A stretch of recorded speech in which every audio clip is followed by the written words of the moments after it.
Yeah, it's been a while, but we're back, and we're playing some Sonic Unleashed tonight. Apologies for, what is it, the second, maybe third delay in this series. Kind of need to take breaks off here and there, but I'm better now. The past 2 weeks, I've been kind of laid up with a bad injury to my hand. It's healed up now, so I'm ready to get back into our projects that are essentially nearing completion, and that will start with Sonic Unleashed tonight. Normally, we stream Mario and Luigi Brothership exclusively on Twitch here on the Wednesday slot, but I want to get to Sonic Unleashed first because it's been so long. I want to talk about a couple different things, and this is the perfect game to kind of just talk about whatever. So we're going to start working our way through more of those hot dog missions tonight. Last time we left off in the beginning of Shamar, so we're about halfway through our hot dog missions at this point, and we still have a lot more to go. So let's just go ahead at this point and get the game started. We can talk about whatever as we're playing Sonic Unleashed. So let's just go ahead and get it booted up.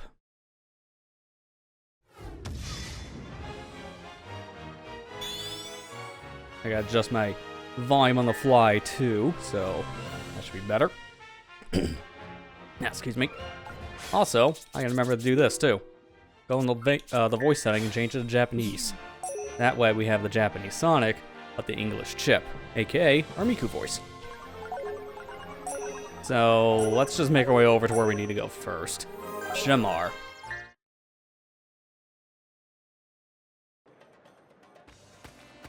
Oh, hey, Wintos. Haven't seen you in a hot minute.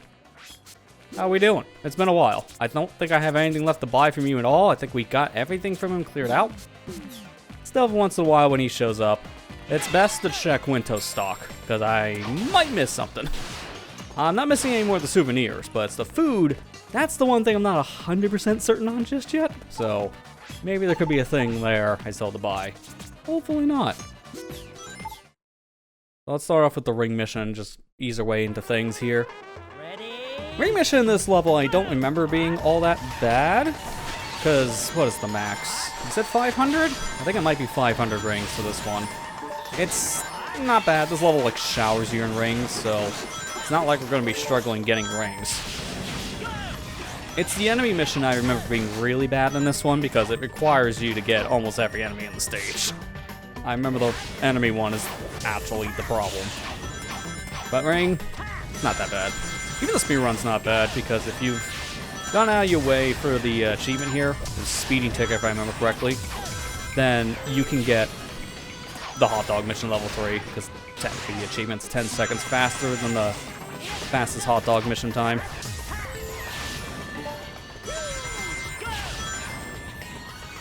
Yeah, how's everyone been? Again, it's been another 2 weeks. I apologize for that one, but I kind of explained a little bit of this for like one of the streams. I just kind of slotted into Sonic Unleashed slot 2 weeks ago and then just took off since.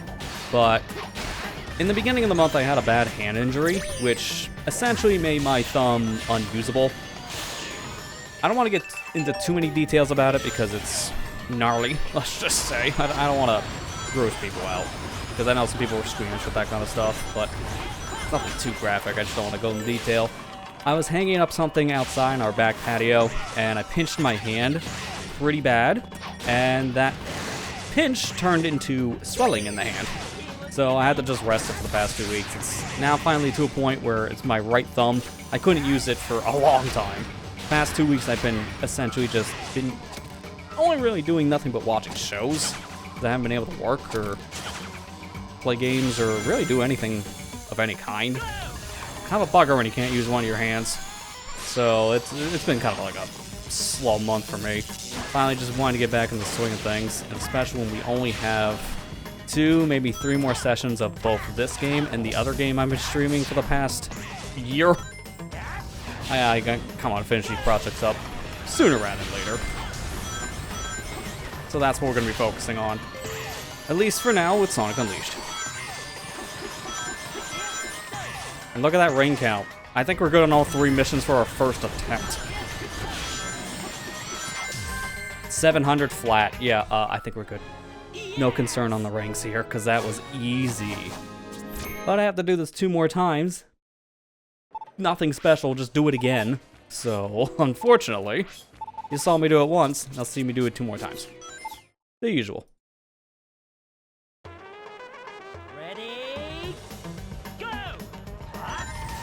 Honestly, for me, the hardest part of these missions is the beginning, because the beginning is where I can make a lot of mistakes.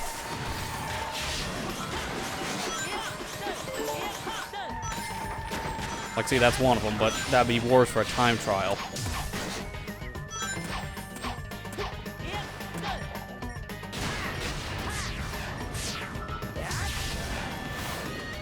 Like, I really don't have to worry about getting rings since they're in a lot of clumps for lightspeed dashes, since this was the first level that was testing your ability using that final upgrade for Sonic.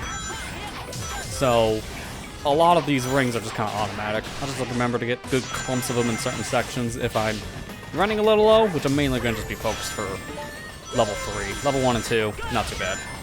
Just don't take a hit. Let me see if we can do this shortcut this time. There we go. That's kind of what I get for 2 weeks of rust.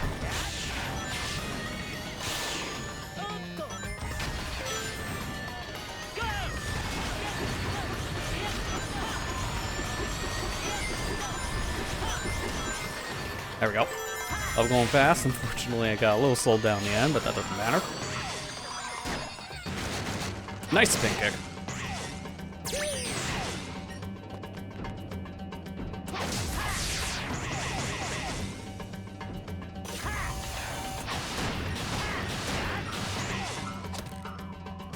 This is always X. It's the second input I always got to pay attention to, because that's randomized. First one is the only one to be concerned about.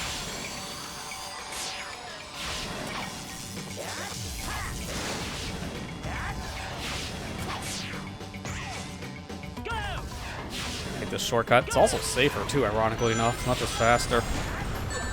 Nice. Okay. There should be enough. That's why you gotta be careful near the end, because all your rings are coming up near the end here, but also this is your last section to get rings. That should be good. Yes, perfect. 420. So I had just enough. Actually 430 by the time we hit the ring. So it's level 3, just don't take a hit. Based on the math, this is probably gonna be 700. So it's gonna be a lot less forgiving, but I should be fine. Now, 600, so 100 less than I was anticipating. Still not that bad, just don't take any hits. I might get some extra rings along the way in case I do take a hit.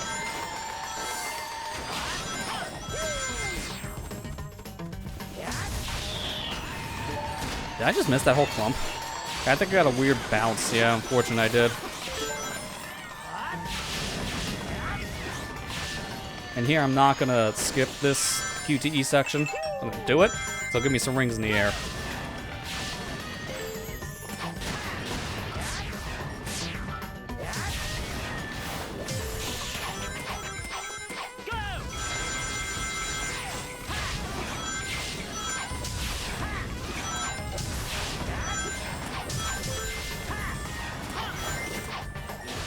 Always take the top half here because that gives you a lot of rings. Never want to skip that. Do a little lightspeed dash here so you don't have to worry about missing anything in that section. Plus, it's also very good for automation. And then from here, just take the top half. It's safer. And there's really no rings in this section, so it's not like I'm missing much. And this is the section, if you want some extra rings, pay attention. Over here. Look at all these rings. If you want to go slow, you can boost into a lot of them and get like a good 80 or so rings from that section, and then there's just a 10 ring at the end. Some extra rings in the corner there. And at this point, we're more than good, so I shouldn't have to worry.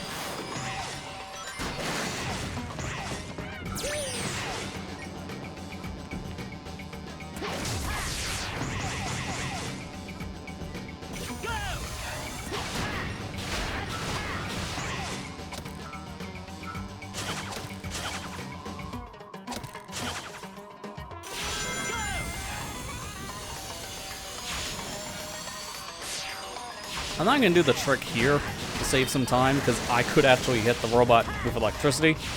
You get to do a little jump in that section to skip stuff, but it is a little risky.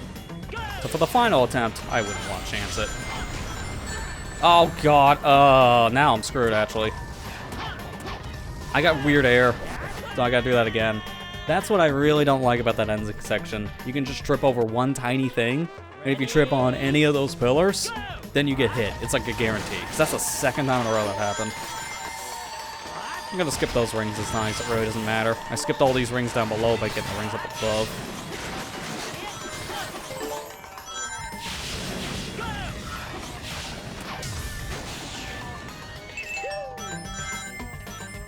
I think I skipped some of those rings by doing one of those jumps, unfortunately, but that's fine. There's enough rings. I should be okay.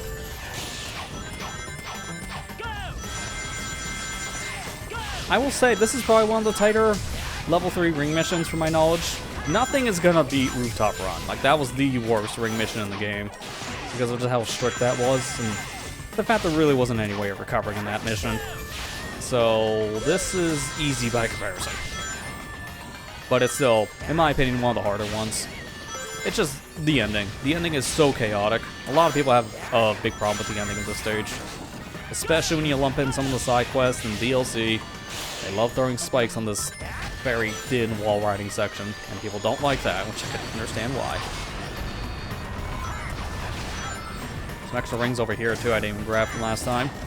Doesn't really matter. It gives you like all of, what, 30 more rings, if that? I missed the 10 one in the sky. That's kind of random. Surprised I missed it.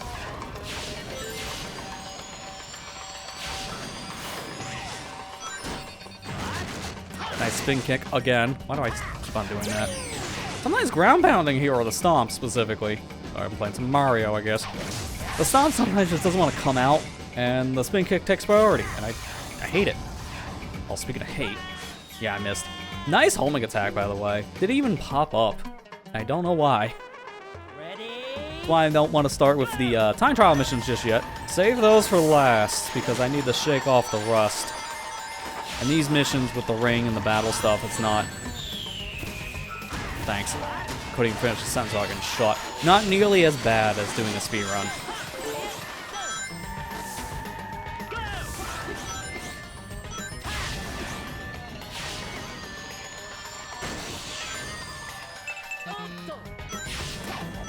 Oh no, still got rings anyway, so it didn't matter.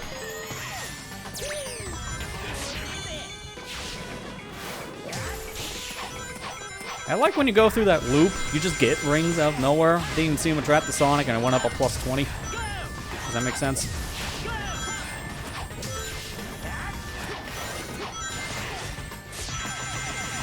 You know, I missed a lot along the way. We're still on average on ring count, because we enter this section with about 300. And that's the case for every other attempt. A little over 300, so down maybe 40 rings. Which is really nothing in the grand scheme. So I take a hit in the beginning is fine. Taking a hit in the ending, don't do that. The hit in the end is the death sentence.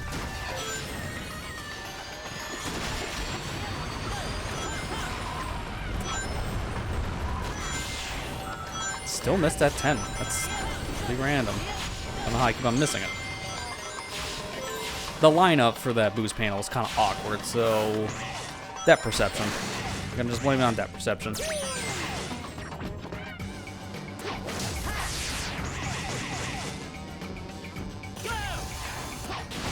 There we go. Homing attack actually came out this time. Thank you.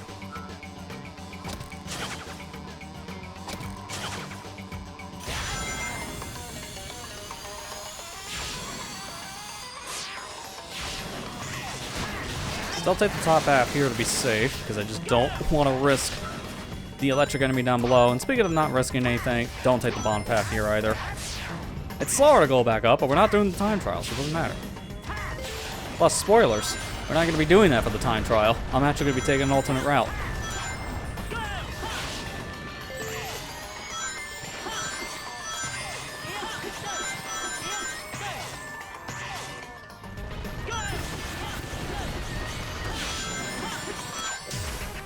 I went under the goal ring. Nice. Now, at least I got my ring count, so we're good. Didn't really matter. I went under the goal ring by accident.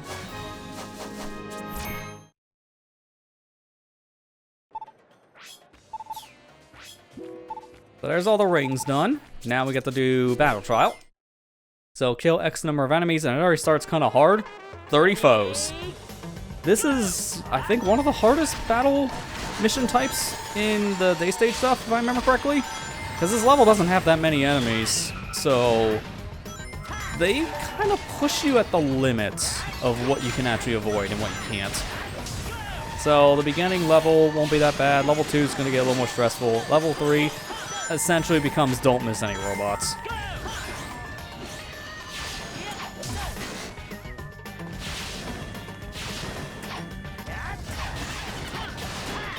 Okay, I guess we're taking the bottom path now. Sure. This is one of the paths I will want to go down, just to get some extra robots later. The beginning, it doesn't matter, but I guess I have no choice. Do it now. There's one extra guy down below there if I need an extra robot coming in this section, but I probably won't. Usually for level 3, I remember this one, it's up to like 70 enemies. I usually end with just shy of like 71, 72, something like that. So I pretty much hit the limit. It's that close.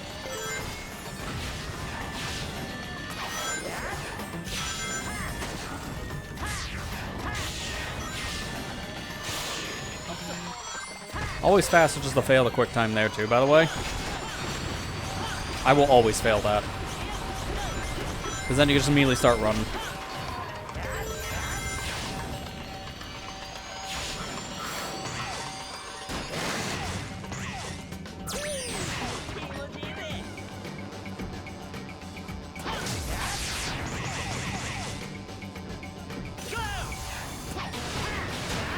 I always want to take this path too. Like all these missions, there's never a reason not to go to the top path. It's faster, it has more enemies for you, it has some extra rings. I feel it's safer than taking the bottom path. So I just never see a reason to go down.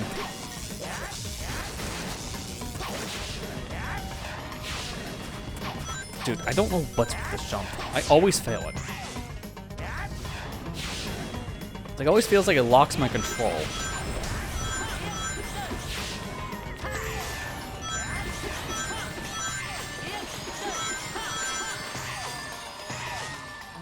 This is your last set of enemies here, and I believe it's like 4 robots, so not much room for error. 4 robots is nothing.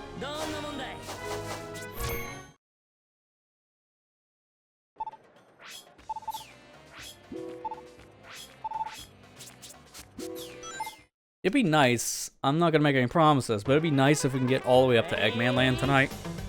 Clearing out the remaining continents of hot dog missions like this would be ideal. But no promises, because I know I'm going to probably struggle with Empire City a bit.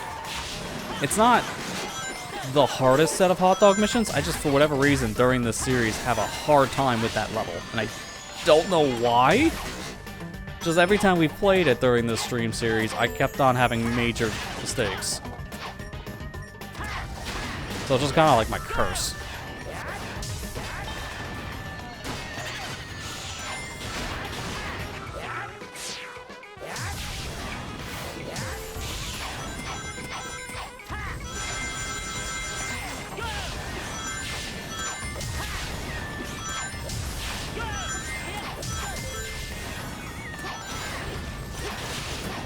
I think I missed that robot, but yet somehow I got the bottom one. Okay, what was that exchange? Back to the jank, I see. Didn't miss this.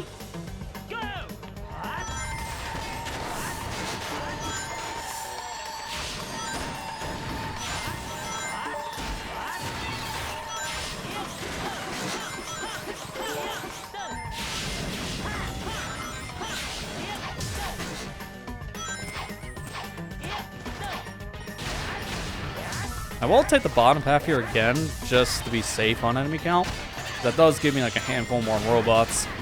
And when things are starting to get more strict on enemy count, better safe than sorry.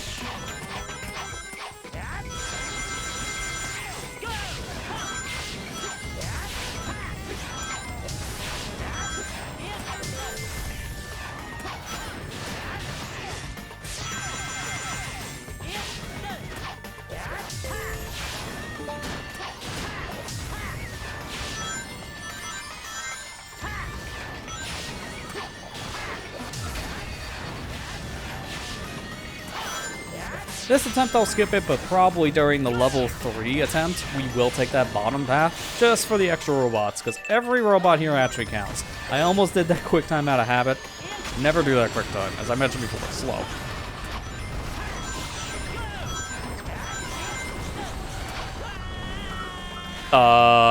Sure. I love when I get crushed while I'm in the air, because that makes total sense. I'm literally in my ball form and I'm getting crushed. That's just as insulting as dying in the supersonic state, which plenty of games let you do that. It's all because of crushing. The two things Sonic can never escape in his games are crushing and drowning, no matter what form he is.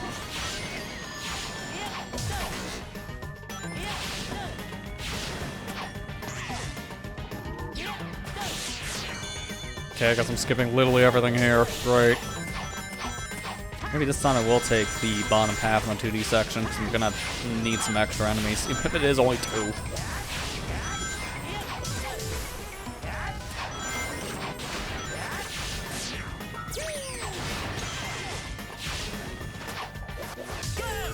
I'm gonna grab these ones here too, just to be safe.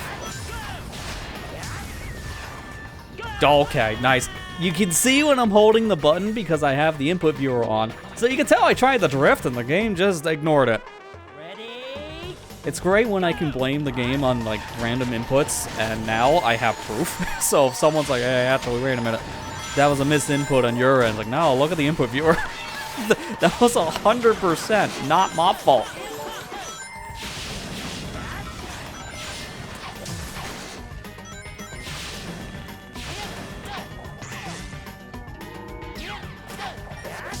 Not missing these guys this time.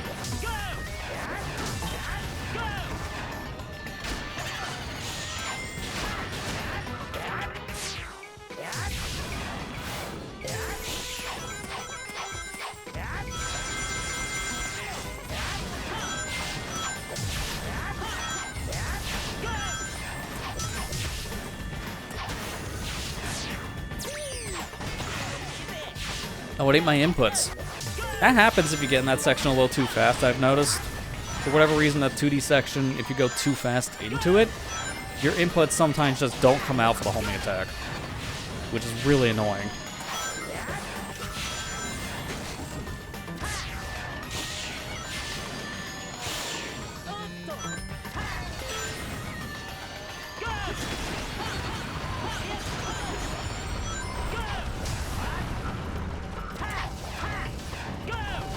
And we're gonna go slow on purpose, because this is also a great section for robots. You don't want to miss a lot of these. Oh god, the chug. I think there's a little too much loaded there at once. The game just kind of hated that. It happens sometimes, even on Xbox. That can sometimes happen with a series system, which now I can easily say I've noticed, because yeah, everybody knows that little secret. Yeah, I've had an Xbox Series X technically since the start of this 100% journey, which is been a fun secret to keep, to say the least. Oh my god, how did that not kill me? I legit should be dead. I don't know how I'm not. But yeah, I've played this game now on the Xbox Series X. Haven't done a full playthrough, just played some levels. So I got a feel of how this plays on official hardware with the FPS boost stuff. So I can now actually have something to compare to. This is still the better way of playing, in my opinion, but the Xbox is really, really good for running Sonic Unleashed. Xbox Series S or X.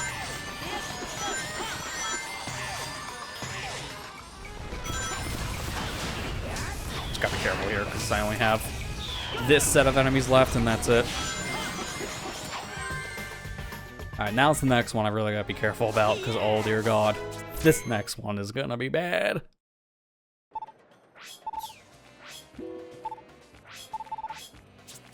$70 foes. This is really close because I think the stage has like 80 something enemies tops. It's pretty strict.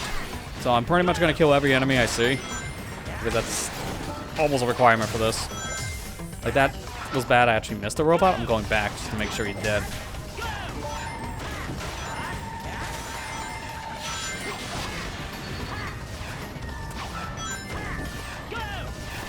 Now I'm going around like Sonic had too much to drink last night, which, who knows. I don't see Sonic to be the drinking type, but he will indulge in a good chili dog session.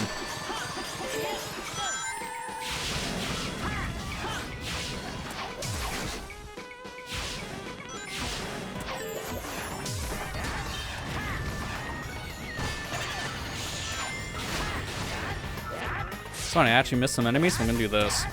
Just to make sure I can get them. Too far away. Alright, we'll just skip them. It's only 2, but with this level having very limited enemies, I'm actually gonna take a safety. I never killed that robot normally, and this one. But I missed 2, so that makes up for the 2 I missed.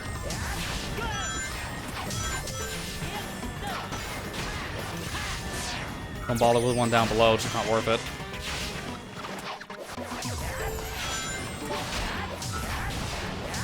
Really gotta remember my route for this because it's very, very strict. You're gonna be seeing me go on my way for so many robots, and then look at the final tally. It's gonna be close to 70.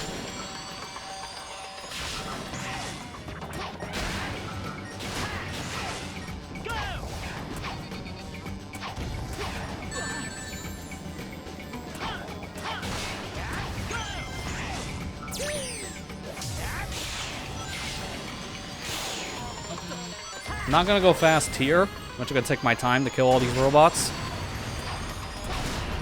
Just be careful not to get crushed, because that can easily happen here still.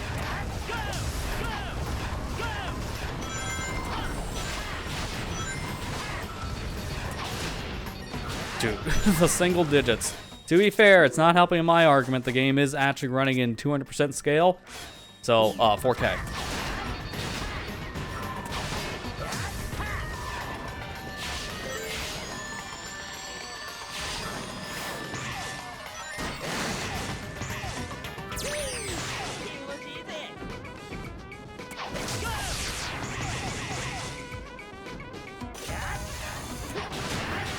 There's some extra robots down here, but it's actually not worth going for them. Because it's 3 robots in the grand scheme. See them down below there? Those flying robots? Here, actually, I can get 2 extra robots taking this top half. So it does make up for missing out on 3. So I get these 2, jump down, then I can go kill these 2. Okay, maybe killing this one's a suggestion.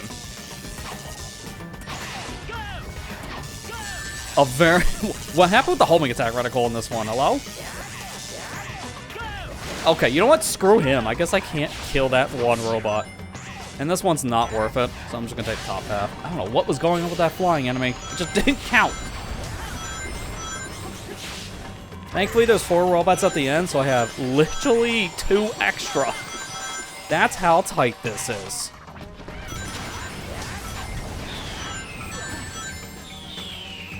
Actually, no.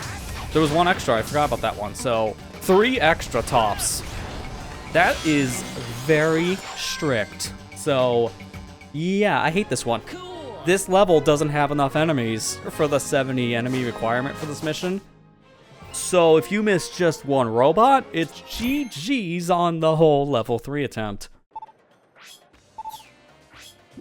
Like, I had 3 safeties. That really isn't anything at all. Alright, but these time trials are nothing. Again, if you have to do the speeding ticket achievement, that's like a 3-minute achievement. Actually, it's like 250 or something like that. It's just shy of what the hot dog mission level 3 is. So I've speedrun this level plenty of times before. I know the routes, but we're going to do some extra stuff, which will make it even faster. Because for the speedrun, anything goes.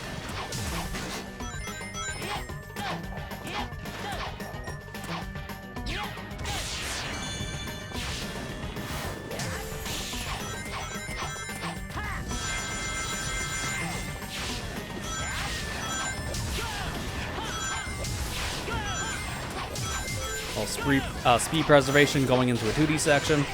Just hold slide, that easy. And here's when the magic starts to happen. So our first major skip's right here.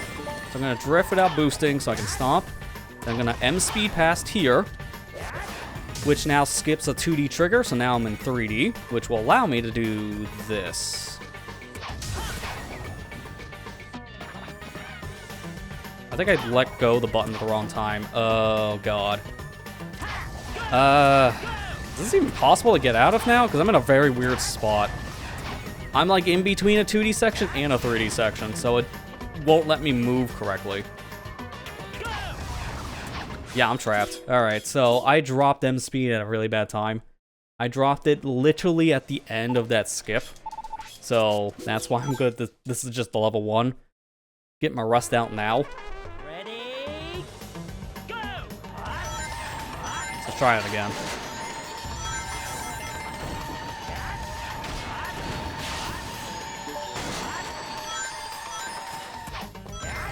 Dude. Hit them. Fine. I hate where those speed boosters are put because they're in like the worst spot possible. You're always boosting past them. Like very consistently. It's the second time I did that wall jump too, which was a complete accident.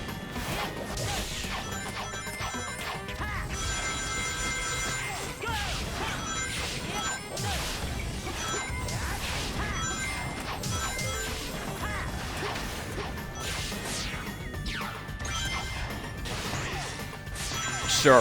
One way to get here.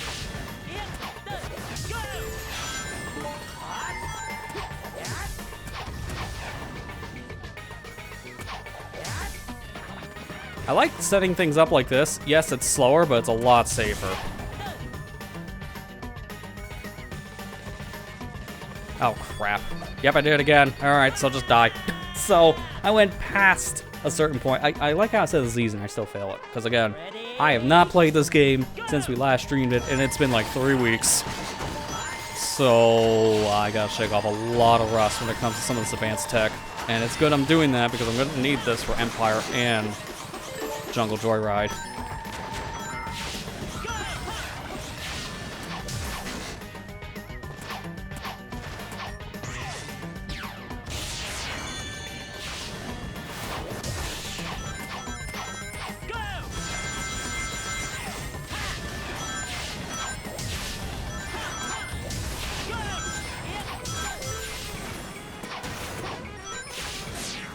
I don't know how I didn't hit the robot. I jumped next to him. Now my homing attack's disabled again. And I clipped through the rail. Man, everything's going wrong. This section's so funky if you go too fast. I have no idea why it just gives up on letting you do homing attacks of all things. Oh, I actually failed there. So here's the backup of 3D and 2D. Just get out in this rock area and just jump towards the right, and then you just skip the trigger. It's extremely easy. You'll probably do it by accident. I'm not even kidding. It's that easy. There we go. I held this. I gotta remember where to hold the stick because it's been that long. So there's your first major skip. Here's your second one. Homing attack that robot, get in this rock. Boost forward. Oh, dang it. I didn't go high enough, so we'll just play this normally for this attempt, but we are doing that for attempts 2 and 3. I'm not gonna describe it until we get it. I'm committed to it.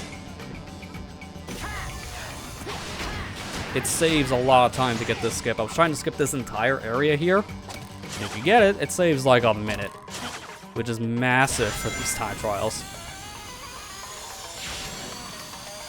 So I'll just do a little optimization here.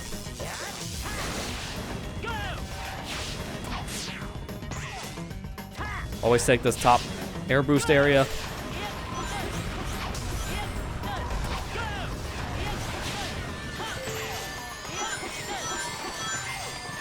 Right here, you can actually skip the springs like this and then boost over here. It's extremely risky. That's probably the only time I'm going to do it. Makes up for not getting that skip from earlier. If you miss that, you die. So it's not really worth going for. It saves maybe a second at most. 2. It's not much. So that little spring skip is way more risky than it looks. I wouldn't do it. Just wanted to demonstrate for the one time. All right, now let's see if we can nail all the skips.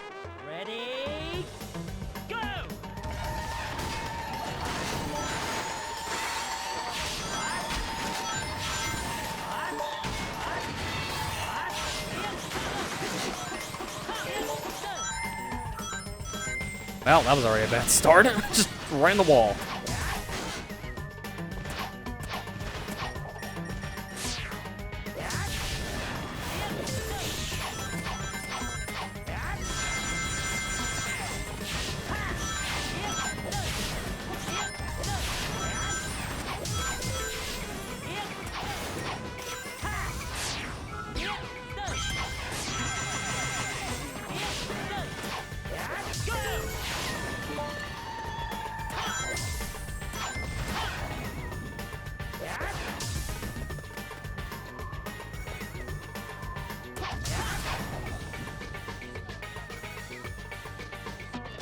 There we go. Going too far to the right there, it's actually a really bad thing. Because if I go too far right, you see what happened to me earlier.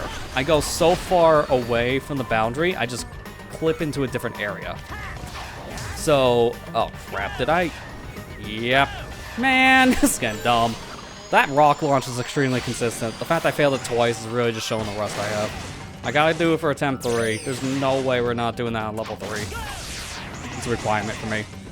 If I miss it, I'm gonna have to try it again.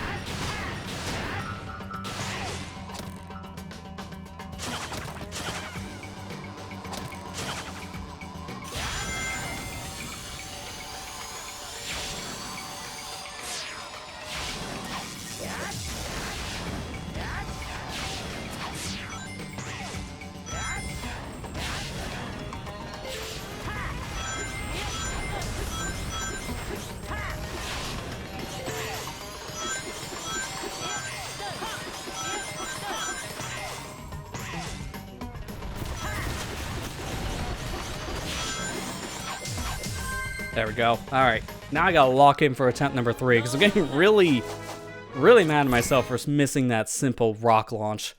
All I gotta do is stand in a certain area and boost, and yet I failed it like 3 different attempts now, and I shouldn't be failing that.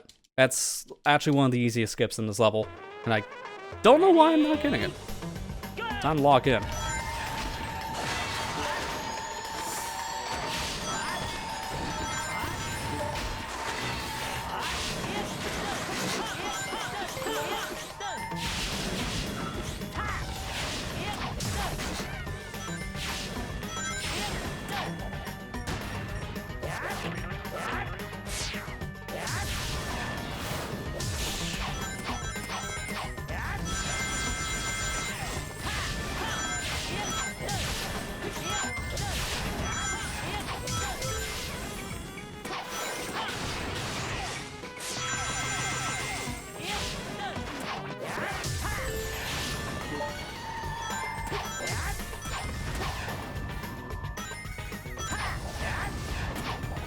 Alright, I didn't get the MP for some reason there, but I got the backup.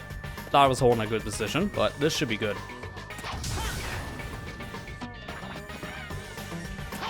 Oh, no, it's not. No, it's not. Alright, that was bad, because the problem was I knew I was missing the area, so that's when I pulled back, and I shouldn't have done that. I should have just committed and just held more left.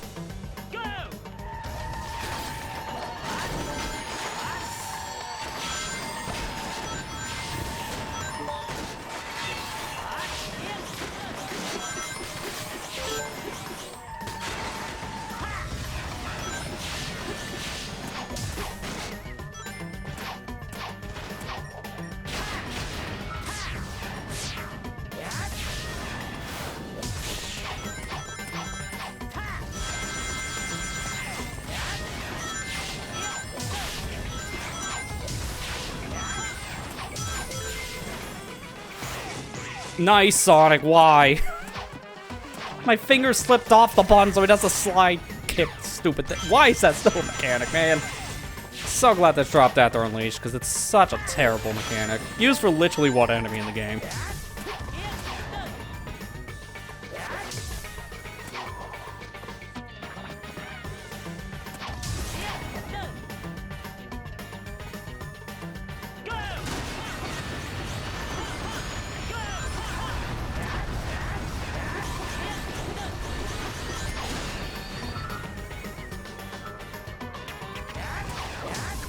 No! How am I missing that? I legit don't understand what I'm doing wrong, because that's the pixel I always use. This is 3 weeks of rust, just all compounding into one terrible attempt.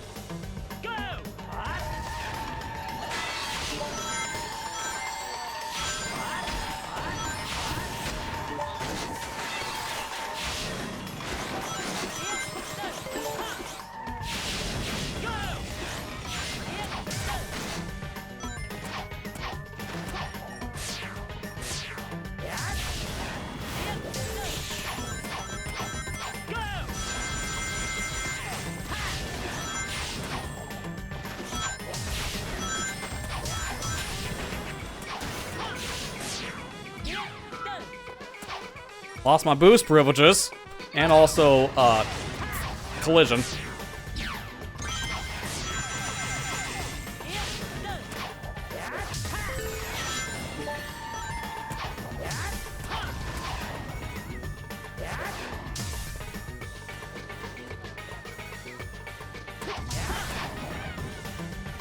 Did I lose my speed? Yeah, I gotta go back. So this is a little sketchy, but there is a way to salvage this. It's just not gonna look pretty.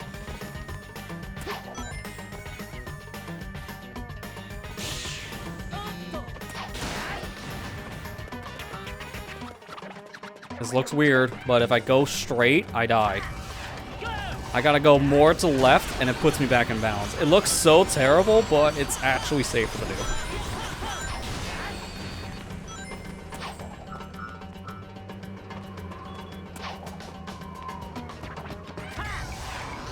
There you go. I don't know why I was not hitting the right pixel.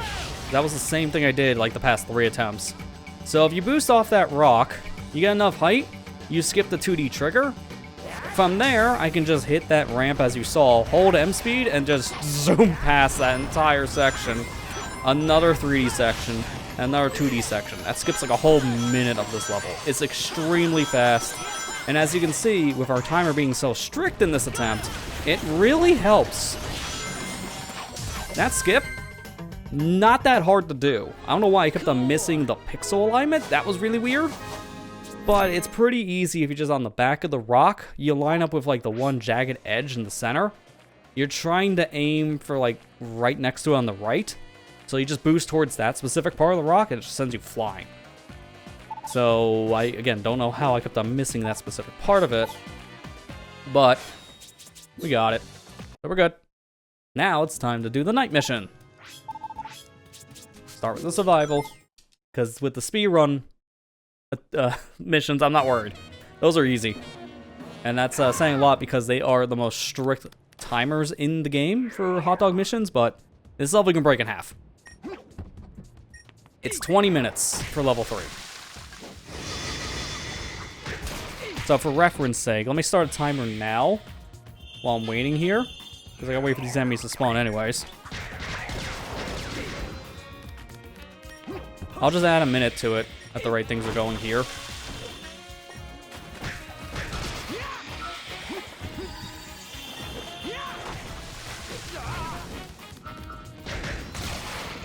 Okay, there you go. It's on fire, surprisingly. There you go. So I'll just add a minute to this for the final timer, but I'll have a timer running on my phone here, and we'll check back in with that once I beat the stage. Because I will do some speedrun stuff here. Nothing like skipping out of bounds kind of crap, but I am gonna try to take the more optimal paths, not do any of the side stuff for very obvious reasons. Side stuff is completely worthless for these hot dog missions.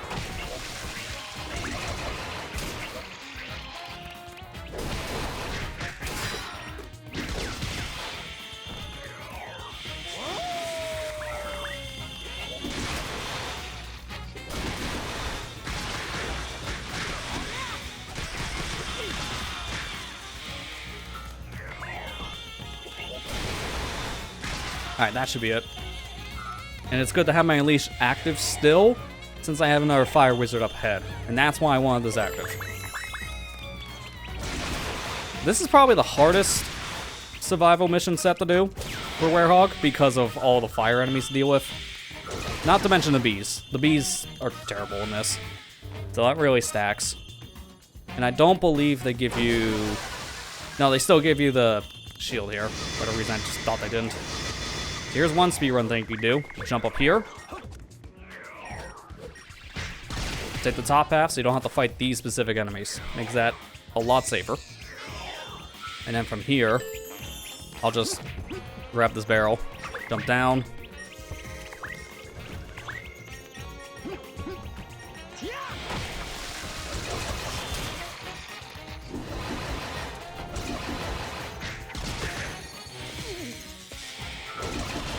There we go. And then we'll just do all this real quick. Oh god, this thing. It just sometimes follows you down here and I hate it.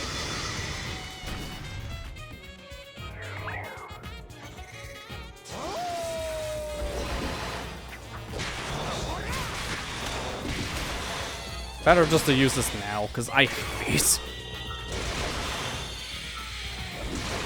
All of us hate bees. Let's not kid ourselves. Everyone who's played Sonic Unleashed, no matter if it's this version or the SD version, bees are terrible. We all hate bees. And then from here, you could go up above, but that's literally just for collectibles, so don't even bother going up the staircase here. Just... come on, plant. Just grab your stones and leave. And this is pretty much the last big thing to worry about puzzle-wise, because the remaining set of enemies aren't really that bad to deal with. It's the Titan at the end, but they give you all the upgrades at the end to power up Sonic, so I'll just use those to plow through the final set of enemies. Yeah, this is me speedrunning it too, for reference sake, when we're done. We'll see how long we have, because I remember the level 3 speedrun for this stage. It is a... where is it again? Is it this one? I think it's this one. Yeah, okay. The level 3 time here for the time trial, I believe, is 20 minutes, because of all the combat. So this is by far the hardest one in the dev's eyes for getting your time trial complete, so they give you a little more leniency. But in a lot of ways, I feel like, actually, it's ironic they did that when this is probably the shortest Werehog stage if you just clip out of bounds, because it can be completed in less than 2 minutes. Which is what I'll do for just time's sake. Because you see me do all this, it's the same thing I'm going to be doing for the speedrun. The only difference is I can heal, which really doesn't matter.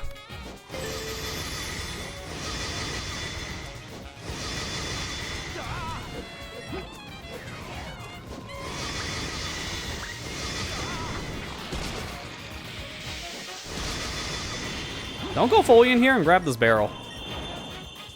If you go fully in that room, it loads more wizards, so don't do it. Then I can just put this down here, jump on top, which completely skips the whole block pushing part.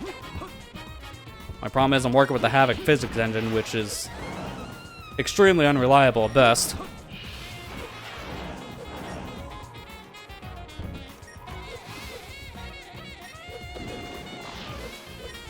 Yeah, there you go. You literally just jump on the barrel, now you get to the top. Easy. The hardest part is working with the Havoc physics.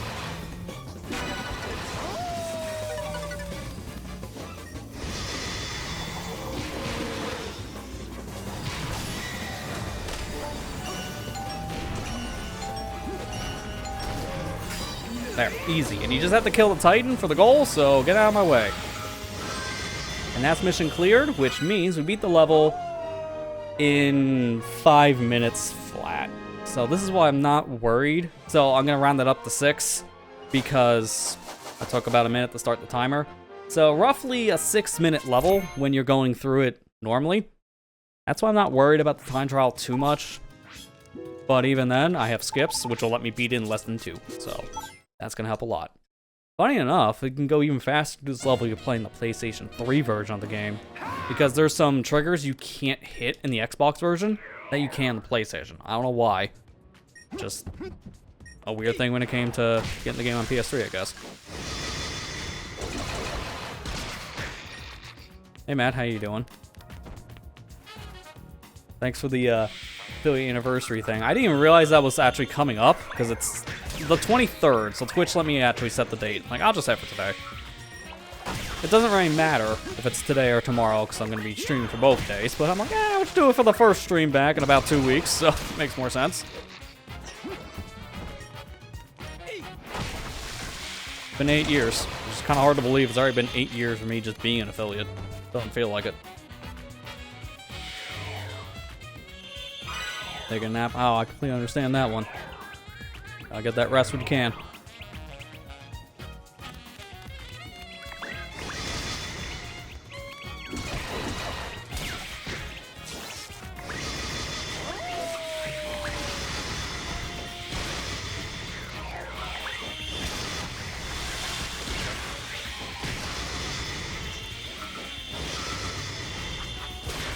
There we go. Actually, is that all the enemies, or did I miss a... Okay, no, it is. I was wondering if I missed a little small fry enemy. Like these.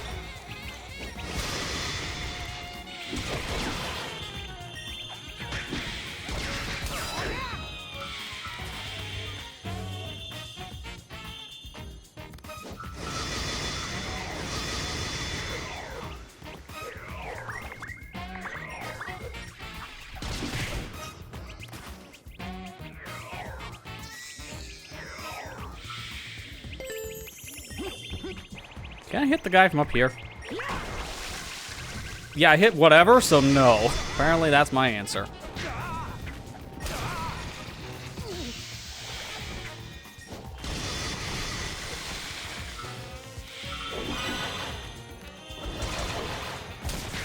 Alright, now get out of the water before that electric enemy gets right next to me, so I just don't chance it. Also, I just remembered something that would have made the last run a little bit easier here, but it's fine. I remembered it now.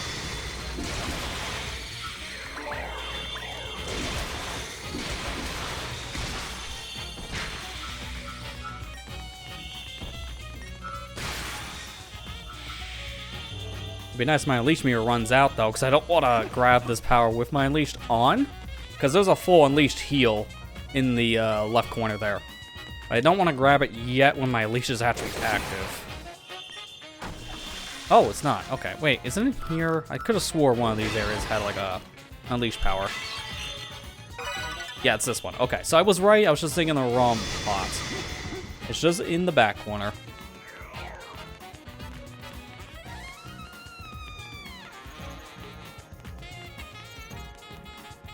Yeah, technically, I don't even need to do all this because I can just clip through this door. It's very thick, but you can get through it. Not like that, though. I think I just died.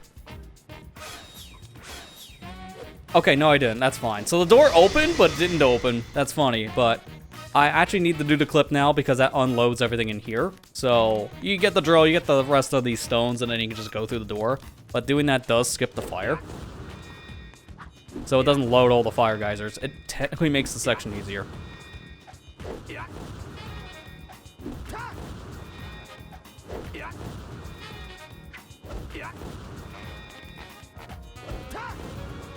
To me, that door just got thicker.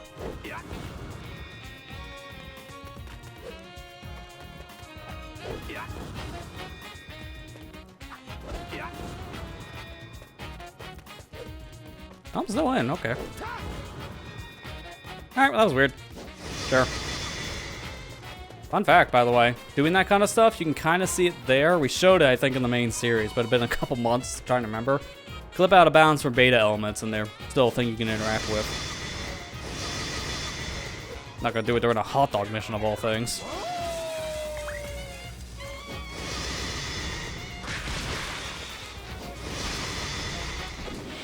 I'm not gonna bother to do the barrel thing this time, because I can just uppercut like this. It's gonna be a little bit harder when I'm going Mach 10. There we go.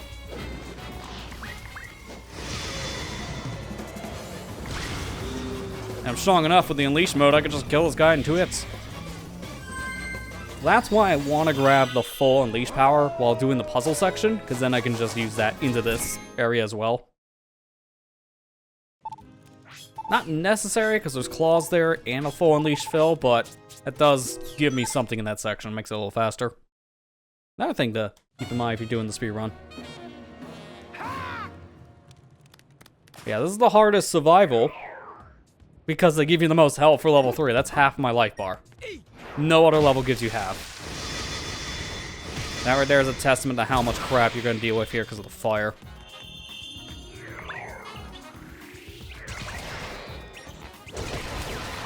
I'm going to see if I can get through this one without taking hits. No promises. I'm going to try. Love how I said that and Sonic immediately targeted the fire guy. So it's not going to count that because of bad AI. That was not even my call. So this guy doesn't count.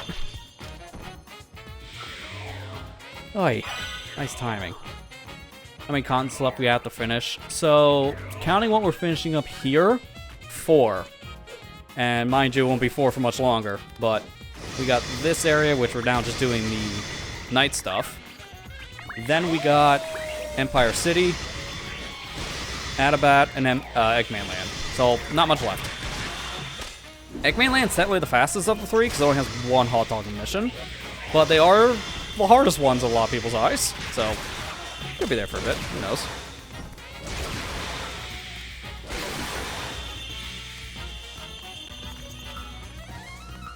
Okay, there's something alive here. Yeah, they're in the back. Alright, well that's unfortunate.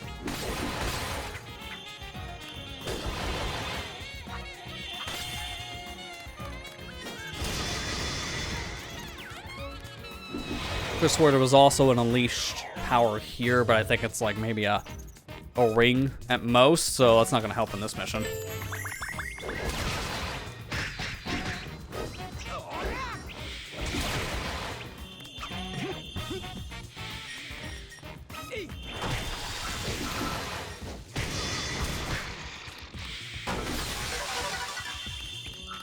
That's still alive. Oh, you.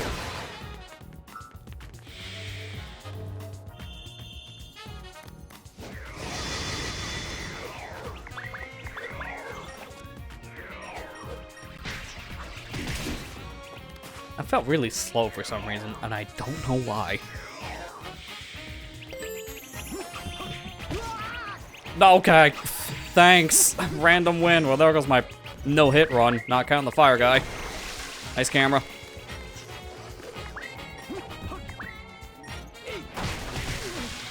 And then bees. See, to be fair, you're gonna get a random pot shot from something, so it's not like I'm gonna get through this whole thing without taking a hit, because the game is kind of random on that.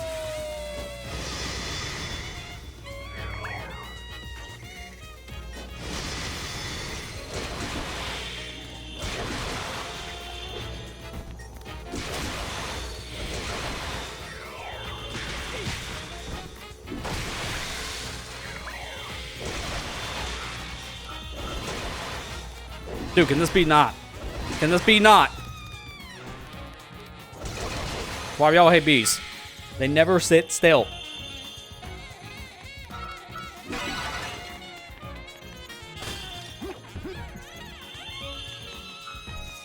Oh, hi. The guy really traveled.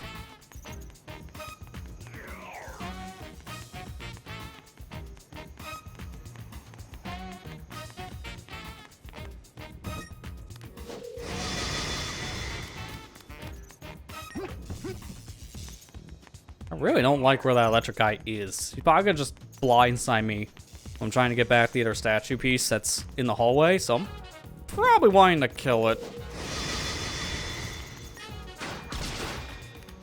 This guy's just a wanderer.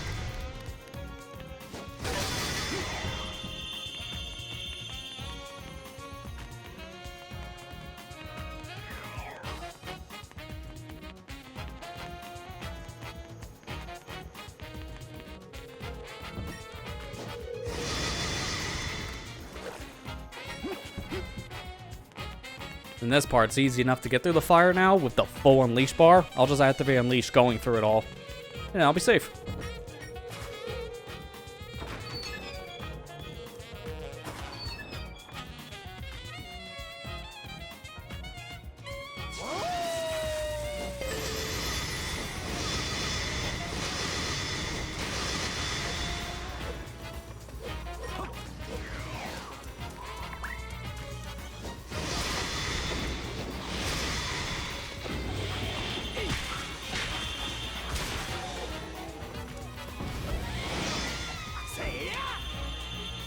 Moving too fast in this unleash state, I can't do this trick that consistently.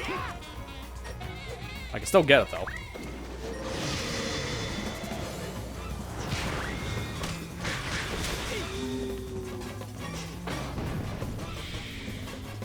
And GG's.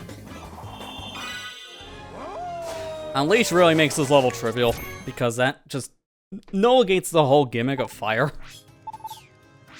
Always just have your unleash on standby. Alright, now for the fun part.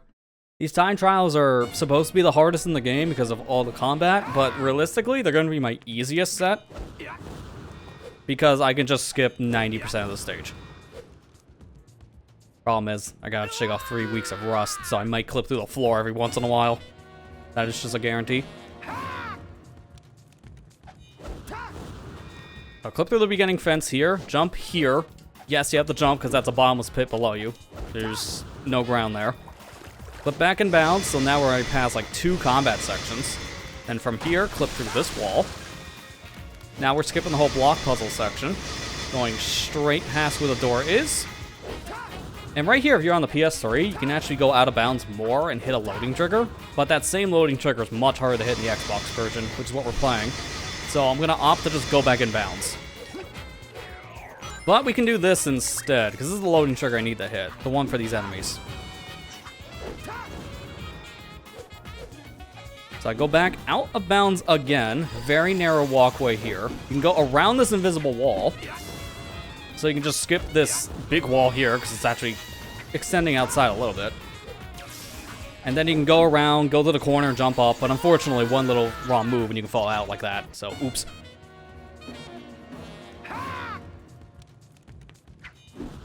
But that's just the whole level. It's actually really easy. So this will be our shortest time trial for Werehog.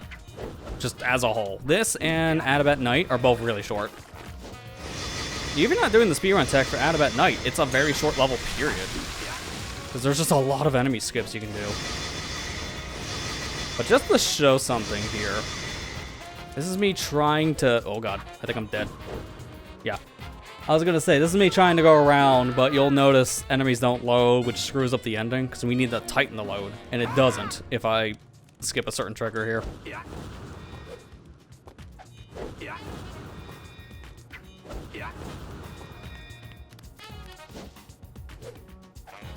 That's just the show, that's not floor. I went through it for a split second. Yeah, that's just a texture. Nothing else. Below it.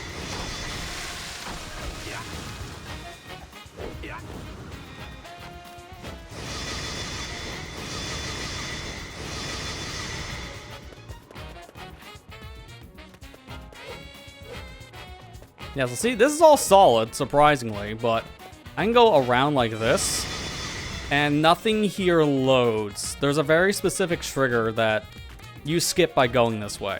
You gotta go down this specific hallway, and a piece of this, I think, extends a little bit out of bounds in the PS3 version, but not as much in the 360 version.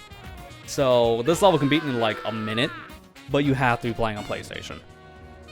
I think it's this and Eggman Land are the two levels that are faster on PlayStation 3 currently. And it's just because of some weird oddities between versions.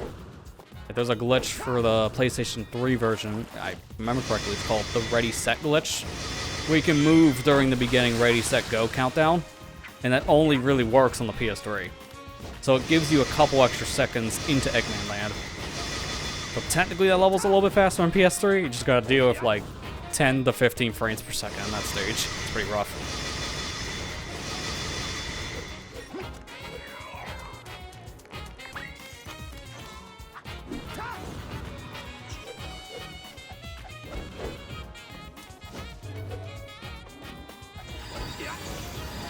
There we go. Okay, I got it. So I can just do this.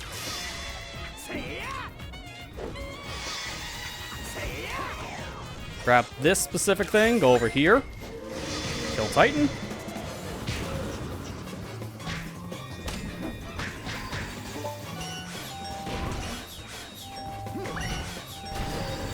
And finish the stage in, what is this? Because I'm timing in my head. 48, so that was a minute 12. Well, not minute. Wait. What's math? 39, 38. 2:12. So a little over 2 minutes.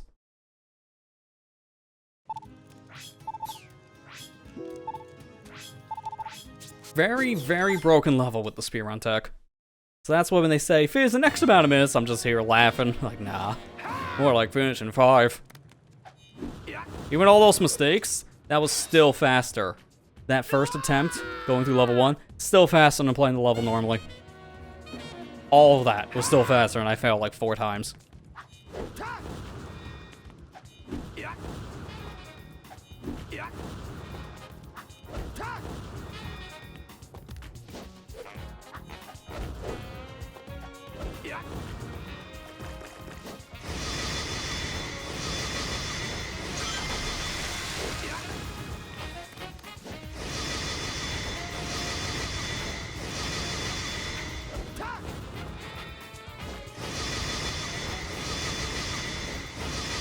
I think just for safety, though, for attempts 2 and 3, I'm gonna kill these wizards.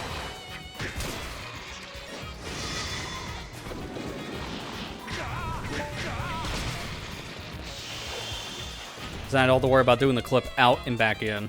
I can just get rid of the force field.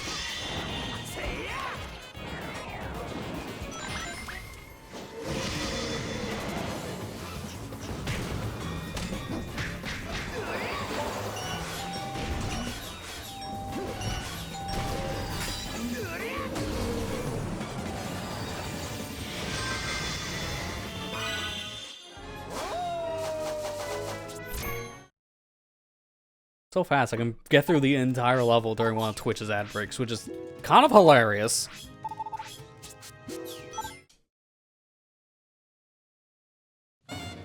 After this, we're done with Arid Sands entirely, so it'll be good to get this level done, and then go to a different continent. Oh, I got the clip under and over tech, which is very scary. I don't like clipping under the floor like that, and then popping back in, because I feel like I'm actually going to fall. Thankfully, that's not the case.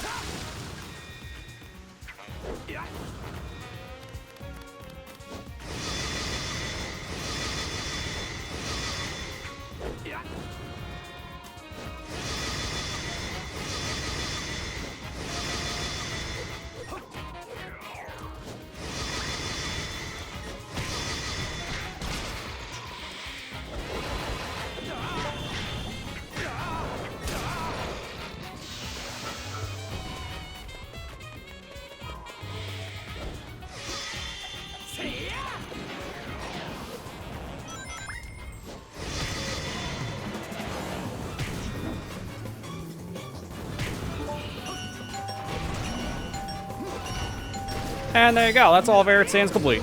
Easy. And to think, the level 3 was supposed to be the hardest one. I can go in the beta area and screw around, come back, and still have time to spare.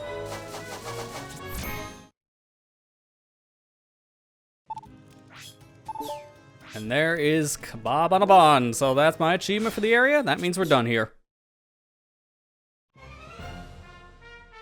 Now let's go to America. Said nobody right now. But we have to, because we got hot dog missions here.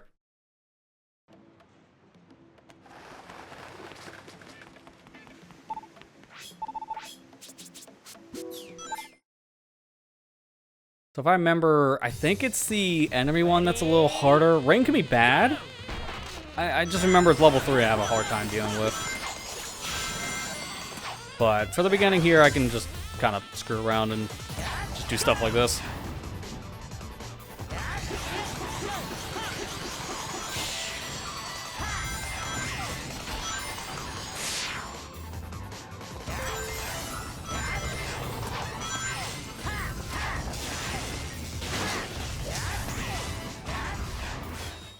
Why did I think this was the DLC layout for some reason? Because I thought there was an enemy up there, the homing attack. So my brain just shut off.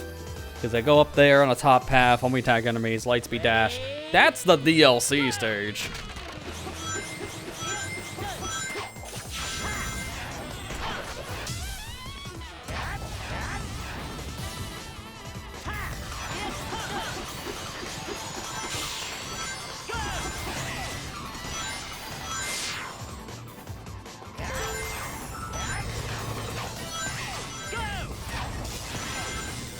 Don't do the same thing again, forehead. You will die.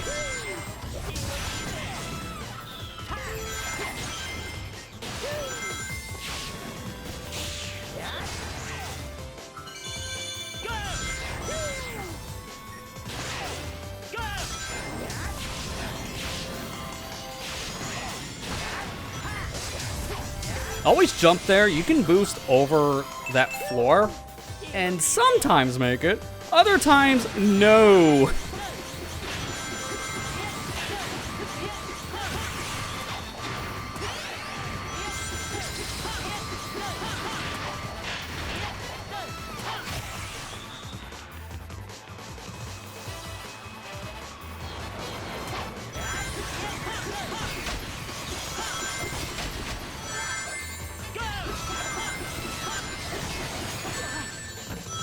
Oh no, I missed some rings.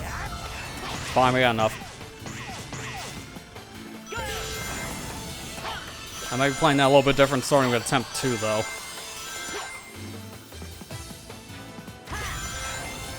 See if I remember how to do this. Okay, good.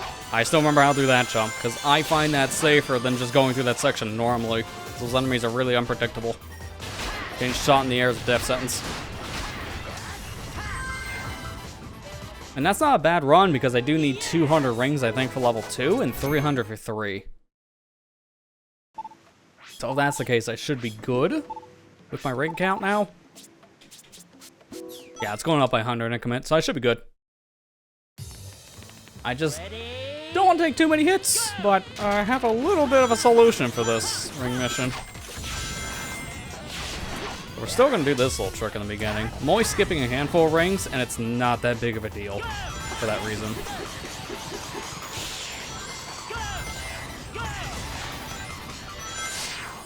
I would say I would love for a mod to remove the spin kick from the game, but that actually exists, and it's legit fantastic. I played this game with the spin kick before, and it feels so good. Sonic Unleashed, but with actual consistent stomping. It's great.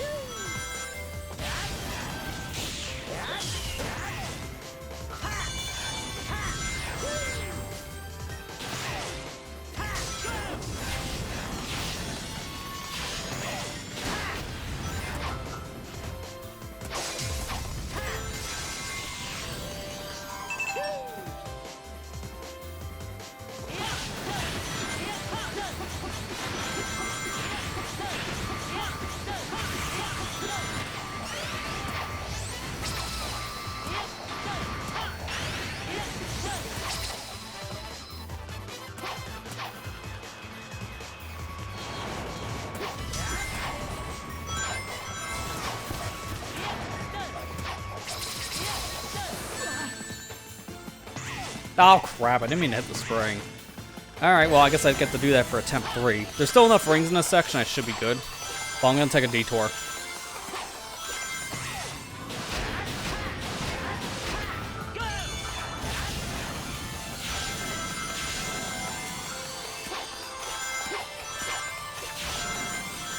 Never foreseen footage of people going over this path. The rare time you go up the buildings. I don't even need to go this way now, but I have to commit for some rings. So I'm already gonna cap commit going this way. Might as well. Legitimately, no reason to ever go this path.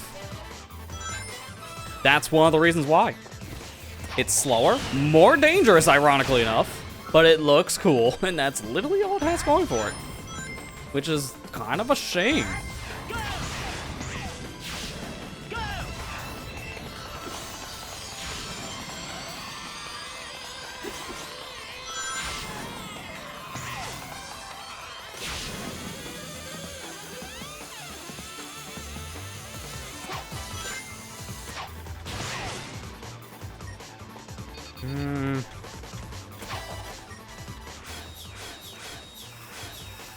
This is sketchy, but I need those rings.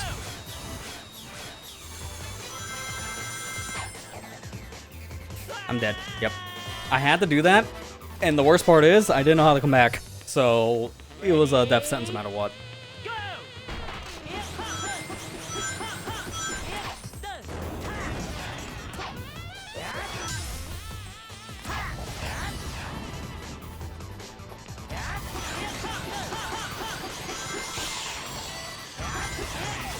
Level 3 one's now making me worried, because as I said, coming into this continent, I don't know why, but Empire City is my Achilles heel for this stream series. It's not the hardest level, but I always struggle here for some reason, and I don't know why. It used to be one of the more consistent levels, and now it's becoming one of my worst. Case in point. Can't even make this stuff up. Just a lot of room for error in this stage, I've noticed, at least now in my recent experiences.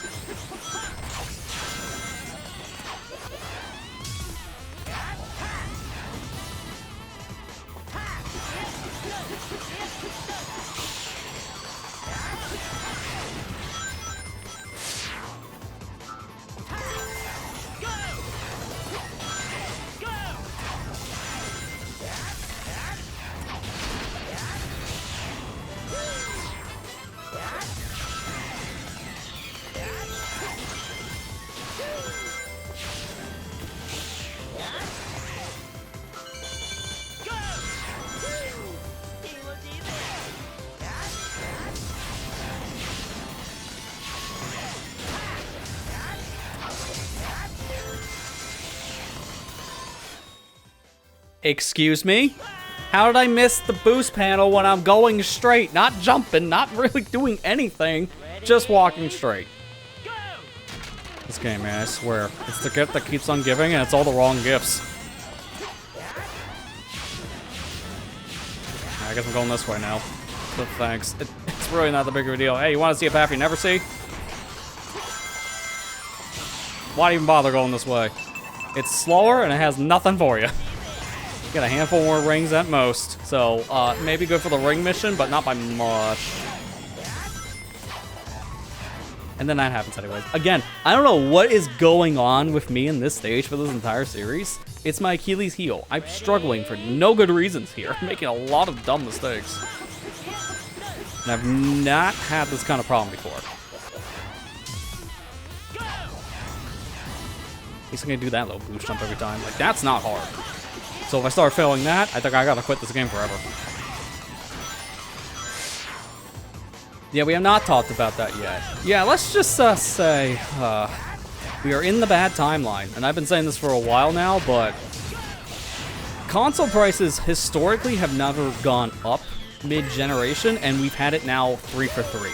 Microsoft in May, Nintendo in the beginning of this month with the Switch 1, and now Sony with all the PlayStation 5 stuff. This is pretty terrible.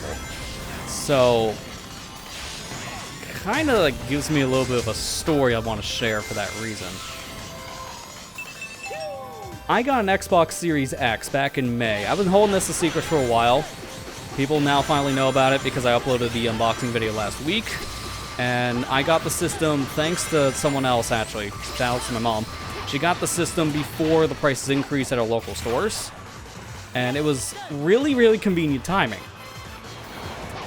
And I'm glad that happened because, man, it seems like you just kind of need to buy these things when you can. Because now, everything is just way too expensive for no good reason. Or do anything else. I gotta stop right here. Any further, I die. So I'm just gonna grab me some free rings. You can skip the trigger here going into the spring, and that is really, really good for ring collection. So I'll be doing this on attempt number 3 as well. I gotta focus here for a second, I'll get back to my story. Thankfully I can go as fast as I want there, because there is a set of dash pads at the ending, so I'm safe. This is the part where I want to grab more rings, but now we're good. Yeah, it's funny, I still hit like the same automation layout scene that makes me go into this section. But I still have full 3D movement, so that's kind of random.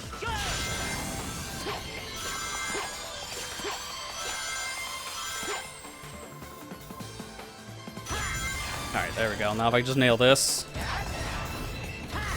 Good. Kind of sketch, but we got it. So now I can continue my story. We just finished the level. Technically, that's what I need to do for level 3. So I'll just do that again, and we're good. That's all I gotta worry about. Yes! I'm just gonna really quick, before I actually get into the story part, I'm just gonna do this. Oh, that's right, that's the wrong feed. That was when I was doing the Mario Kart thing a couple weeks ago. I forgot that even existed still. I'm gonna just get rid of that game console before there's a problem.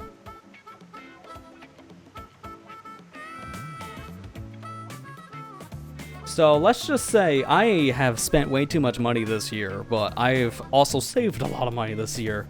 Getting things prematurely. I had to make sure I got these before this, this one went up too. This was my call. Back in May, I also picked up a PlayStation 5. And I'm glad I did, knowing the prices increased now. It was a matter of time, and there was a really good bundle during the Days of Play sale back in May, which included a copy of Astrobot on the PlayStation 5. So I got the system, got Astro, way cheaper than MSRP, and now this thing, by comparison, if I got it nowadays, is probably $100 more. Because I got the system during a really, really good sale. And no way you get that nowadays on a sale, and they're increasing the price of these consoles, which is really annoying. Didn't mean to hit that, I went to do that, there we go. So yeah, I've been playing around with this system. I've been keeping this stuff secret, and I wasn't going to talk about it until the video Friday, because that's your next video. This Friday, I actually show off this system. I had to make an addendum today. Literally, like, a few hours ago, they announced this news of all the systems going up $50 each. So I had to make an addendum to my own video saying, hey, this is the price that I got it at. Not anymore. Now it's more expensive. So, yeah, let's just say we're living in the bad timeline, but you gotta make your preparations. Get the stuff now. If you don't have a PlayStation 5, buy it literally right now. Do not wait until tomorrow. They're all going up in just a few hours. So stores are gonna be rushing to change those prices here soon. But you have time to still get your systems now. Just like back in May when they did this with the Xbox stuff, and earlier in this month when Nintendo did it with the Switch stuff. You gotta buy these systems immediately, and it sucks. Because I'm glad I got this thing at a really good deal, but I hate how I had to get it. Legitimately hate that I'm just like panic buying stuff nowadays, because it's the only way you can secure something at MSRP. It feels like we're going back to scalping ages, but there's nothing being scalped, it's just the companies charging more because of market conditions. I know the real translation for that, but I ain't getting in politics, let's just go there. And that's the farthest we go.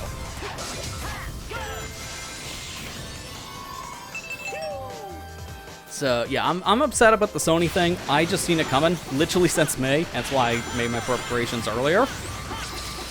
I knew that Sony was going to raise the prices, because around that time they did raise the prices, actually, but not here in the US. Everywhere else. And they've been on that streak now since 2022, raising the console's prices multiple times. I think at this point, this is the third time the PlayStation 5 had a price hike, if I'm not mistaken. The system has constantly gone up in price. And it's not looking good this generation to be owning these consoles.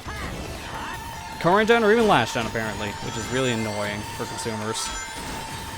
I'm not happy about it. I just knew it was going to happen eventually.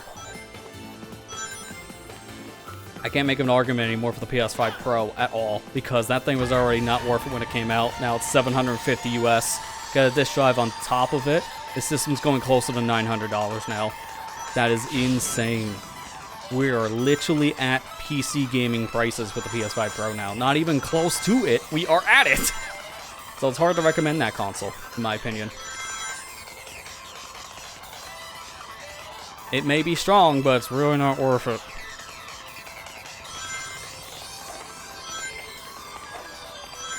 To be fair, I don't even find both my PlayStation 5 and my Xbox Series X all that worth it. But I play so many older games on it, it's worth it to me. That's why I have the systems. God, that was sketchy. I thought I was missing.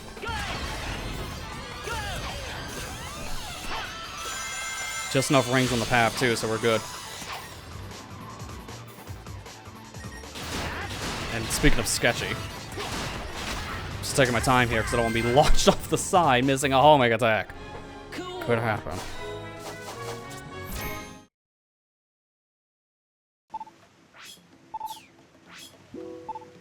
Yeah, what's chat's 2 cents about the Sony thing? I mean, I know what people already think about it, general reaction-wise. People are upset.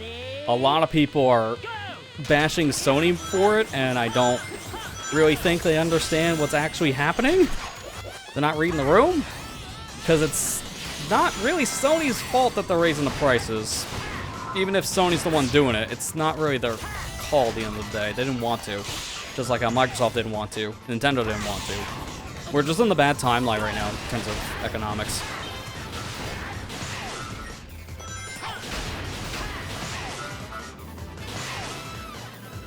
I gotta wait.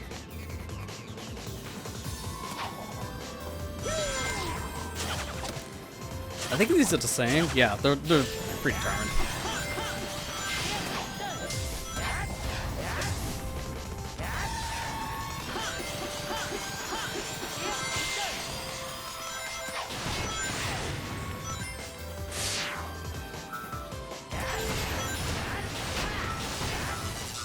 Gotta get some enemies here and there, because honestly the enemies are not a problem until level 3.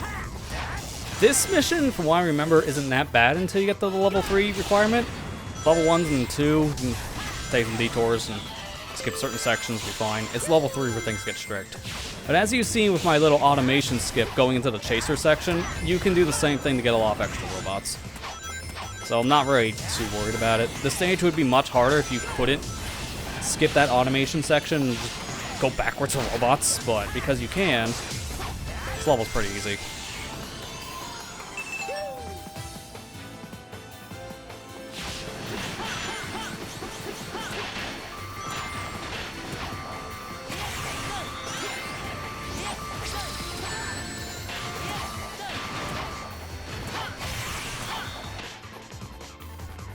I really hope one of these attempts, that automation section just fails.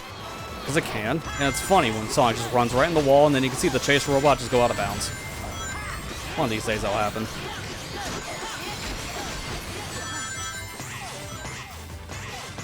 It says we're required to fight those 5 enemies at the end. I don't even need to do any more killing.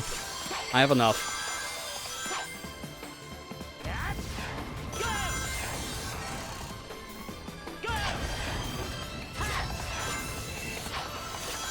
There's extras here if I need extras. I shouldn't even have to do the building section, because honestly, that's more a ring mission thing.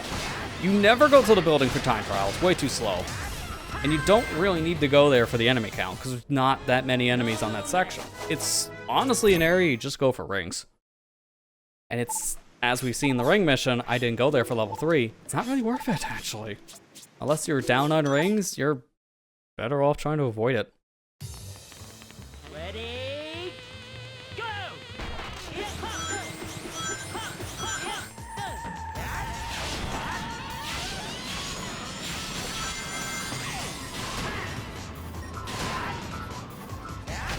Nice! Nice, Sonic. You didn't even get the single Omega attack out.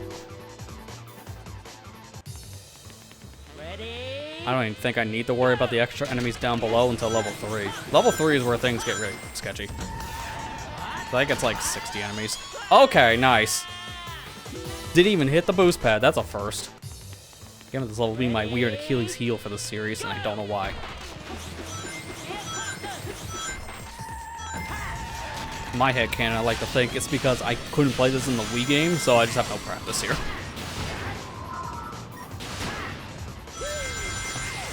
Not really true, but I think it makes sense.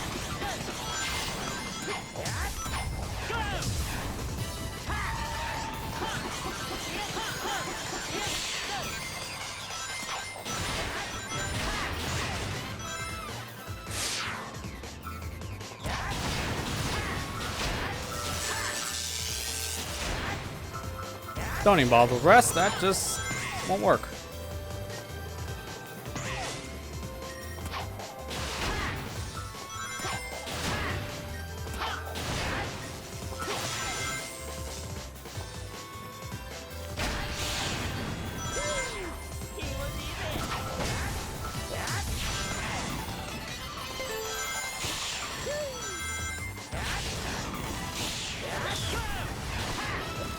Did I kill that guy?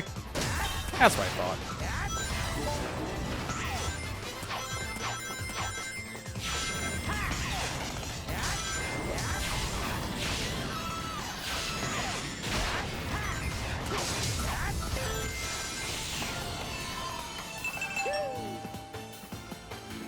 Well, I guess now going through this section, I have more than I actually think. So, yeah, the cat's out of the bag. Now I own all 3 consoles. I didn't get to really hype that up in the way I was hoping, but today's news kind of threw me for a loop. I'm not surprised it happened, I'm just upset as a consumer. But yeah, now technically now I have all 3 of the current gen systems for, unfortunately, the wrong reasons, but I have them, so that's the point. So now there are certain like projects and such that are going to be made easier. Oh crap! Speaking of easy, that's not what I wanted. I don't know if I have enough enemies in this. We'll see. There are certain projects now going to be a lot easier, and also just open some more doors for me going forward, which is cool.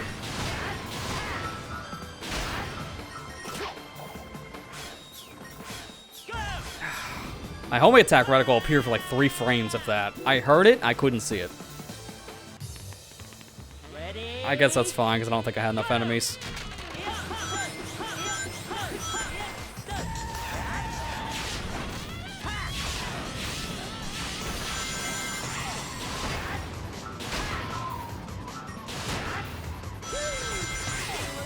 I will say the loading times on these systems is really, really nice, because coming off of PS4, Xbox One, the loading times for every game was abysmal. So going back to some of my like PS4 and Xbox One games on these newer systems, it's been a treat, which I'm not surprised about. That's the first thing I noticed when I upgraded my PC to an SSD like a decade ago. As soon as I started to load literally anything, I've noticed just how much better it is on flash media compared to a spinning disc. It's no different here. But I really feel like the games benefit the most from having solid state technology nowadays. That's why I'm so glad the Switch 2 actually has something fast. So that old flash memory type it had for many years.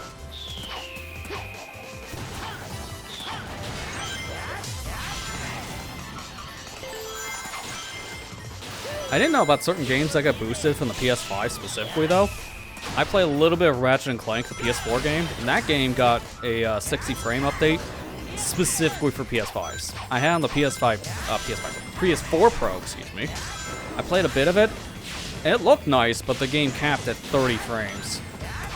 So it's nice to play that game now on the PS5 at 60, because Ratchet & Clank does feel like a game where it just plays much better at a higher frame rate. Usually platformers are one of the games that benefit pretty well from a higher frame rate, just because of the camera movement. The smoother it is, the less likely you are to get motion sick.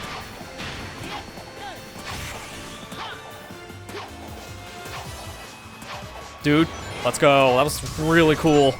I don't think I've ever got that before. That was sick movement.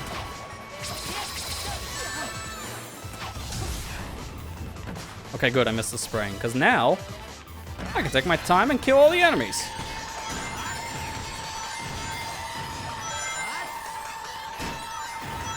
And it's just in this section, because the rings are the only thing in the other part, so just turn around immediately.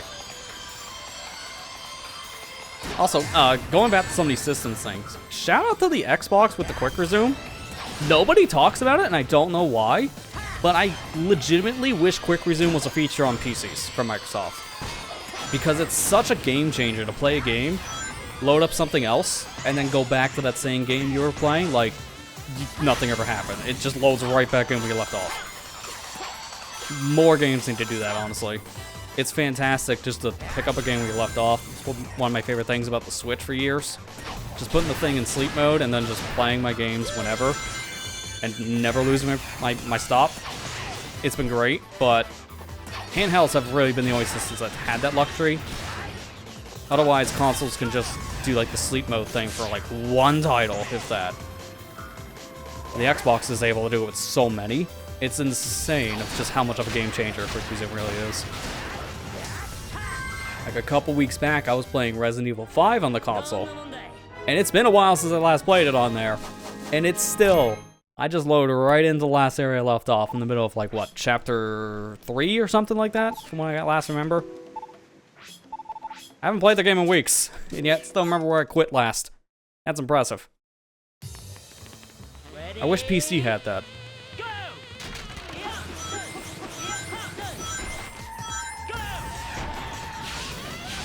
I feel like not enough people talk about how good Quick Resume really is on Xbox. It just seems to be like one of the sleeper upgrades the system got.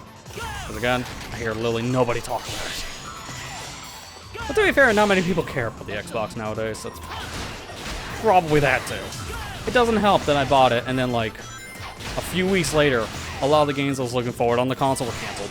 Like the big one was Perfect Dark. So that's not good. And that's kind of where Microsoft is currently. They're just not really able to commit to a project. They keep on canceling things left and right because they make really bad business decisions.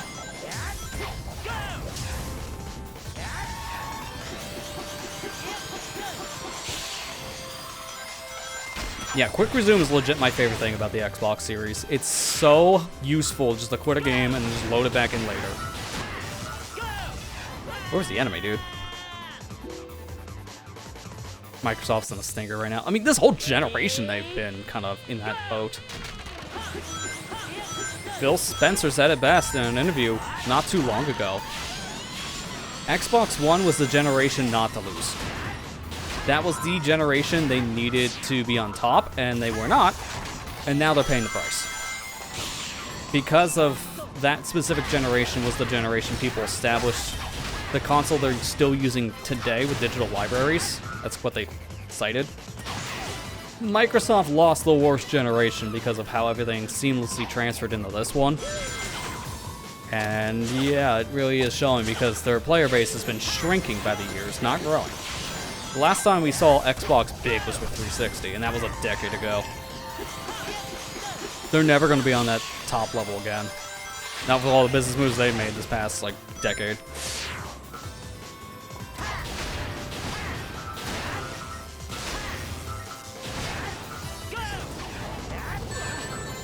Not worth that one enemy. That would have legit killed me. Like that. Again, what's with this level be my Achilles heel in the series? Why am I so bad at it? I don't know. Ready, go!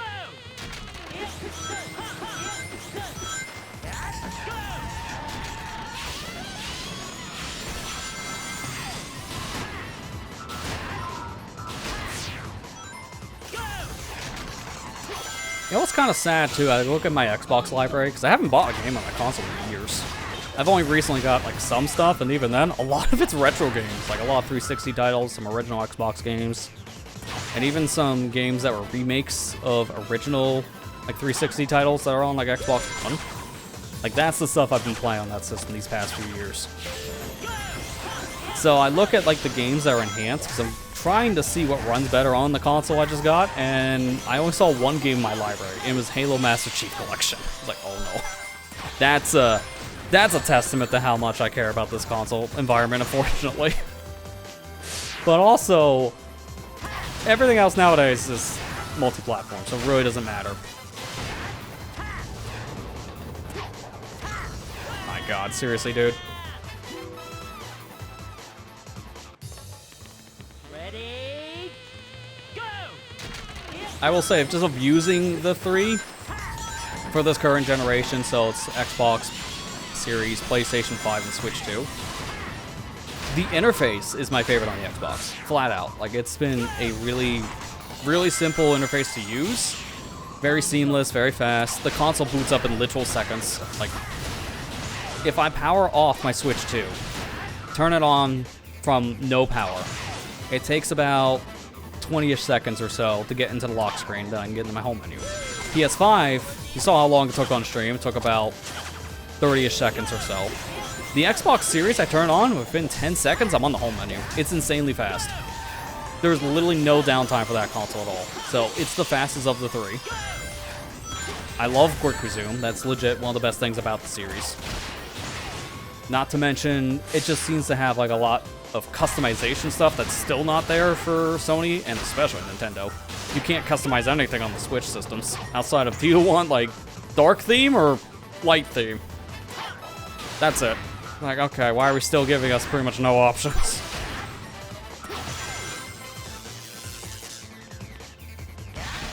I would say, as much as I like the Nintendo systems, the Switch interface is the worst of the 3. Always has been, and that's the way things are going, always will be, I guess. Because it's very bare bones. As much as I like playing games on the system, it's missing a lot of quality of life things. Like, a download manager would be nice. The other day, I loaded a bunch of virtual game cards on the system, and by doing that, it started to download every single game at once, which I don't have the space for on my console. So I had to go in and cancel a whole bunch of games, but the only way to do that was to go in my actual like library, find the game that was downloading, and then cancel it. It was a mess. It needs a download manager. I don't know how we're like almost 10 years into the Switch's lifespan and still have no download manager. It is really infuriating.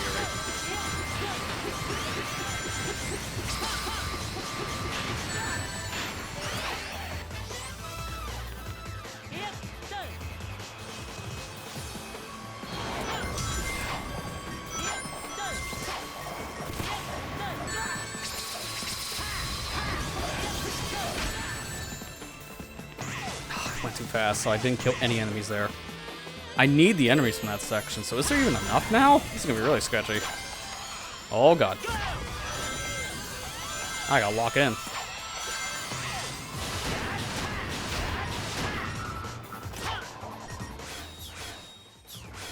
Oh, you didn't. Ah, you saw it.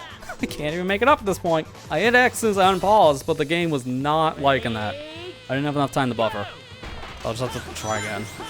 Ideally, what I'm trying to go for is I'm missing the spring during the last automated section. And by doing that, then I can kill the enemies. But I think I should probably do the rooftop run strat.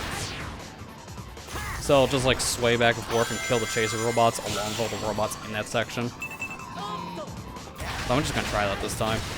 Play it safe.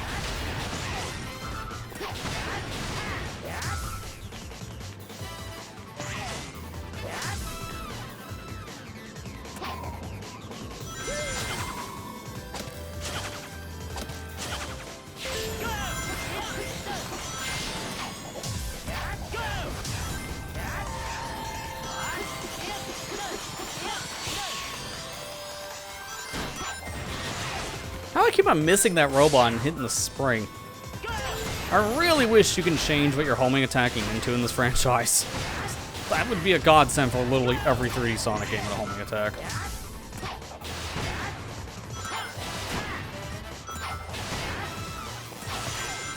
Closest I can think of is there's a mod for Shadow the Hedgehog. I've shown it off before. Shadow the Hedgehog Reloaded. You hold down, I think it was like one of the bumpers, like I'm doing here, or one of the triggers, one of the two. And then by doing that, you can homing attack enemies without hitting the homing attack reticle, so you just do like the air dash. That's the closest we've gotten to selecting our homing attack in a Sonic game, and it's not even a real one. It's a mod.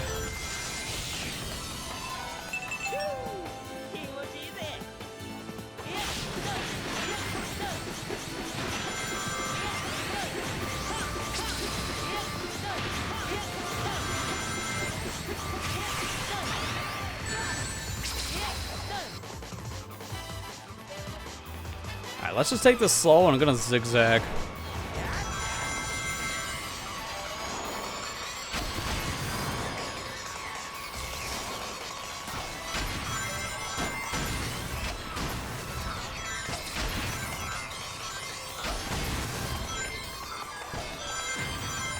Nah, I can get more.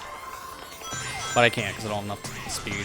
So, I don't have to do any sketchy things anymore, but I might have to detour a little bit for robots.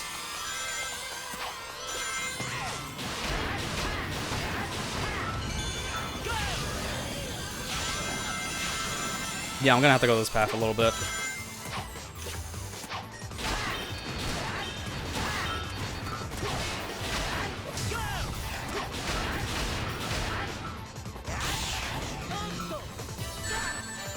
By the way, nice automated section. I just want to show that.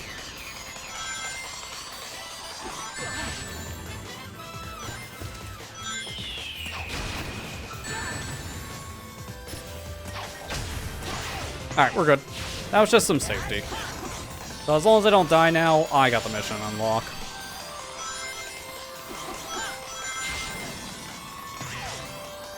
I know what chat's thinking. In before he dies.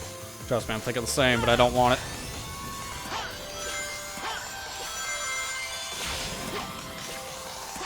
Literally impossible for me to die now unless I make a dumb move, which don't count it out yet. Could easily happen. But it won't.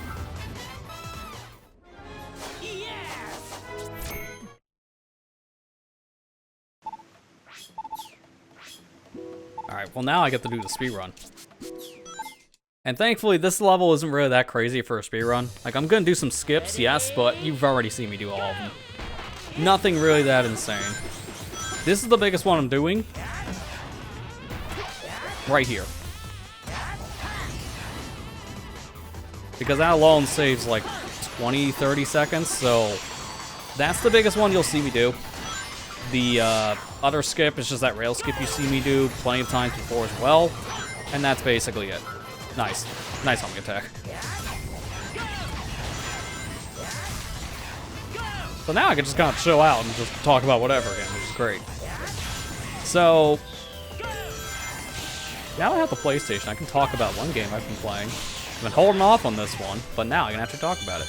Astrobot is definitely the game that deserved winning Game of the Year last year. That game's fantastic. That's my favorite one I've played this entire year so far. It's a treat. Those DLC levels, though, are really hard.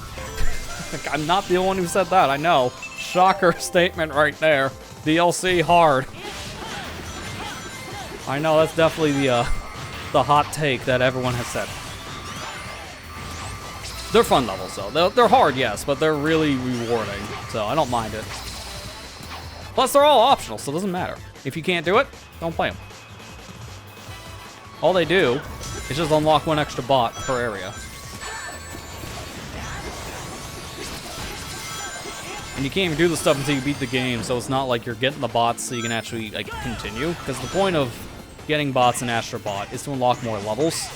And you're required to have, what's it, like 200 by the end of the game, somewhere around there. And the game has about 300 something.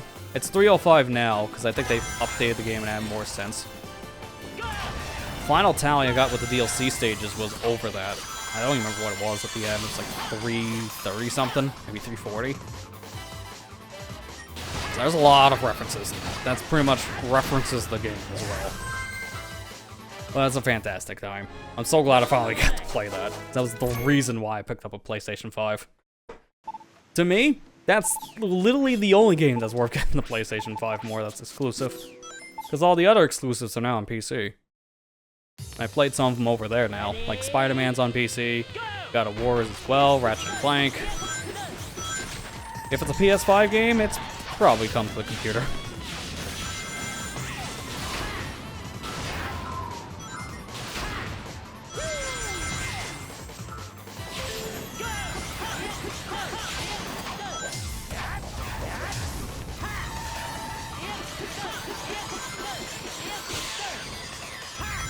Kind of a shame now, consoles are actually making themselves more and more obsolete over the years.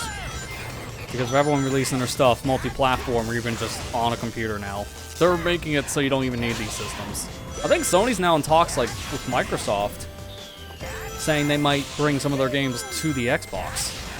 So they're thinking almost a similar strategy that Microsoft's doing, and just going multi-platform in a lot of ways, which is really weird to see. We are at a point now where these consoles don't even need to exist. So it's gonna really make the next generation hard to sell. I know we've got announcement information about the Xbox handheld, the Xbox Frog Ally, and we got some prices that leaked. Oops. Also release date. I know a lot of people aren't happy about the prices, but I called it a mile away because, one, it's Asus making these computers, so Asus has a premium to them. Not to mention, handheld gaming computers are just expensive, period. Like, laptops are expensive nowadays, just because of the tech inside, so I'm not surprised to see the Ally X is up to $900. Like, I kind of expected that. That was legit the price I even guessed in my head. It's like, alright, what's the current Ally X? Is that around 900? Microsoft's also going to be 900. Oh, let's look at that. Pick up the phone, because who called it?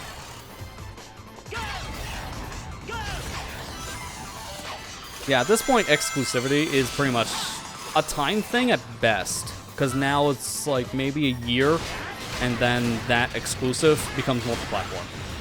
That's what I've been noticing. Nintendo's the only company that has their stuff exclusive to their consoles, but that will never change. Nintendo is always going to have their stuff on their hardware. They will never go multi-plat, because they are too stubborn to go multi-platform. They will always want to be their own thing. So at this point, the only system that's going to be worth owning in most people's eyes is going to be on the Nintendo console. I've been hearing that more and more over the years from a lot of people, and it's honestly the fault of these two companies, specifically Sony and Microsoft. They're pushing themselves out the door, especially Microsoft.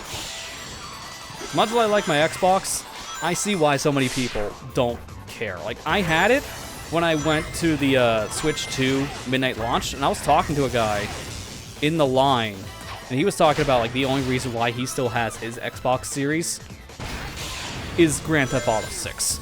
And if it wasn't for Grand Theft Auto 6, he would be selling his Xbox. And I'm just sitting over here like, I just got the system? And I agree.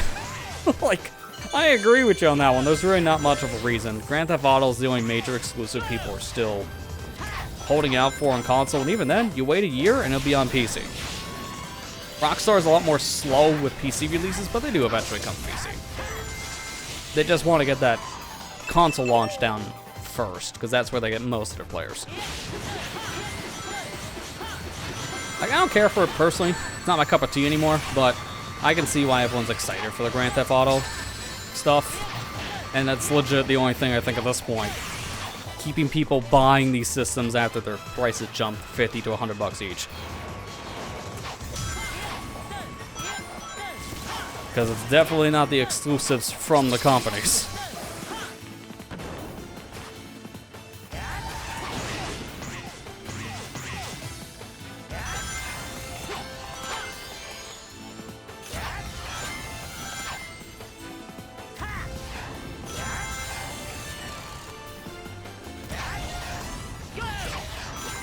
There we go, get me out of this cursed level. I don't know why I struggled in Empire City Day so much in this whole series, but this is the final time we're playing this stage. Because once I kill these enemies, then we get to do it again. I knew at one point that would happen! I knew at one point that would happen. I called it in a previous attempt where the only way I can die now is if I just boost off the side. And yeah, that's not the first time that's ever happened to me in the ending. Because what's a homing attack reticle and how does it work? God, just add it to the curse of this stage, dude, seriously.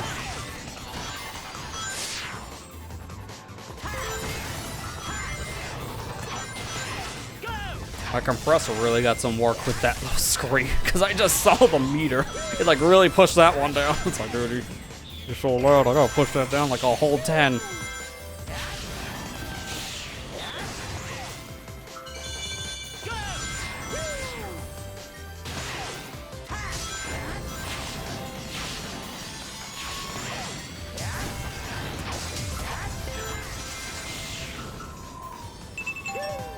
Well, my finger hit Y by accident. I'm glad it didn't count.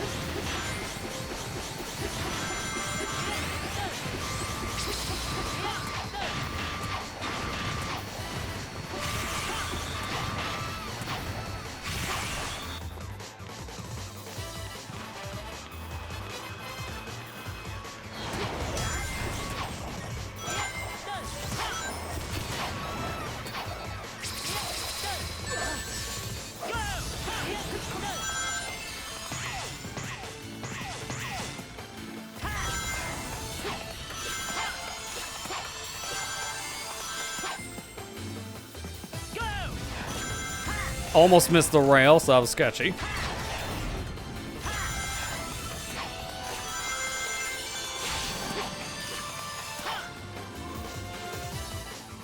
The homing attack doesn't fail me this time.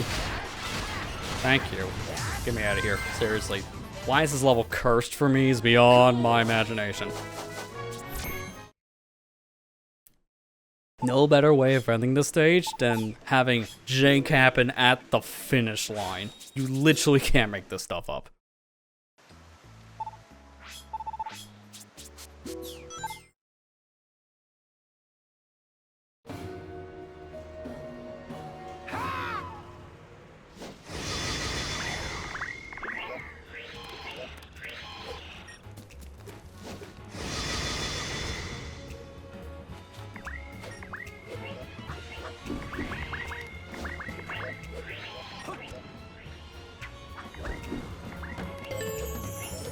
Thankfully, this is a much safer situation, I say, before probably fall down a pit.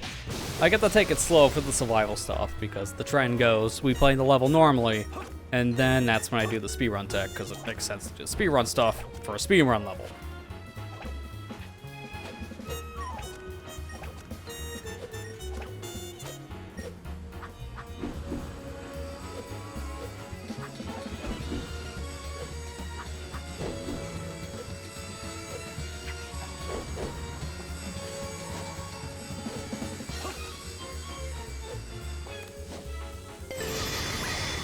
Thankfully, there's a lot of combat here I can just skip entirely, so it really doesn't matter.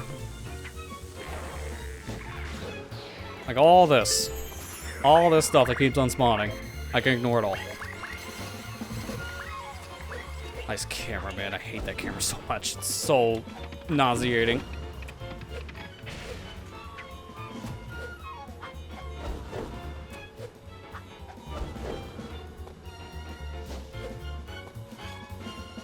And that's my safe strat to get over these.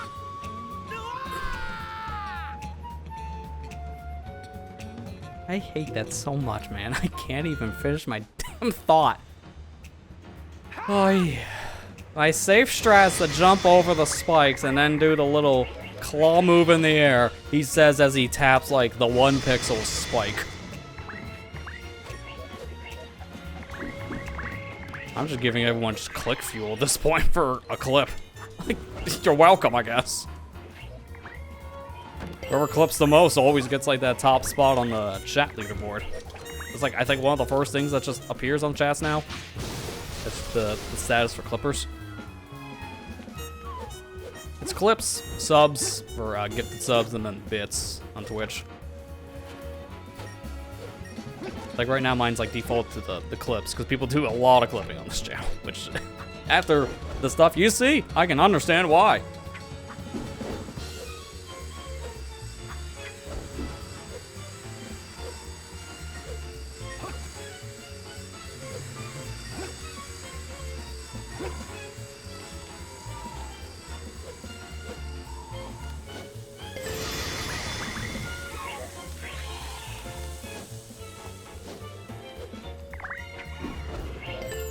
I thought I missed that for a second, and I was gonna be mad.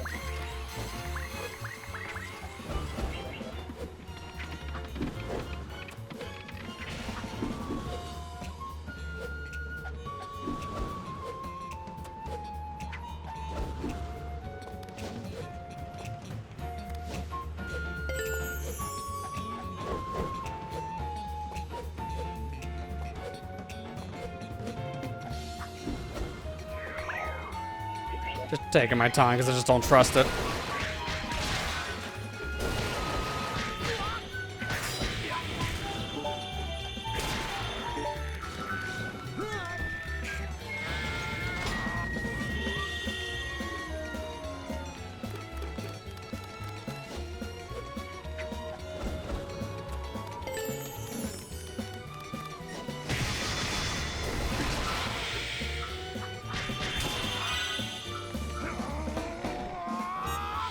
Ro's now on NSO. Cool. Because I know they were talking about that coming out. It's funny. I went on the Switch online page the other day to see if I can redeem more like platinum points for stuff, and it said I can play Chibi Robo now. This was a week before it came out. It's like, guys, I think you're a little premature on that play now status.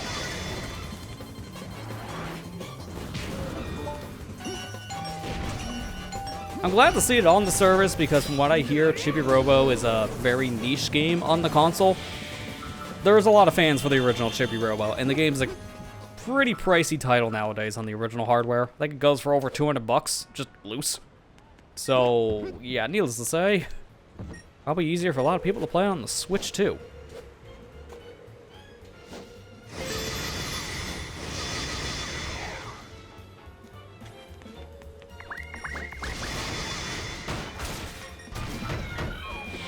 The one game I wanted to be on that service, because I don't even think they announced it. And I know it's probably going to happen at some point, just maybe not yet. The original Kirby Air Rider. Because now we got Kirby Air Riders coming in November. We got the whole, like, big announcement thing from, what was it, yesterday? Yeah, it was yesterday, because yesterday was the direct, and it was Tuesday. I would love to see the original Kirby Air Rider added to the NSO service for GameCube, because they just make a lot of sense, honestly. But they're probably not going to do it right away, especially with a brand new entry coming out soon. Nintendo usually holds off making another game that's very similar to that one. They usually wait to put those kind of games on the online services.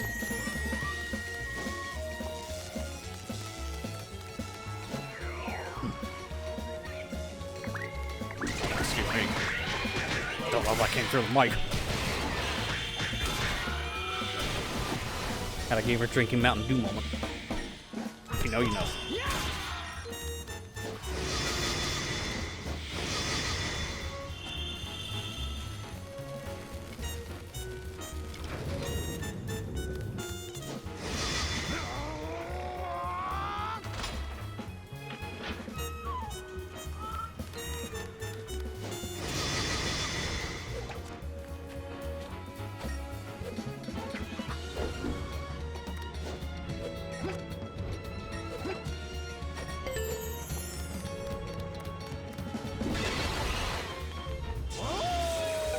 Those.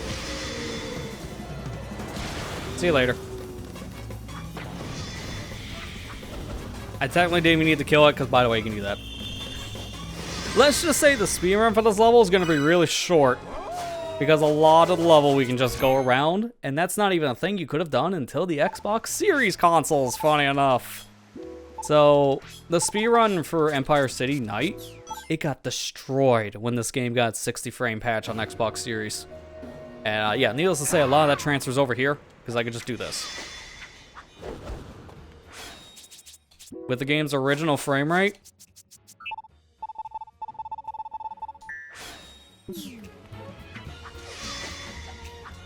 didn't have enough height. The higher the frame rate, the more height you get from certain combos. And 60 frames is the cap from what I've experienced for how much height you get off combos. So in this argument, 60 frame Sonic Unleashed, you can just jump over every wall in Empire City. It breaks the level in half. I've demonstrated this like multiple times throughout this series so far, it's gonna be really apparent once we do the time trial stuff for how broken this level gets. There are flat out sections we can just completely ignore.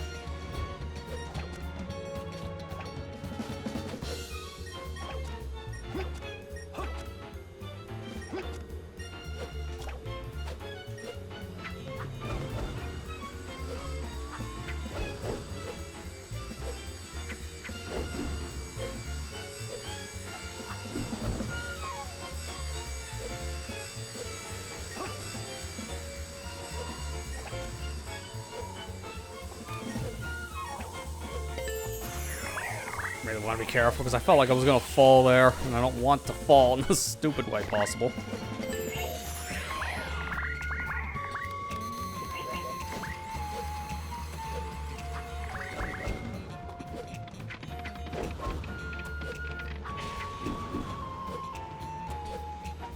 Now I'm getting more in the swing of things. I actually do some more risky stuff. Wouldn't want to do that when I'm rusty, as we've demonstrated plenty of times already.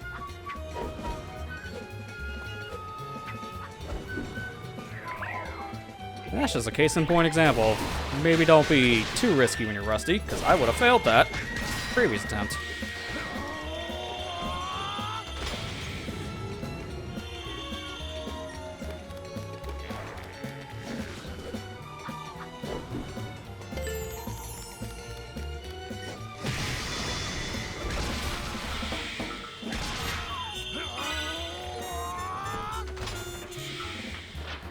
To be fair, I don't even need to do all this, because I can just jump over. And you can do that drill jump over here, too. So I'll be doing that for the time trial. They'll need to fight this guy for the same reason. You can also skip this Titan, but I'll be doing that in the time trial.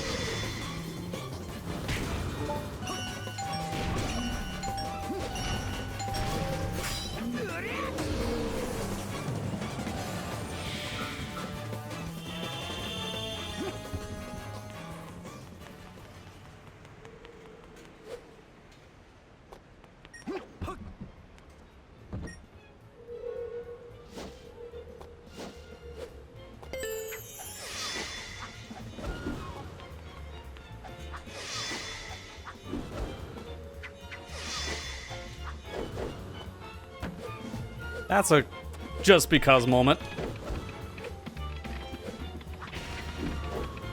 Which, to be fair, I think jumping over that wall screws up a loading trigger over here. Yeah, so by doing that, the electric fence doesn't load. Which, again, is a thing I'm going to be doing for the time trial, because you can see just how broken that makes things here.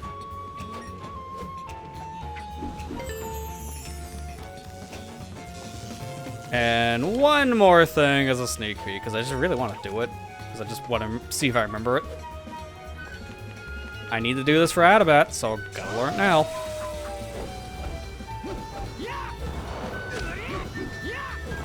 How's the quote go again, every Sonic fan? You without wings, I can still fly.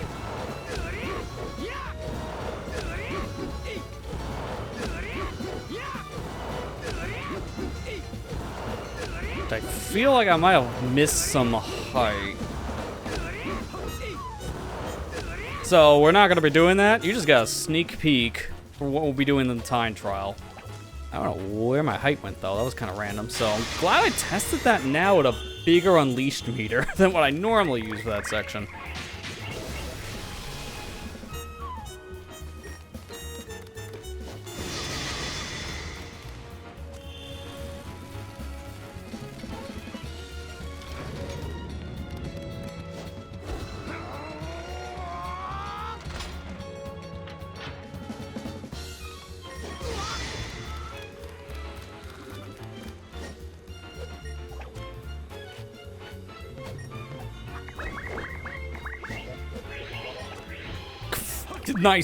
Nice heart attack game, thank you.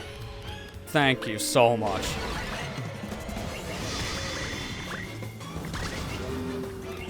So the reason why I was flying around such a weird way, you'll see when we do the time trial. When that pole extends out once you flip the switch behind the wall, that pole specifically unloads an invisible wall.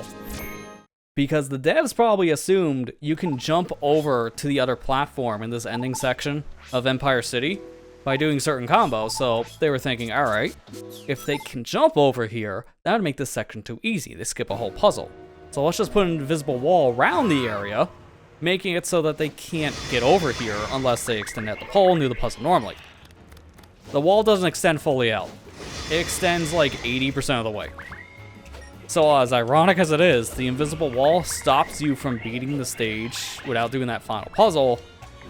But with that little flying move that we can do with the Unleash meter, oops, we can fly around the invisible wall and skip that last little pole switch. It's kind of ironic they built an invisible wall to solve that little problem of skipping the end of level. You can still skip to the end of level. It didn't actually fix anything. It just made it more complicated. To be fair, I don't think Sonic Team was expecting half of the things that you can do in Sonic Unleashed.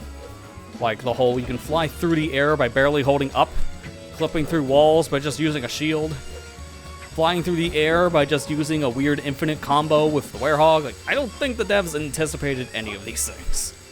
So, there's a reason why we see mechanics heavily changed going into the next 3D Sonic game using this engine proper, which is Sonic Generations. Technically, Sonic Colors uses the engine next, but Hedgehog engine in Sonic Colors is like a very modified version of this one. It's not the exact same. But with Sonic Generations, it's pretty one-to-one what it was in Sonic Unleashed. Just with some tweaks here and there that fixed a lot of the game-breaking bugs, like M-Speed and D-Speed being harder to achieve. Because ironic, it's still in that game. It's just not as easy to pull off because they changed the dead zones, but you can still do it. Even in the remaster, technically. It's just even harder to pull off in the remaster, but again, you can still do it. Look at speedruns, it's insane.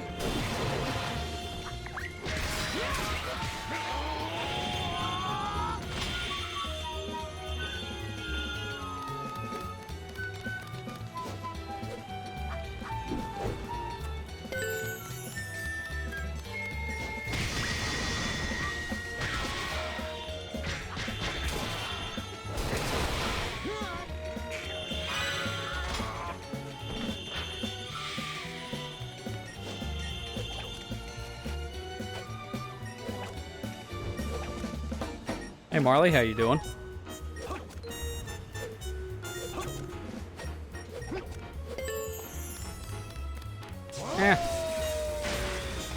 I'll get it back. And even then, the claws in the end are still strong enough for me to destroy the Titan there. That should be fine.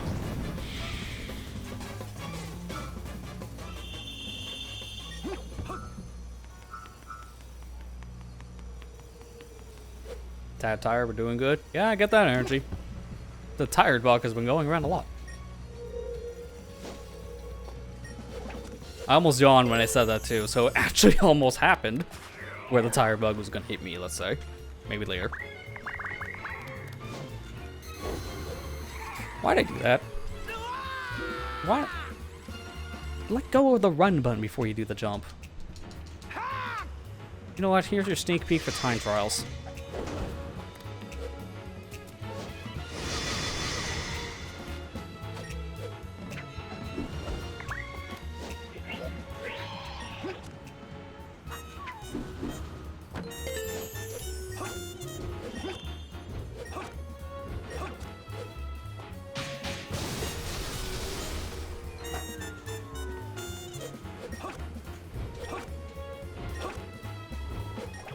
I'll do all the fast strats until the point we died, and then we're going back to playing the game as intended.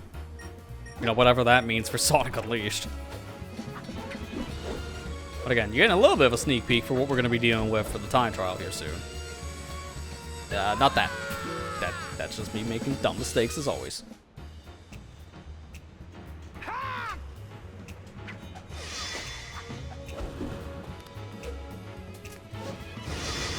Even though now we've been streaming for, what, 2 hours? I'm still shaking off some of the rust for not playing this game for like 3 weeks. It was hard to play this game with I wouldn't say a broken thumb, but it was very injured. It swelled up pretty bad after I got my finger pinched in something. Not fun. The only game I've been able to play for the past 2 weeks, and even then, it's been very, like, sparingly, has been Mario Kart World, and ironically enough, with the intermissions. I've had a hard time playing on the tracks, so getting a lot of those intermissions or worldwides hasn't been as bad. And it's just because I couldn't use the right hand. I was only playing with my left hand, so I had everything mapped to the left side of the controller. The drive button I had mapped to the bottom G button on the left side, so GL. And I was just able to hold that and just go. Didn't get great placements, but I was able to just at least still play something. And that was very, like, more like a thing from last week. The first week I just took it very easy.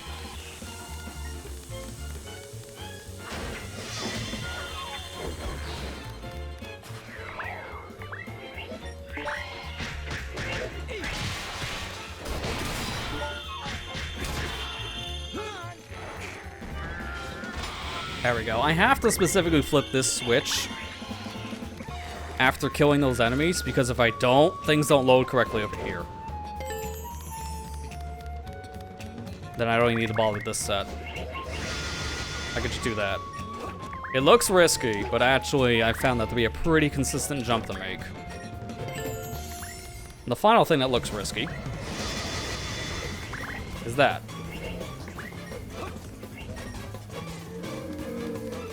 Excuse me, sir.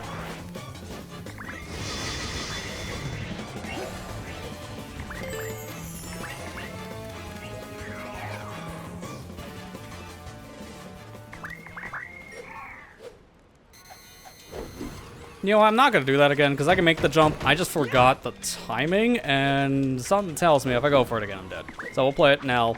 Safe. So there's your sneak peek for stuff we're doing in the speed run. And you know what? I got to do this one because it's just funny. It's like, what's the point of the fence to be there if you can jump over the fence? Which is always the funny thing to do. And again, I can do it because 60 frames per second.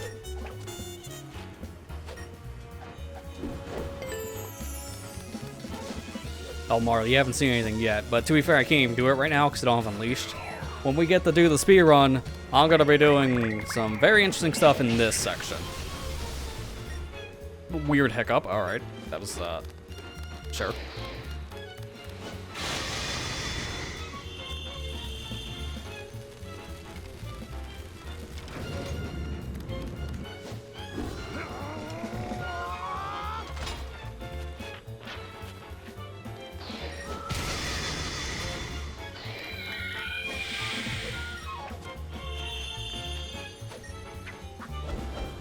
Barely off from having an Unleashed meter filled. That's kind of unfortunate.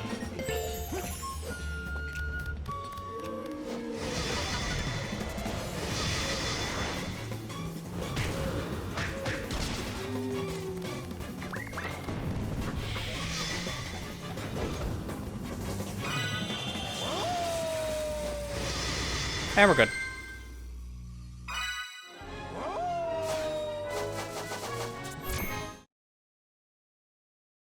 Now I can break this level in half because speedrunning isn't really that bad. The lowest this goes is 10 minutes. The only one that was 20 was Air at Night. I don't have to worry about any of these being that tight again. So you jump over the wall in the beginning, not really much of a reason to, you're just skipping an enemy trigger. So you just don't have to watch a cutscene, that's it. And that jump, by the way, with the drill move, you barely make that first pull. It's very tight.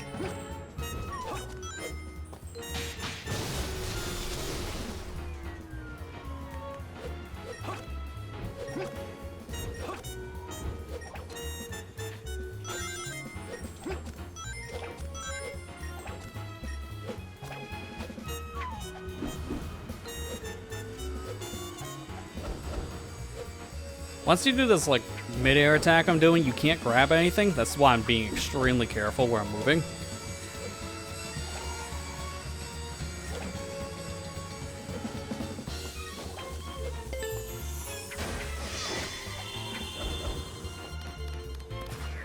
Have to spawn these enemies in. If I can skip these guys, I would, but unfortunately loading triggers and all.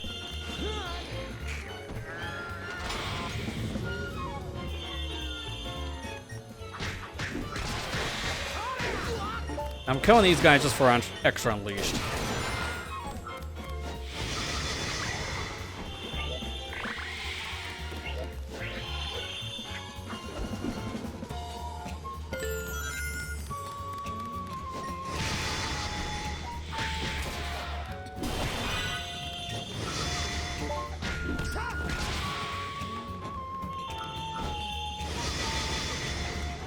Gotta be careful where I'm angled there, because there actually is an invisible wall around that section, so I could hit it. And if I do, I'm just dead.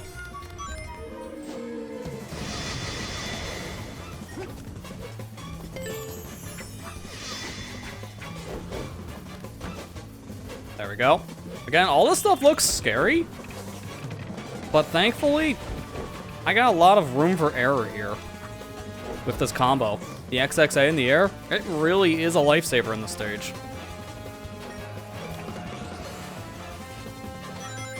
By the way, I hope you like the Titan music, because that doesn't stop. Not until I get over here. Kind of plays for a little too long. For some reason. Like they didn't anticipate me skipping them or something. Alright, now even without wings, I can still fly.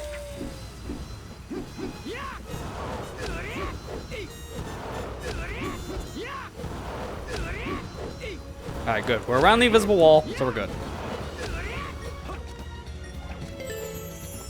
And then final enemy. What's that? He doesn't have to be fought. Why? What do you think? Sonic Unleashed. Walls are optional. All of them.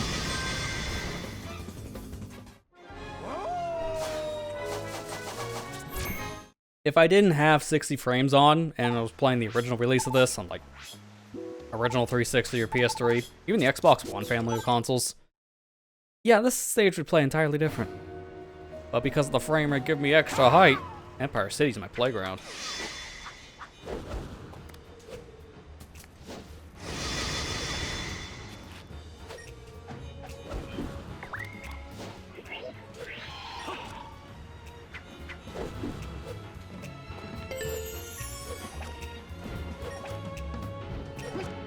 Oh, God, you remind me of Advance 3's missions.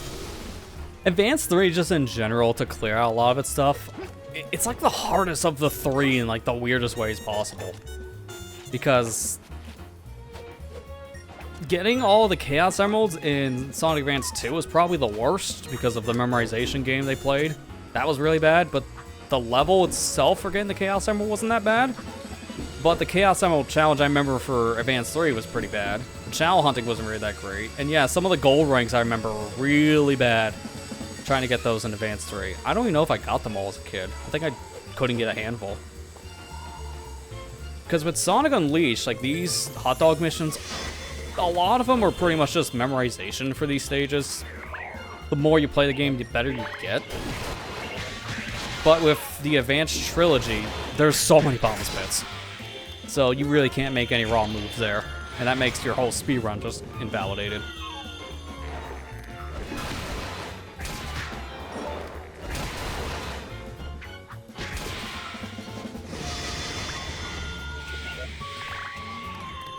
Yeah, I mean, there's also that too, yeah, Marley, because the advanced games all had good rewards for getting everything. But yeah, it's like, it was actually starting with Sonic 06, really. We've gotten to that era of, you did everything? Cool. Why? Because you get nothing now for 100%. I was not supposed to do that. Good save. My jump didn't come out.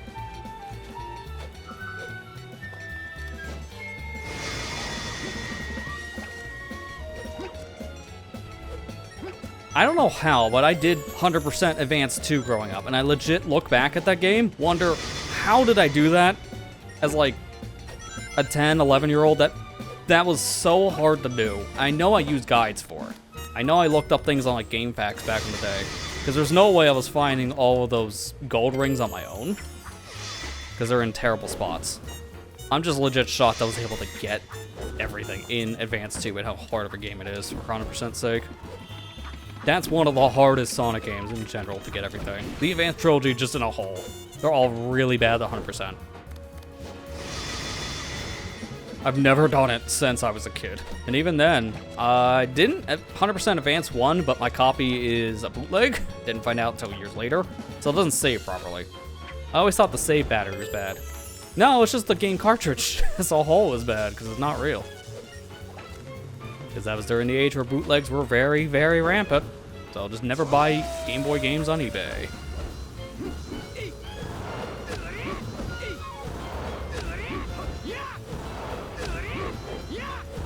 Unfortunately, family doesn't really know that, so very easy to get a gift from someone without them knowing it was a problem.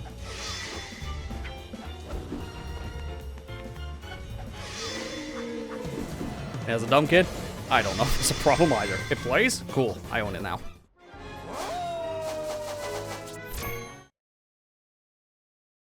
I mean, yeah, 10, 11-year-old persistence, you're not wrong. I mean, what else are you going to do as a kid, right? So, you kind of just push your way through whatever game, because that's really all you have to play. So, you'll push your way through the difficult stuff, just because. Just looking back, I'm like, how did I do that? Because that game is not easy. So, I give my, like, 10, 11-year-old self credit.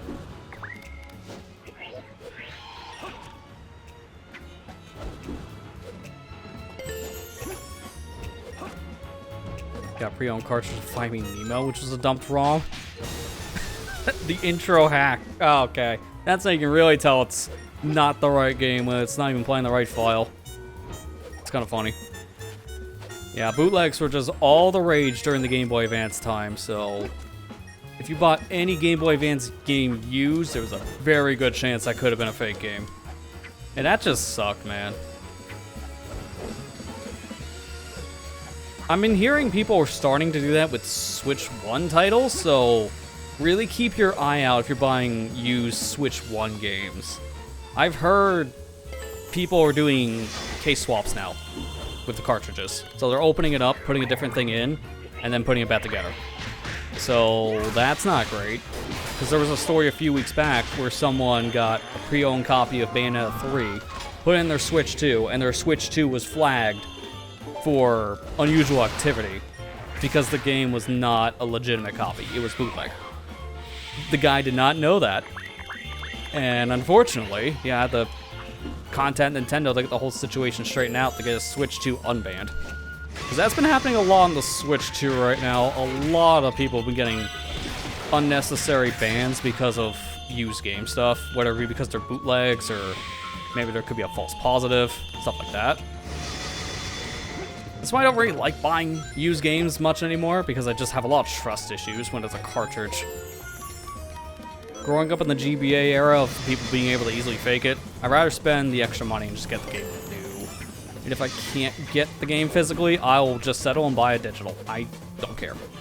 Because I want to make sure it's a legit copy. Great, thanks. Yeah, people are very sketchy right now in the used market for the Switch 1 stuff, and with the Switch 2 having that extra detection now for pirate stuff, it's very likely that if you're putting a fake game in your console, it's gonna get flagged. There's no way to know, unfortunately, if you're not that savvy on the pirating scene.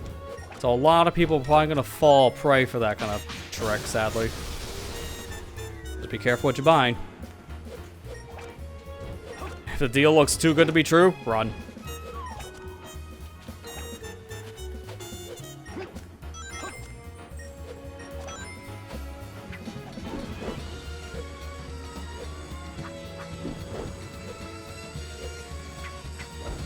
As long as you can circumvent it. To have an ACCC classification, but the cart would be UK, Aussie PAL, or specific EU country. That, yeah. Having like very specific markers on the carts really do help too. Because I noticed that when I was getting some Wii games a few years back, and even some 3DS stuff with the international releases.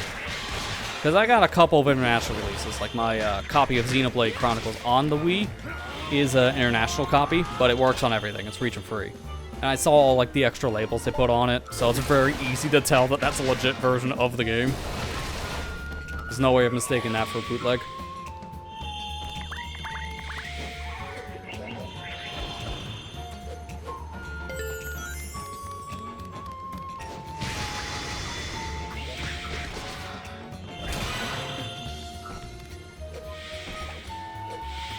I think I caught that before I committed the jump.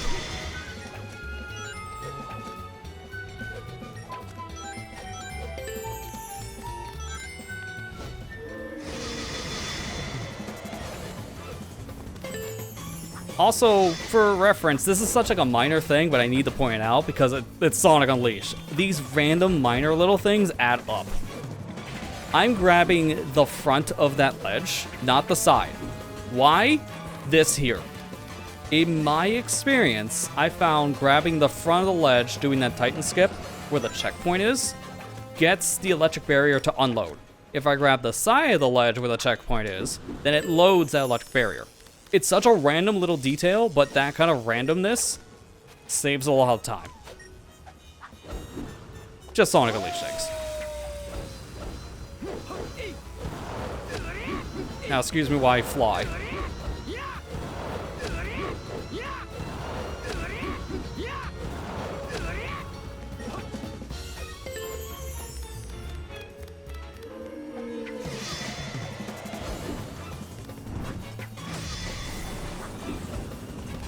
I was gonna laugh I got hit after I jumped over that fence by the shockwave.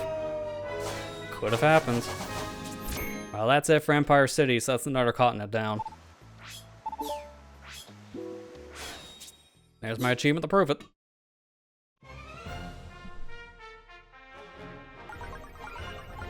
One more. At least for the traditional hot dog missions, because we still have another continent after this, but it's Eggman Land. And Eggman Land hot dog missions are their own beast. At least I'm getting my goal accomplished. I wanted to do up to Eggman Land, because I want to finish this whole series with Eggman Land.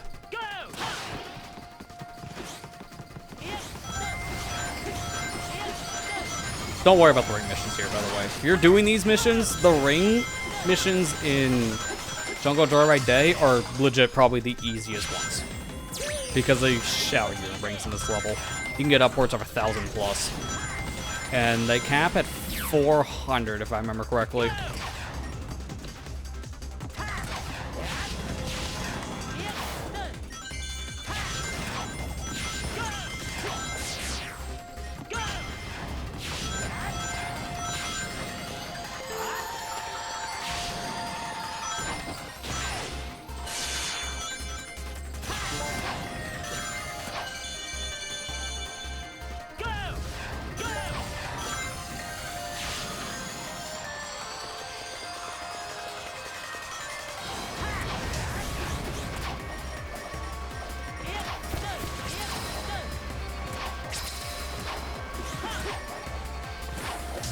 I'm not gonna bother getting the rings here, because honestly, I'm not worried about this challenge until level 3, and even then, I'm still not worried, because this level is pretty easy for the rings.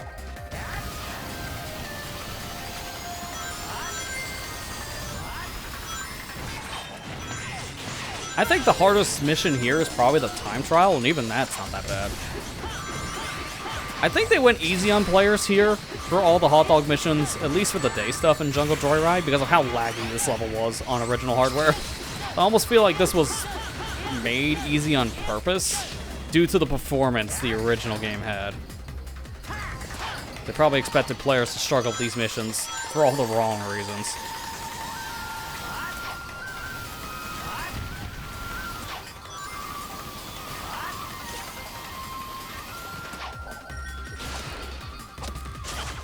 Should be BAY. I played this game too much. And I haven't played it in 3 weeks. That's saying a lot if I remember that combo.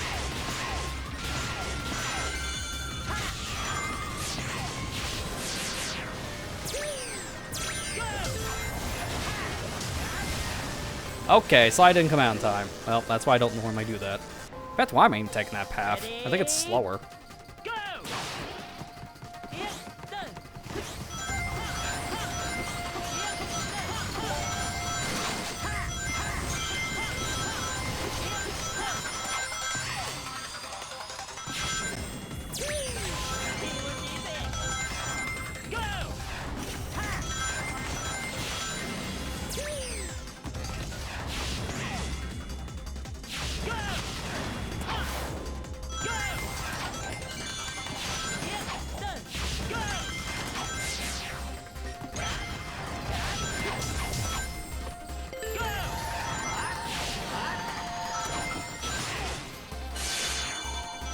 God, I remember trying to do that boost jump into the spring on the PS3 version, and that was like a coin flip if that worked, because of how bad this area lags.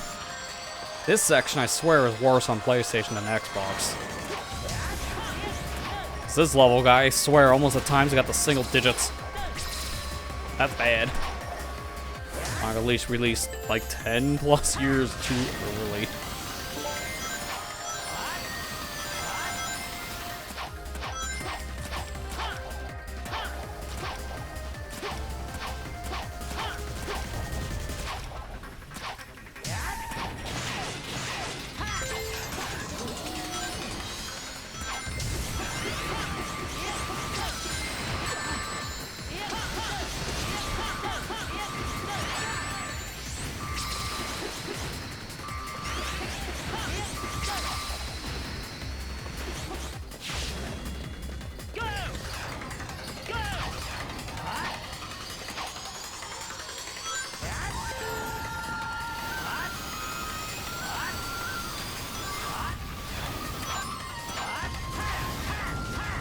Alright, that was sketch, but if it works, it works.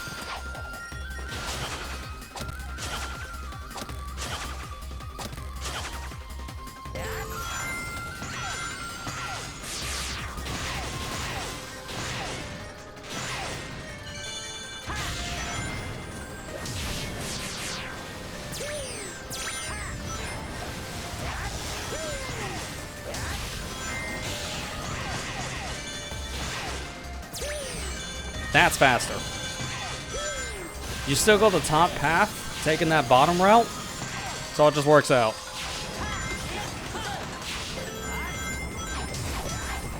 God, can I just patch out that spin kick? Would anyone notice if I just patch that out right now, please? I hate it so much. Keeps on messing me up. It's all the dumbest ways possible.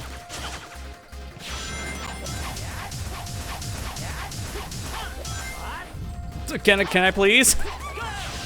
Every time I try to go for a stop. Why?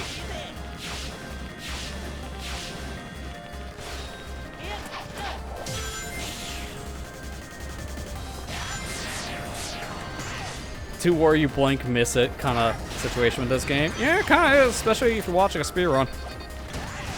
This game is seriously the fastest paced Sonic game, even to this day. But yeah, I do feel like if you just blink for a second watching someone play it, you miss it. If you're playing it yourself, you blink, you might run into a spike or something.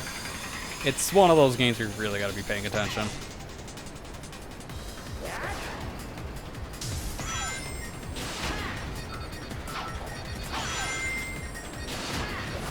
But I love watching speedruns of this. I've said it multiple times in this series, but watch a speedrun of Sonic Unleashed. This game has some of the fastest moving tech in the whole franchise.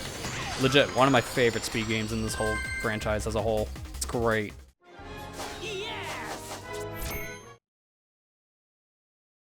Like, I know any percent right now, I think it's as low as about an hour 40-ish, something like that. Like, this game is really optimized at this point. The fact you can beat it in less than 2 hours is a very impressive feat. And that's rounding in all the medals, too, so that's hard.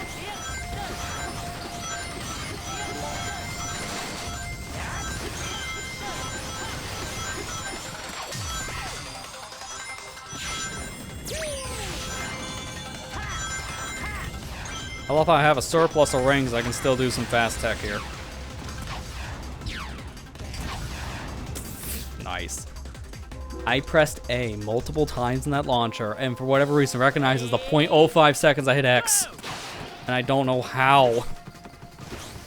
My finger slips because the X and the A button are right next to each other. So it's easy for me to hit one by accident.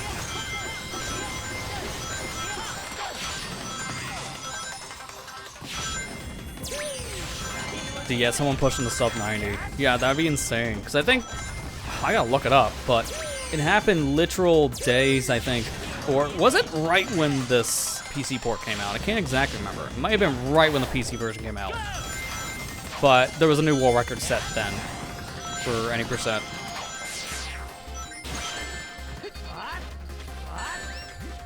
The one time I actually used the slide kick.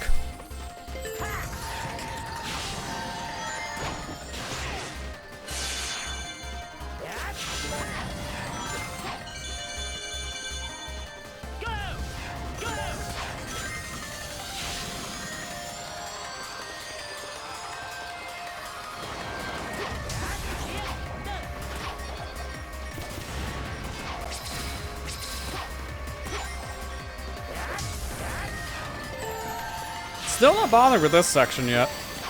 I will for attempt 3. We're gonna go for a max ring run on attempt number 3. Just to show you how crazy this level gets. And why it's really not that hard for these ring missions.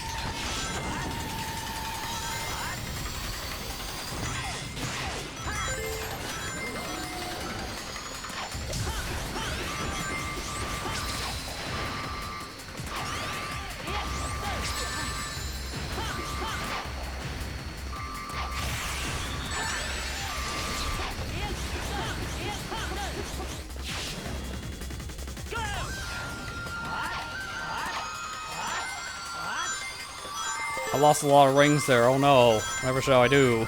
It's not like they shower me in rings in this stage for reasons unknown. Say that, I'm already back up to a comfy spot. It didn't even matter.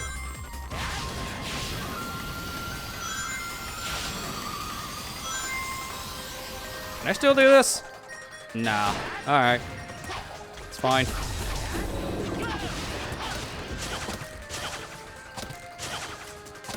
You got 145. Alright, so Joshua still has the record then, because that was the one I was thinking of, it's 145. That was set right when Unleashed Recon came out. So historic day for Sonic Unleashed fans at that time. We got a new fast speedrun, and we got a new way of playing the game. Kind of funny how that all works out. Because now I know a lot of people in the speedrun scene have swapped over to playing the PC version instead. Which is probably for the better, because the game just loads way faster, so now we're just taking out loads for speedruns. So we can just see how fast the game really can get. Not to mention, it's just much better to see more people get into a game, just in general, because there's a newer way of playing it. It's always nice to see fresh faces. A lot of people this year I've been seeing play Sonic Unleashed for the first time. And it's been a treat.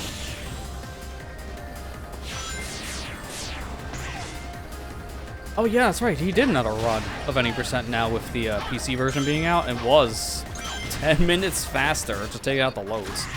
Really can show just how fast this game can get. There is a very strong possibility of a sub 130 any percent run of Sonic Unleashed now, just because of taking out the loading time. Insane to think about.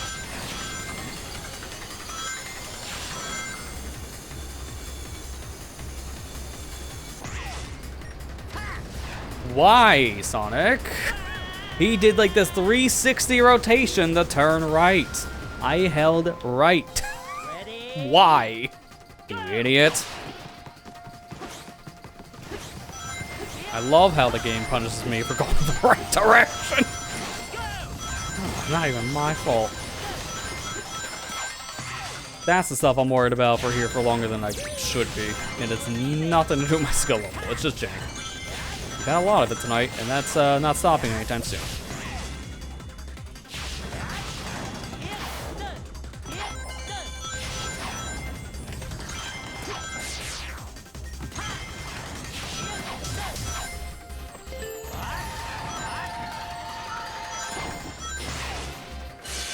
I might have said this before in the series, but when we've been playing the game now for over 3 months, I don't remember everything. They need to get Sonic Unleashed back in for a Games Done Quick speedrun at some point. This game has changed so much since it was last shown, and I think it was 2014. It's been that long. There's been so much in a decade found for this game, especially now with the 60 frame stuff. That opens up a world of possibilities for skips and levels that just weren't there 10 years ago. This is definitely one of those games that needs to return to the stage at some point in the future. I don't know if it was there for ESA at some point. I haven't really kept up with ESA all that much over the years. I've seen some runs here and there, but I haven't been watching it nearly as much as like the Games Done Quick events. Ready?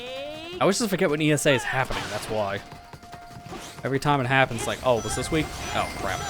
I always miss them.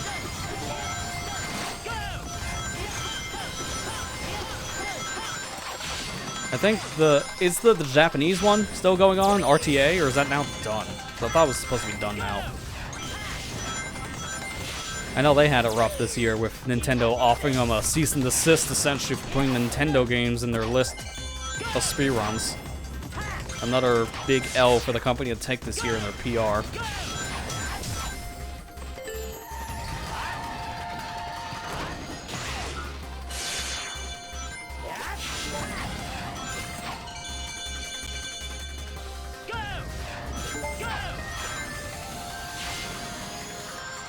Yeah, I had a hunch that would happen. Yeah, I mean, it's, from what I'm understanding, that's been something Nintendo has been in talks with the committee of RTA for a bit now. They're just not happy that they were putting Nintendo games in their event without getting Nintendo's approval first, which is really a thing only Nintendo seems to be doing in Japan. It seems like any other company don't do this kind of thing. Okay, really, this pillar's getting stupid now. Any other company is more or less giving them the green light without even needing to be approached, but Nintendo is the one company that you have to get like an event license from to use their games in anything nowadays. So that's a big concern just going forward for so many event planners, because they just don't know if they need to get one of those approval letters or if they can just run without the stuff and be okay, especially if it's something like for charity, because it's kind of bad this happened for a charity event like that. That's why Nintendo got a lot of bad PR, because you're not gonna let someone host this stuff for a charity thing, really? So people get very upset because of that. Ready, go! I think using the current hardware is where Crackdown happened the most. Possibly, yeah. Any newer releases on things like the Switch family of consoles is probably where Nintendo is really paying attention. But they've been paying attention for the retro scene for a while too, because like 10 years ago they're famous for canceling a lot of like Smash Melee events. So they will pay attention to the retro scene. It's just a matter of how much they pay attention is up in the air. People hope they just don't do that kind of you need event thing with the European and American ran events, because yeah, imagine if they issued a cease and desist, the game's done quick because they didn't get like an event approval or something. People would riot over here on this side, because it seems like Japan was annoyed that that happened, but the Japan scene understood, because they understand the laws more over there. Well, us Westerners don't, so a lot of people in the West got super upset for the people in Japan, which it's about right. People over here are just a lot more upset to begin with about anything.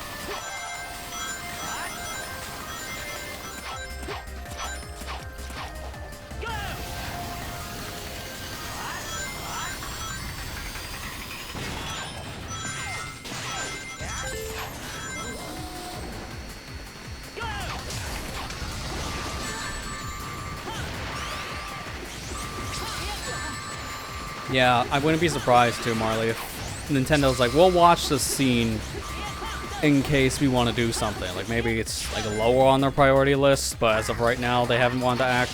I hope they don't, because that would be a real big problem. We'll find out going into next year.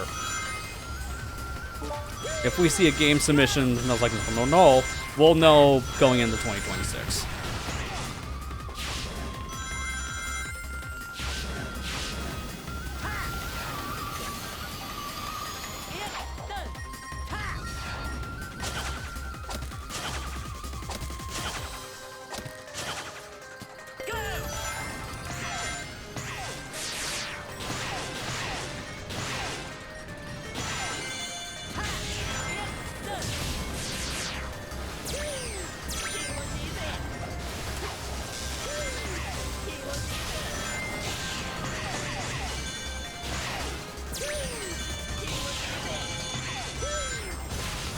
There we go. Last time I missed that spring, and don't know why, but Sonic actually locked on this time.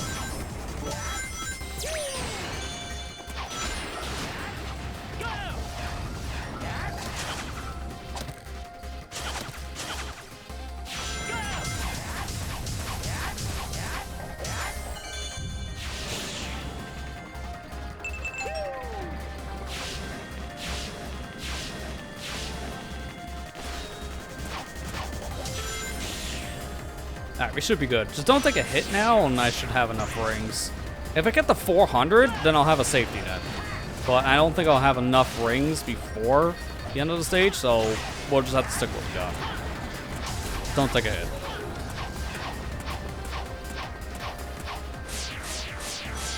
Next run, this is going to be extremely easy for the ring count's sake, because next time, I'm just going to get every ring we see, and you'll see just how much of a buffer I'll have. Oh, actually, we'll get enough rings to hit 400. Well, there you go. Now it's really no concern. I can take one hit, and I'm okay. Let's not, though.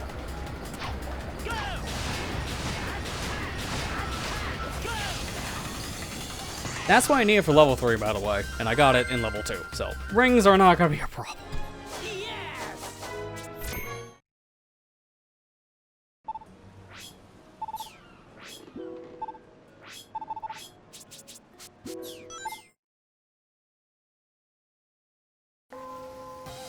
Alright, so now this is essentially just going to be the ring attempt. What's it actually called? Ring attack. That's what we're actually doing. I'm not going to go backwards for rings, but if you're doing a real ring attack, trying to maximize your score, you go backwards.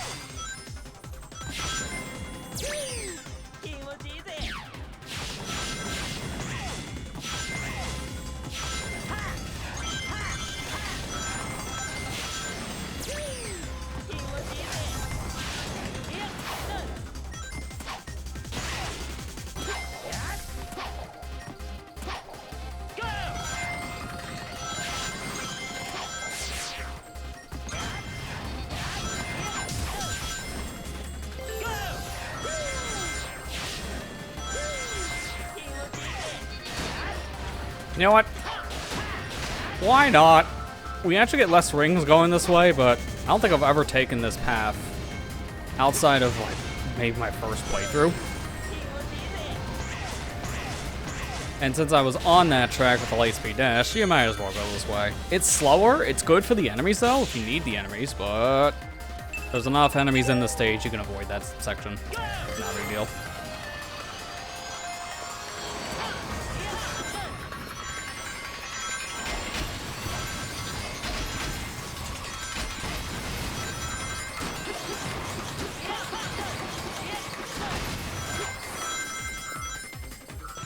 Gotta slow down there on purpose because there's a weird quirk in this section. When the robots are on screen, the water collision doesn't load. So when the chaser robots are gone, then it's safe to go in the water.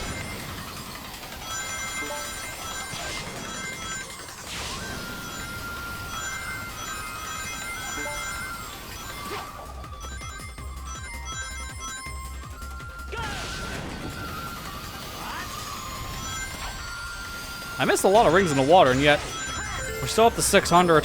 It's not a problem here, man.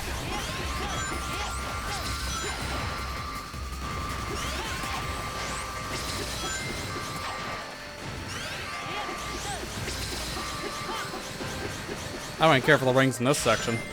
Doesn't matter. I got enough. I think I'm good.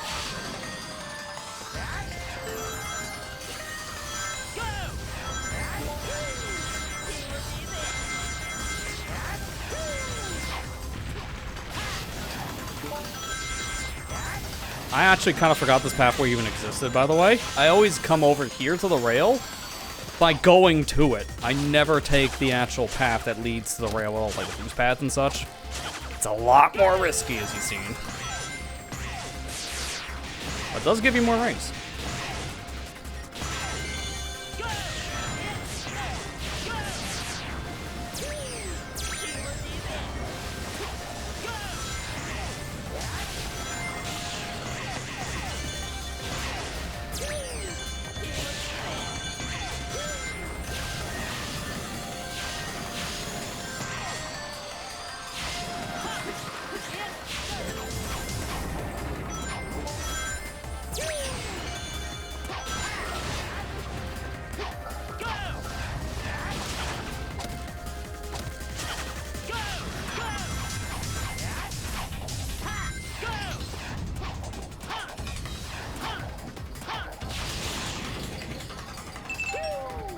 Weird I didn't make the jump the first time, but whatever.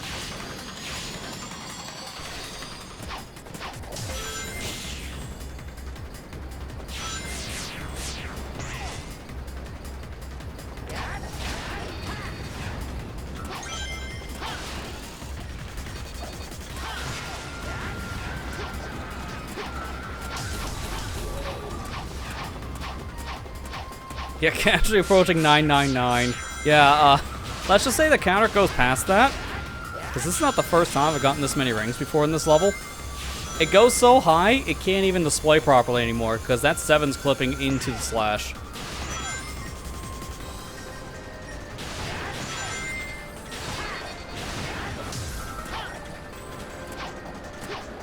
So whoever says the ring mission here in Jungle Joyride Day is the hardest mission, I don't think they played through the water section enough.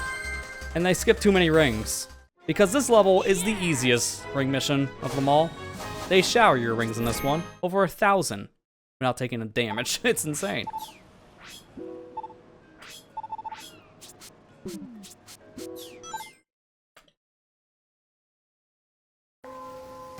Ready, go! The enemy one is a little bit harder, I will admit, when you get to level 3, but it's still fun.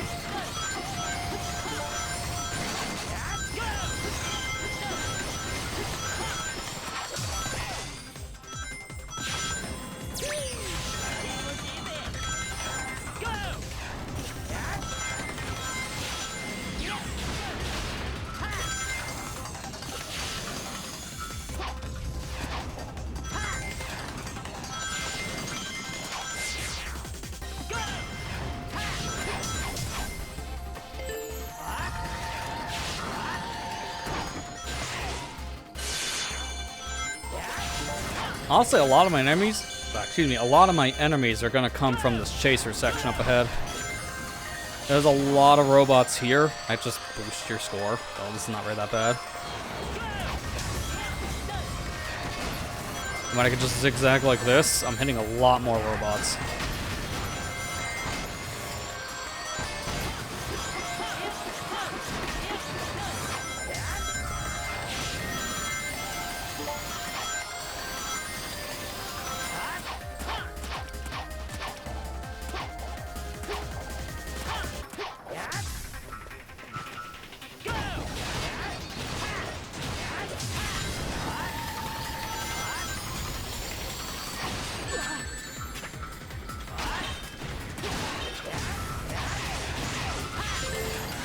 That's just some of the stuff we'll be doing for level 3. I will be going on my way a little bit more in this stage for enemies, but it won't be that bad.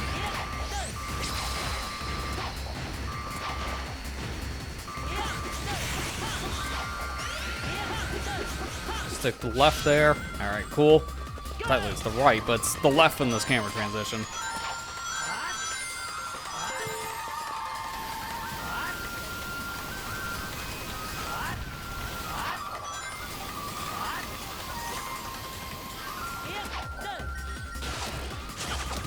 By the way, jumping that gate is super easy, and I found out a consistent strat for it every time. You see me hold B there, going into the sand, that makes that consistent, because slide jumping just gives you a lot more height. So it's very easy. I line up with the rail, and then I just slide jump once I get to the beach. And it gives me enough height to clear that jump every time.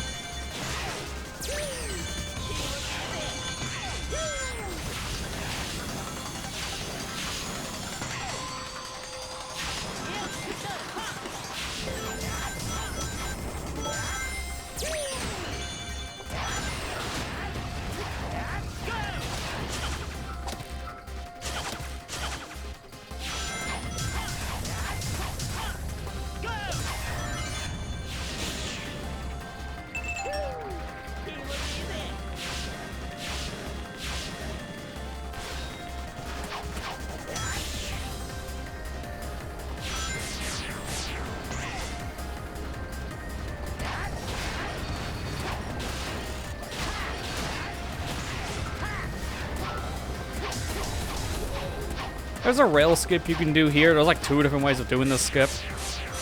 It's either there's a full one, which is extremely risky and I'm terrible at it, or there's one here when you just skip the boost pads and you can jump off the rail. I'm also pretty bad at it, so I'm just gonna ride this rail every time. And if I'm not boosting there, I've noticed if I hold back on the stick going into the final like spring area, then you can actually turn while hitting the spring. Normally you're not allowed to do that. So turning like that sets me up to only attack a spring early. There's one low optimization. That area has a set speed cap anyway, so it doesn't matter the boost on that rail after a certain point.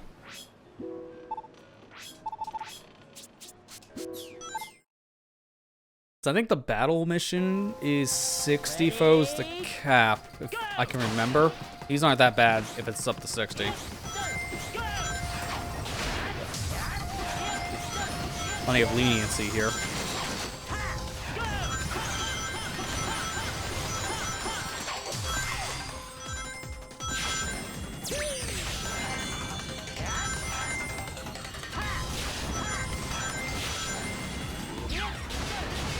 Yeah, I'm trying to think now.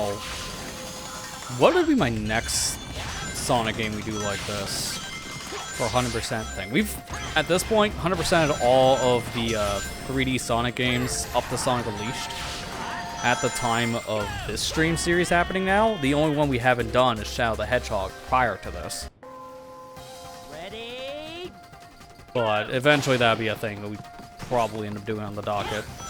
You know what's the one I'm not looking forward to the most? If we do it, in general, Sonic Lost World. That's probably the worst one to 100%. For at least what I would want to go for, because it's an all-achievements one. The problem is, the achievements in that game are just so terrible to get, and they only show up in batches of 3. So you can't get one achievement until you get 2 others. It's like, oh, it's so bad. Like, the game itself, just to do normal 100% stuff, is difficult on its own. Just getting all of the... I'm missing that, really. Just getting all of the red rings for the Chaos Emeralds. It's pretty hard on its own sake, but the achievements are just tedious. I don't even think there's like a single one that's like super difficult. They're just extremely tedious, and they have some weird triggers.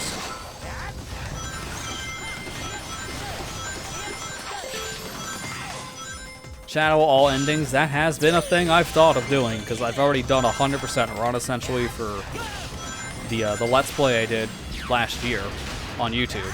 So if I did a Shadow stream series, it would be probably all endings, which, oh man, that is just tedium on its own. I can do it, it would just be very fatiguing. It's honestly a thing I kind of had on my bucket list for years, so it'd be worth doing at some point. I just don't know how entertaining it'll be after like stream 5. And that's kind of the problem I've been having with some of these series as of late. How can I make it entertaining after a certain point? That's why in general this year I've been backing off on first playthroughs and doing a little more like 100% challenge run stuff. Because it's easier for me to talk and play the game at the same time if it's something I know.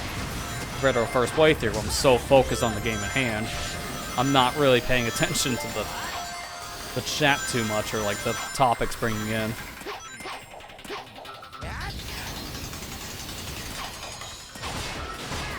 Not to say I'm not going to do first playthroughs in general, but I've just been backing off a lot more over the past couple months, and it's been really, it's definitely been a good idea. Transforming this stuff to first impressions, just playing it once and then playing it my own is great.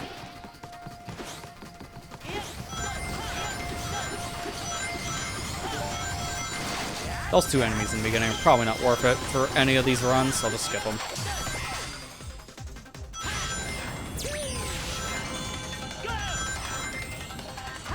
You know, at one point I also want to revisit Sonic Frontiers for a series, because we went through the whole game with a level 1 run. But that was before they even released the newer difficulty stuff, with things like the Expert Mode and all the DLC stuff. So, we are due for a revisit eventually. I haven't done that yet because I haven't played the game for myself since the updates. So, I want to experience that stuff first on like hard before I go into Expert, because I've heard horror stories. So, I'd rather play it on my own first and get a feel of it. That's why it hasn't been up on the dock yet, because that's just been the back burner to-do list for my gaming backlog. I just haven't felt as inclined to play it because I've already seen the whole game from front to back, so I just haven't had that itch to really replay Sonic Frontiers too much.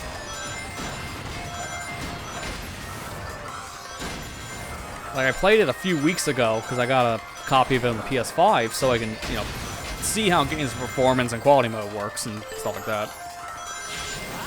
But I've only played like 50% worth of Chronos Island again, that's it. So I've just been dabbling in the game. Not really a thing I've put too much into again.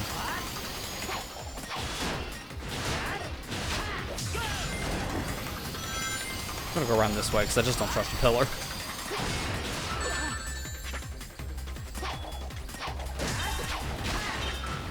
Yeah, also there's that too. Yeah, certain games are hard to explain without spoiling things, because I've had chat do that to me over the years for certain titles, and like for some stuff I get why that happens, because some people really like the game so much in question, but they don't know what counts as a spoiler. So someone could say, hey, that part coming up here in like 20 minutes, that part's really hard. And like, you know that's a spoiler, right?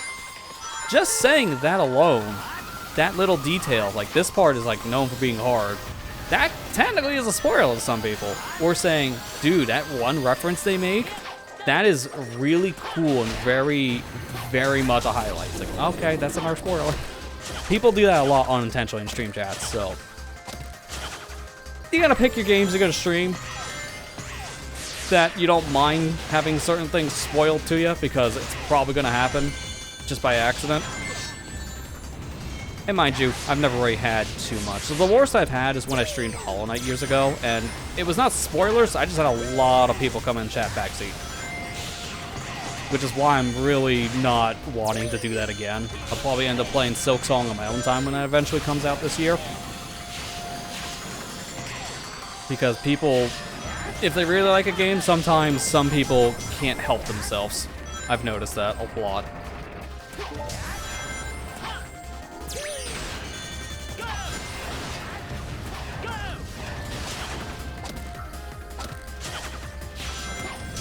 There has been one game, though. It's not like a retail release, but I want to probably play it on a stream. And it's not like you guys can spoil it for me, because it's a game that came out 20 years ago, technically. I want to try out that ROM hack that came out for Super Metroid a few weeks back, X-Fusion. That looks good. And it's essentially just Super Metroid, but you're playing through Metroid Fusion.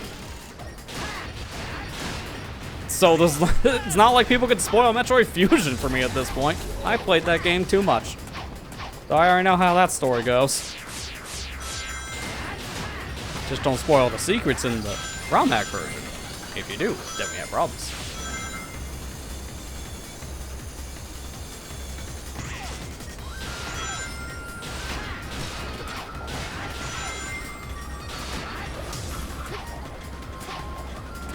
Well, that's probably like a in the future thing, not current plans, because I'm trying to finish up these current series. The goal for now is to finish up both Sonic Unleashed and Mario and Luigi Brothership.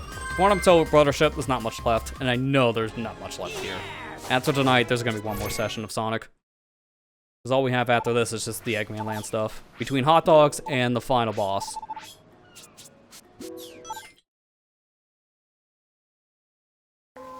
Yeah, there's a Zero Mission Super Metroid hack I've seen years ago too, but I've heard that the, at least there was like 2 versions of it, I think. I've heard the first one was kind of janky. I think there was an updated Zero Mission ROM hack that came out for Super Metroid, and that was supposed to be better? I don't know, I've only really seen people play the first Zero Mission ROM hack for Super Metroid, and it just kind of looked weird. Like, I've seen like some enemies like clip through the floor. I think there was weird issues with Crocomire, stuff like that.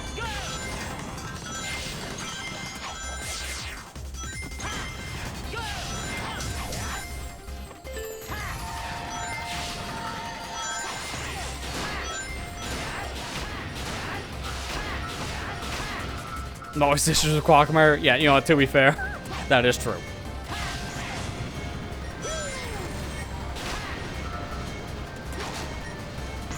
Think of the DLC stage where there's a thing under the box. That'd be a shortcut.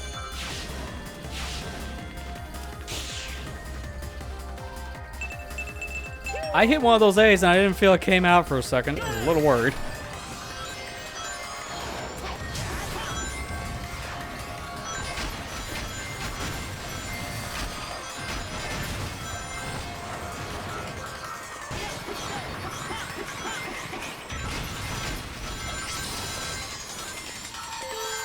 Let's get those extra enemies here.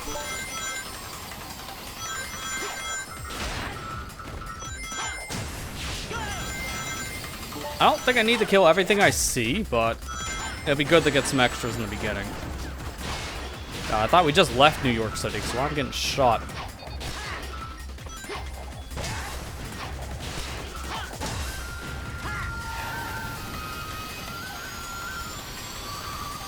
I thought that was gonna touch me for a second, which would have counted as a hit. Go around just because I don't trust that pillar.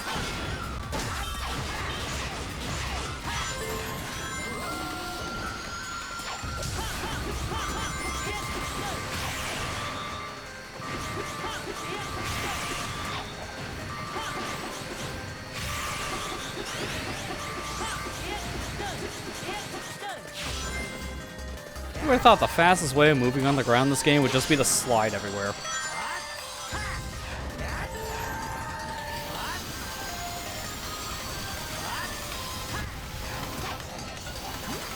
Oh god. Alright, corrected. Bumpers in this stage are scary. Nice, I actually made it over the wall, but then my homing attack had to hit the robot behind me.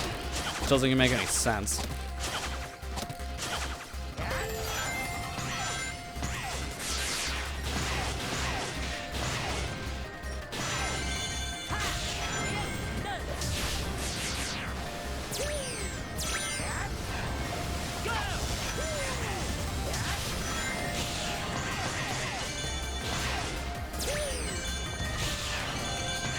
Hey, look, weird to skip like 4 robots below, but I don't need those 4. Based on what I have left, I should be good. Nice spin kick, Sonic. Also, I heard him. He jumped inside of that launcher, which I didn't even think was possible. But I heard the jump effect when I also saw the timer tick up on the A button prompt.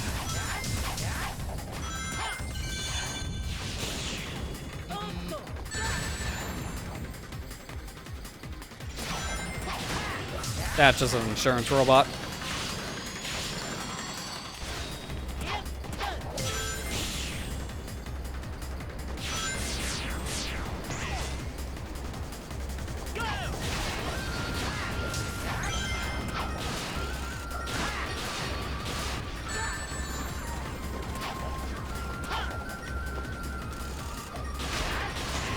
That was definitely a section of all time. I don't even know what just happened.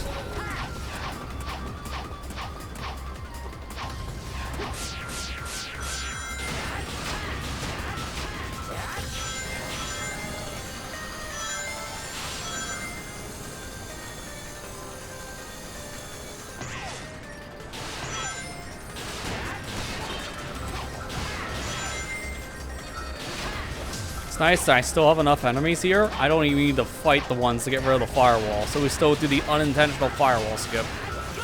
No matter what challenge you're playing in the stage, you can always skip the firewall.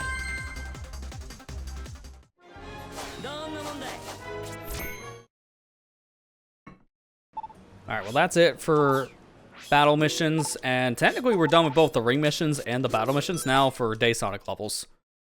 So those are done. Now we get to do time trial, and then we're done with Day Sonic stuff until we get to Eggman Land. Because fun fact, Eggman Land is a Day Sonic stage. Contrary to popular belief, no, it's supposed to be a combo stage. No, it's a daytime stage, technically. Oh god, this is not what was supposed to happen. All right, well, that's how you begin a stage. On an unrelated note, I think I need a new change of pants. Sonic and I are wearing pants. Also, why? Why aren't you wearing pants? He wears shoes, he wears gloves, but not pants.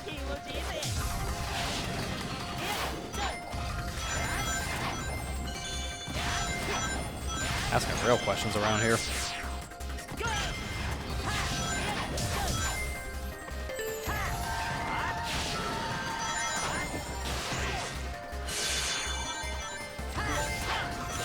I gotta try at least this one skip once. We gotta go for waterfall skip. I don't know if I'm gonna get it. It's really difficult, but I gotta try it at least once.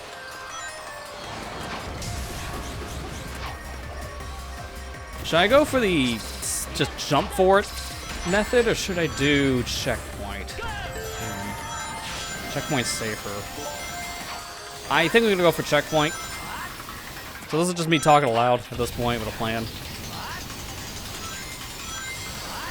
But it's coming up soon.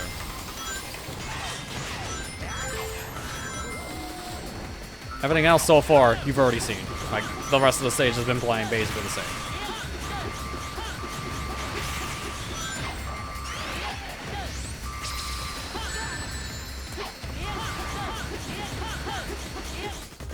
Oh, Pac-Man all gets a Leaf DLC for the remaster. Yeah, that is like a thing of news from this week, because Pac-Man got announced a crossover for Sonic, and Sonic got a crossover for Pac-Man, which is cool. I don't know what they're going to be doing with the Pac-Man one specifically. The Sonic one we already know, because it's a racing game, so it's just having guest characters. I'm going for the jump method, because I was expecting to hit these springs.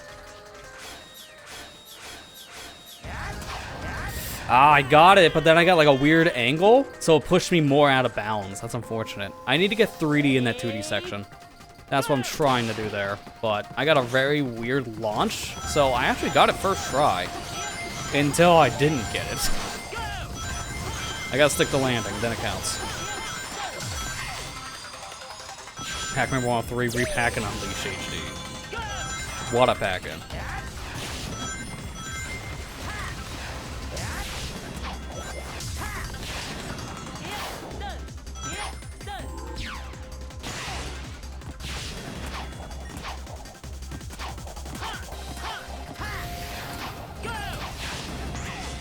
Thank God you get out of that.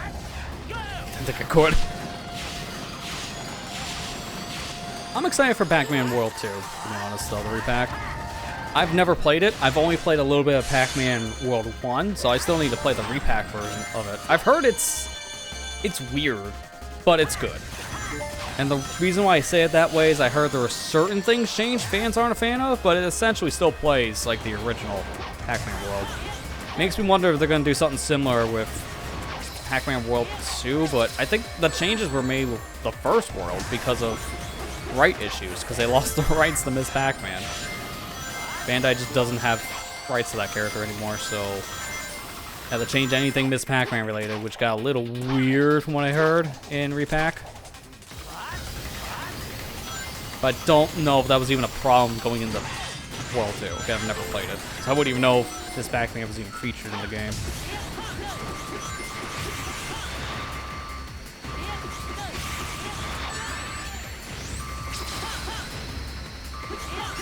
Repack phenomenal. I've heard good things. The only weirdness I heard, like I said, is just some of the changes they made to get rid of all Miss Pac-Man references, because I heard it was a little odd to some fans, but it doesn't really matter, in my opinion. As long as the game still plays solid, then that's all I look for.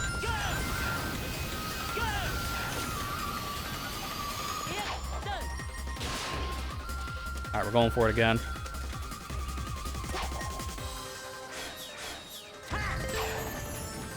Okay, you know what's the funny part? I actually nailed it. Got stuck for a second, and then I could have moved in my own path. Didn't realize that, so I made the commitment jump. Maybe I should be doing the checkpoint method, because that is safer for that 3D and 2D. I only went for the jump again because I didn't homing attack the springs, which is rare for that homing attack chain to begin with. The only reason why I'm going for the more risky strat, which I gotta stop doing, apparently.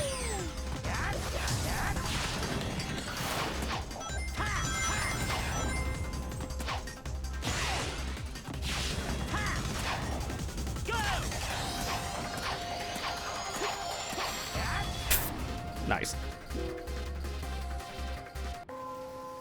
Ready, go!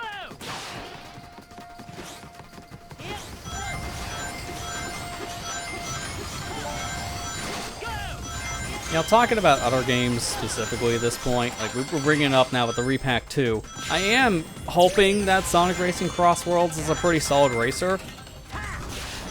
It's sad I have to say it that way, because I know the team behind it, and they made one of my favorite kart racers of all time, with Sonic and Sega All-Star Racing Transform. But I've heard nothing but bad things about the last Sonic Racing game, which was also Sumo Digital.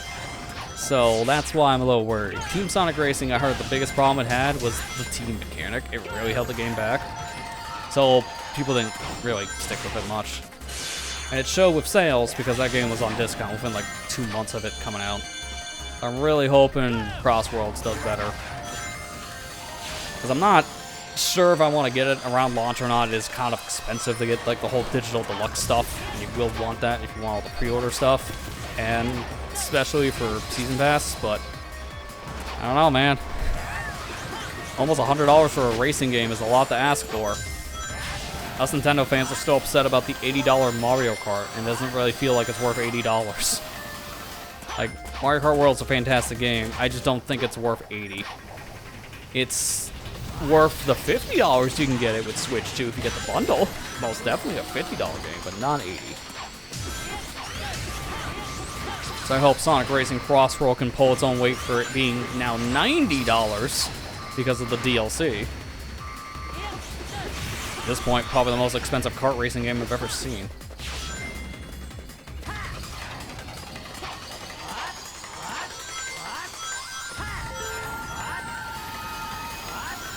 Really? It's not Sumo Digital? I thought I heard that was. I guess I'm mistaken if that's true. In-house Sega? The last time they made a racer themselves, wasn't that the Game Gear Sonic Drifts? Like, they haven't made a racer in years. They've always had it outsourced. Ready? It'd be weird if it isn't Sumo and it is just Sega. But like I said, I could have swore I heard it was Sumo.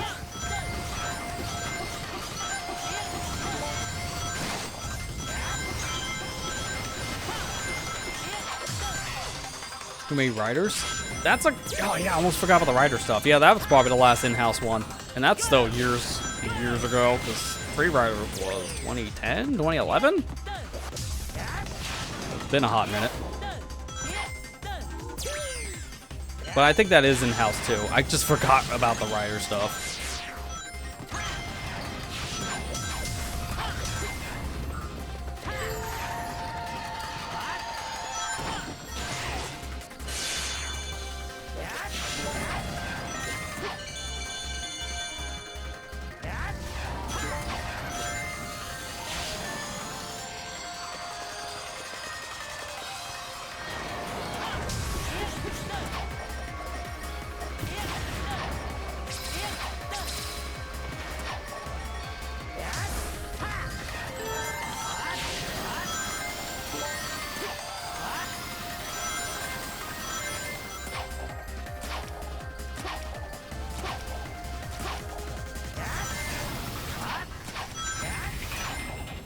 That was a little sketchy. I just kind of wanted to play it safe.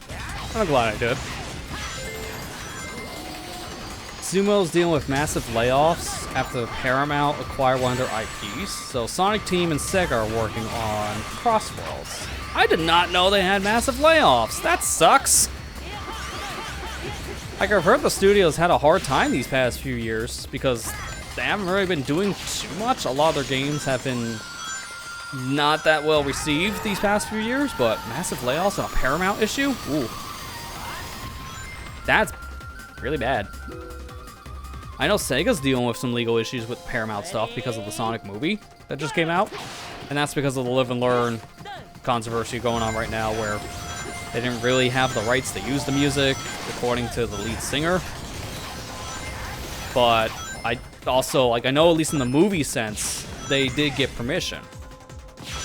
It just feels like the movie kind of reminded Crush 40's lead singer that, oh, wait a minute, actually, they've been using our music since ever, and they shouldn't be. So it took fans, I think, to remind them about it. So I know there's legal issues with Sega currently with Live and Learn stuff. I don't know if we've heard anything else since, like, what was it, December, maybe January, about that legal battle.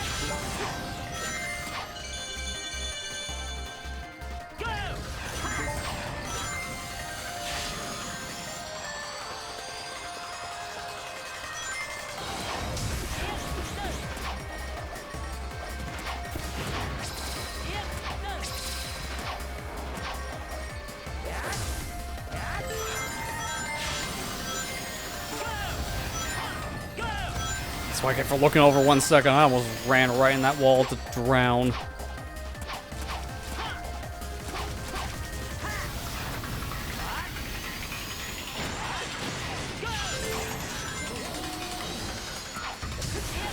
Yeah, that's kind of where I'm at too, Marley. As long as this legal thing ends in like a positive note between Crush 40 and then I almost said Nintendo, which is not far off in my head when Nintendo's dealing with their own legal battles still with a lot of crap. As long as Sega and Crush 40 come with like some kind of agreement with it, I really hope Live and Learn can be used in a lot of games going forward still. But if not, that's really going to complicate things, especially for re-releasing older games that have the song in it, like, you know, the Sonic Adventure 2 stuff. That would be very bad. They would have to change the main theme of one of the games. They'd have to pull Sonic Generations. I think even like the newest one has Live and Learn still in it. So Sonic and Shadow would have a complicated history there too. Dude, why? I homing attacked the other spring. Why do you latch on the other one last second? Ready? Yeah, Sonic Rush I know we're not getting anything for probably going forward unless they completely revamp that soundtrack, because yeah, the rights are gone for the original music, which does suck, because that was very apparent when they brought back Sonic Rush stages for Racing Cross World and they used completely different music. I've heard a lot of people upset about that because of just how much of a banger the original Sonic Rush soundtrack is, but Sega doesn't have the rights to it anymore. They can't use the music.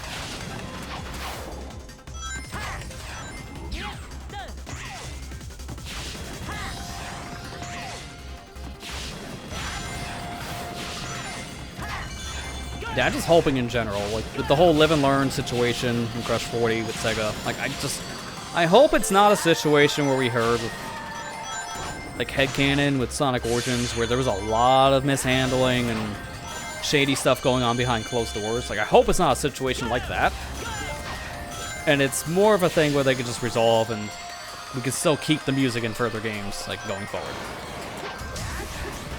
Because I know, like, with Sonic Origins, that kind of soiled a relationship between the people who made Sonic Mania with Sega because of a lot of mismanagement there. I don't know if that team would want to work with Sega again based on the stuff I've been hearing.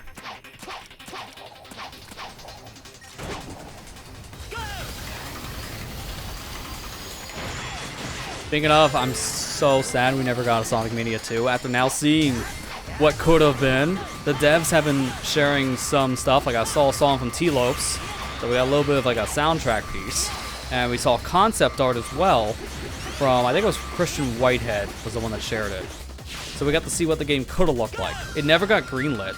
Instead, Sega wanted to focus on making a new Sonic collection, which, Sonic collection? Really? We make those every 2 to 3 years. What's so special about this one? And the answer was nothing. It was yet another Sonic collection. So there was no need to cancel or just not greenlight in general a Sonic Mania 2. That game sold like hotcakes. There's theories going around that maybe Sonic Team and Sega, they didn't want to get shown up by indie devs for making a Sonic game better than anything made in-house over the past decade plus at the time. So there's theories of people thinking maybe they just canned a Sonic Mania 2 because they wanted to make something better themselves. So then they license out Sonic to the studio that makes Balan Wonderworld instead, so they can get the original creator back, and that did horrible. So, really dodged a bullet there, huh? Really dodging a bullet not getting a Mania 2. Said nobody.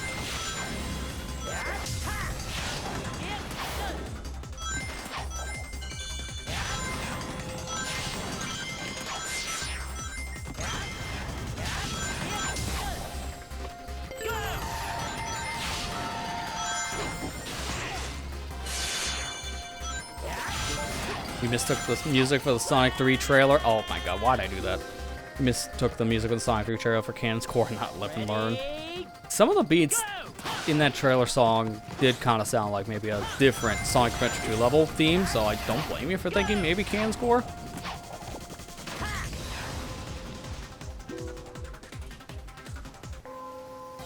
Ready? Go! Everyone thought they were gonna feature Supporting Me in the movie as well, which Supporting Me is not in the Sonic 3 movie, but it could have been cool. Could have been a cool thing to have. It's just when they don't have Bio Lizard, that's kind of the place to put the song, so. Yeah. Not surprised it didn't get put in the film.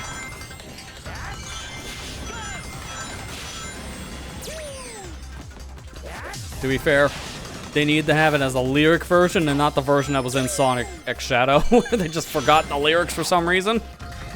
How did they put a version of Supporting Me in Shadow Generations that didn't have lyrics when they have a version of it in the actual soundtrack? Because go look it up on Spotify. The song is entirely different on Spotify than it is in the game. They recorded lyrics for it, but they didn't put it in the game. Why? That makes literally no sense to me.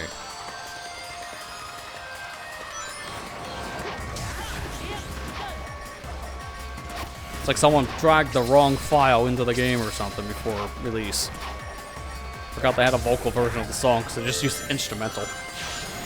Supporting Me just does not hear. Like, it does not hit the same way without the lyrics. It really doesn't. You need the random gibberish lyrics for that song to actually hit the same way.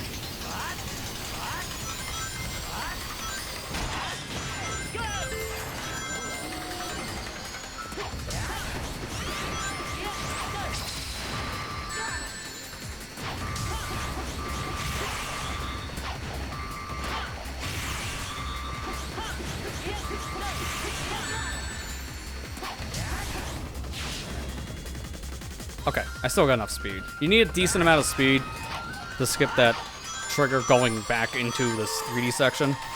I don't want to hit those pads, they're very slow. Can I actually get this skip? I'm only gonna do waterfall skip once because you see my track record here. So I want to do it once just to show it, and I feel like I might not get it. Because this is a very hard skip. But it's so cool that it even works, so I want to at least try to show it. If I fail it, then I'm not gonna try it again. And I don't mean this part, I mean like the actual waterfall skip itself. Because this is just a setup for it. So jump over this, and take my time here. Don't hit that red ring. Down here, make sure I'm on like the edge of this wall and boost straight up. Nope, I failed that. Okay, so I'll try it one more time. Because I didn't actually get the part I'm trying for.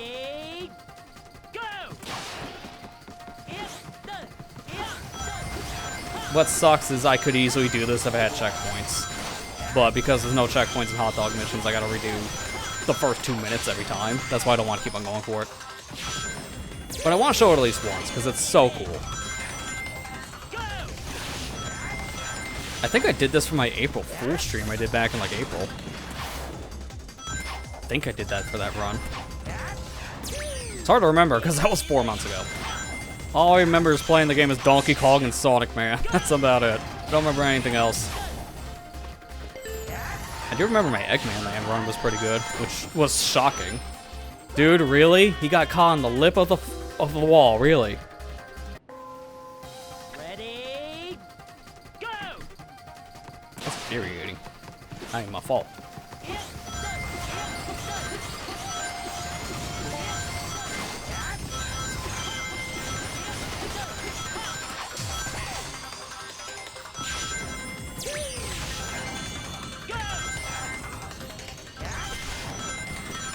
Can still pull the glitch off in Generations. In this level for Unleashed Project, you mean?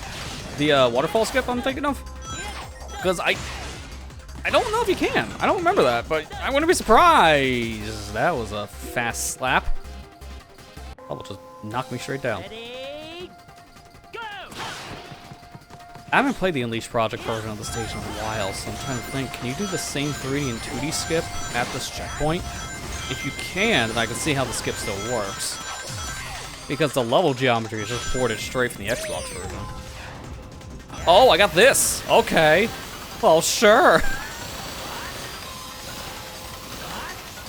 That's faster. I don't even know how I got it. I must have hit the part of the level that, when you reset, does keep like 3D movement in that 2D section for some reason. So that was super, super sketch. I don't even know what I did to skip that part, so that worked in my favor. This one's just taking this one slow, because I don't want to risk anything now.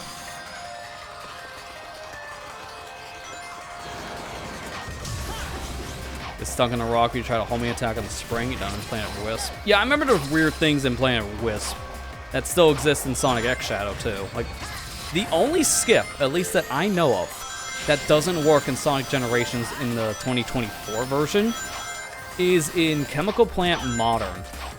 There was a skip in that level where you like boost off of like the water pipe portion, like when you're sliding around in the pipe. In the original version, you can actually boost off of that section, and when you do that, you get a lot of airtime and clip out of bounds. They patched that in Sonic X Shadow Generations. It doesn't work anymore. I've tried it multiple times and I can't get it to work. And I've never seen anyone else go for it. So, from what I can tell, that glitch was patched. And that's like the only one that was. Because all the crap you could do in Planet Wisp, you know, clipping out of bounds there, or like sneaking rockets into 3D sections, yeah, that all still works for some reason. But they didn't patch any of that. They patched a one little skip in Chemical Plant Modern. Who knows why? That's the one thing I just don't understand. Most of the game was not fixed for skips.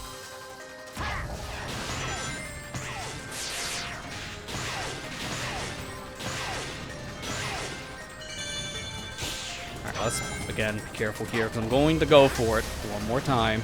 And go a little more this way. There we go. So now I hit the waterfall like this. Has collision, surprisingly. It's actual water. And then you can jump on the rail, just like so. Alright, cool, I got it. That's the only time we're doing that, because that skip is insanely hard. But I got it once, and that's all that matters. I really wanted to show that. That skips the entire 2D section. It's very hard to do, but it's cool as hell. So we had to go for at least once. Alright, you heading out? Well, hopefully you got to see that skip before you did, because it's sick. Either way, you have a good night, Matt. Take care.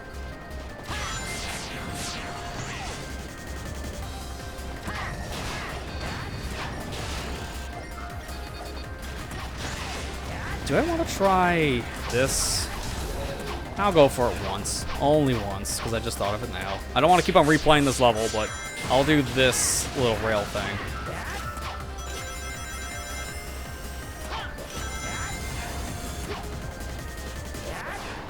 Okay, cool, we got it. So that does skip riding the entire rail down, but it is, in my experience, pretty risky to do that. It only saves like maybe 3 seconds tops. So it is a decent time save, but it's very risky. Maybe don't go for it.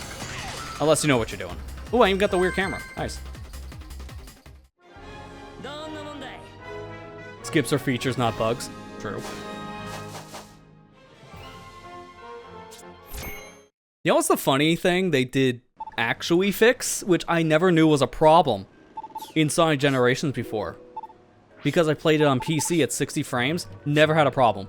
The final turn in Chemical Plant Modern, when you're latching on to the hooks to fly around with boosting, that's bugged, apparently in 60 frames per second. On Xbox Series systems.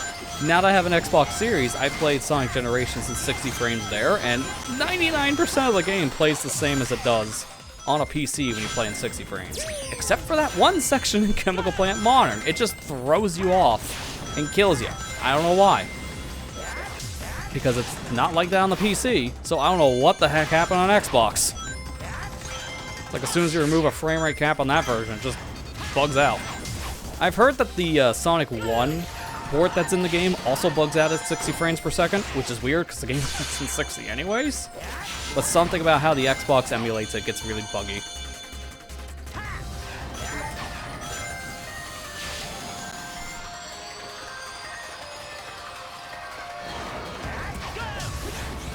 Also, I have noticed that glitch too you're talking about, Marley. Speed highways, modern, you running down that building section, it just, yeah, bugs out every once in a while now.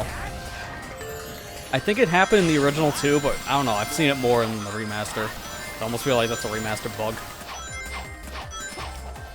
Sega adding bugs to Sonic games when they port them? No, you don't say. We haven't heard that story before.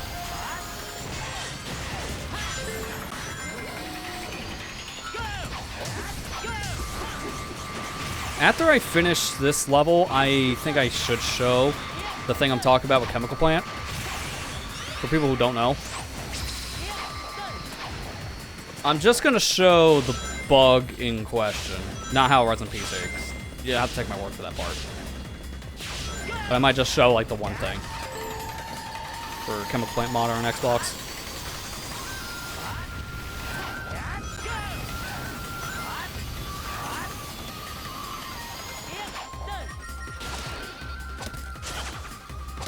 Because thankfully I don't have to play it. I have a clip.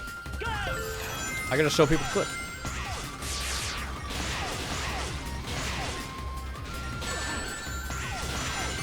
I'm actually shocked I saved that, because I've never saved that. If the spring is upside down and I hit spike.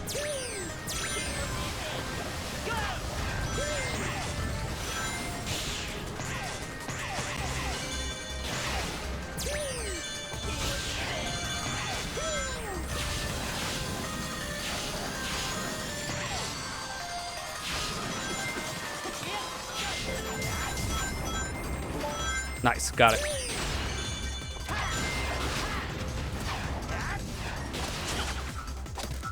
Subatomic particle glitches. At this point, that kind of feels like any glitch found in the Ocarina of Time speedrun scene nowadays. That game is still finding new things. I saw now they found a way to fly to the top of Fire Temple.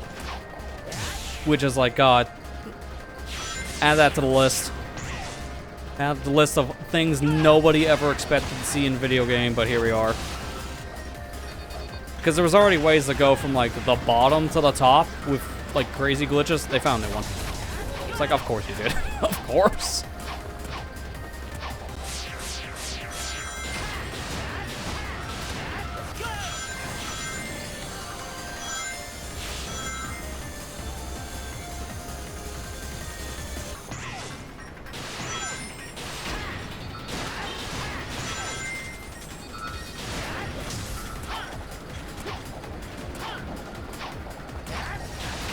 There we go. Cool. Alright, now while I'm finishing up, let me go get that clip for you. I'm going to show people this thing in question. That's so busted. In Sonic Generations. Let's see. It should be in this folder.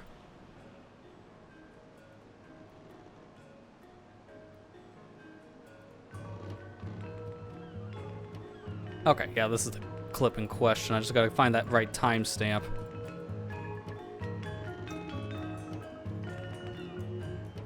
Okay, yeah, here it is. Let's just make sure that's not bugged. Okay, cool.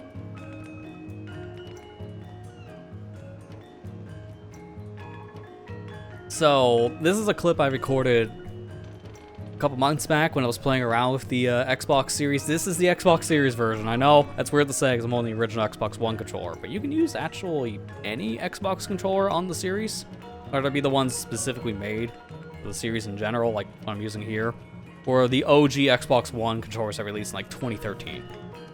So, I got some hand cam footage here because I think at this point people kind of expect it. I've done it pretty much every system since 2014. But yes, there will be like review style video coming out in the future for this system. Now that I made an unboxing, you guys kind of figure that. So, I've noticed at this ending section of Chemical Plant, you boost on this specific pulley, and then this happens. It just throws you backwards for some reason, and that only happens on the Xbox 360 version of the game, running at 60 frames per second on an Xbox Series system.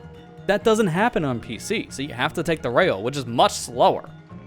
That specifically, I've never experienced before in any other version. That somehow got bugged when this version got the frame rate update. And I don't know why, when the PC version also runs in 60 frames, essentially in the same way, but it doesn't do that. I've never experienced that before, anywhere else. It's weird.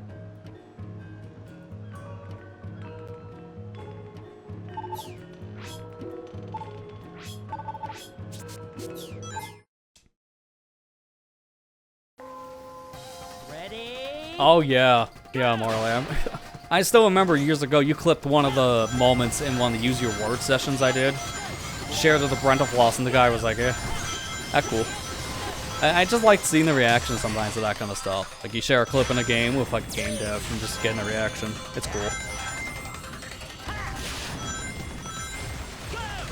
Oh wait, did that also happen on PC? I've never experienced that on the PC version, so I didn't know. But also now, last time I played on PC was with Sonic Shadow, and that's fixed there. So, it's hard to say.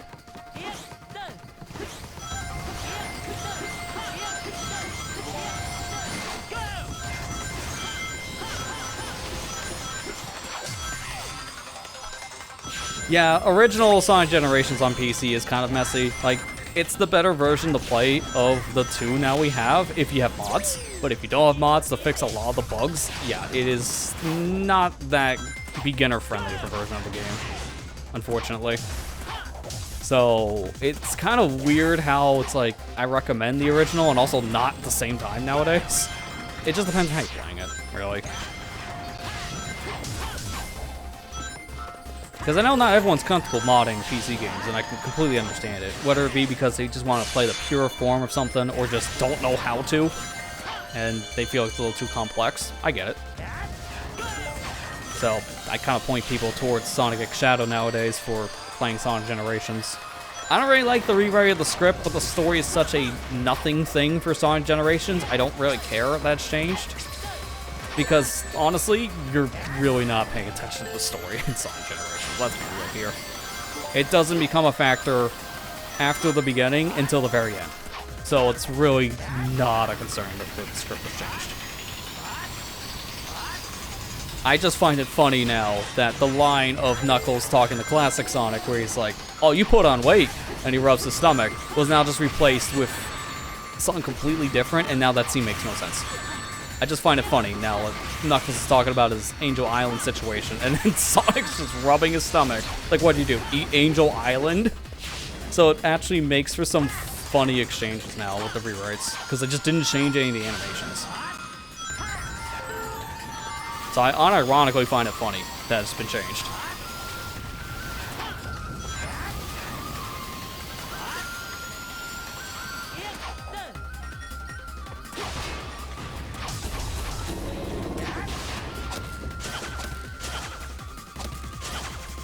Time attack menu has a high chance of soft locking the game. Yeah. I don't remember ever running into that myself on PC, but I've rarely played the time attack stuff. I wouldn't be surprised if that bug happens because of all the hack times on the leaderboards. So it's probably something to do with like an overflow. Because I've seen that happen in games before where with people bugging out their scores on leaderboards, it overflows text in a menu and it can just sometimes crash. I mean, that's how we originally got our first hack on the Wii. We just overloaded the name of Epona to a glitchy file name, and then that just caused the Wii to crash and load into a safety state, which lets you execute whatever code. I will always remember the Twilight hack as the first way of modding my Wii, because I just love having the name of my character, Link, and then your horse's name is longer than a CVS receipt, because it needs to be to crash the game. I don't even think you can get those saves anymore on a Wii.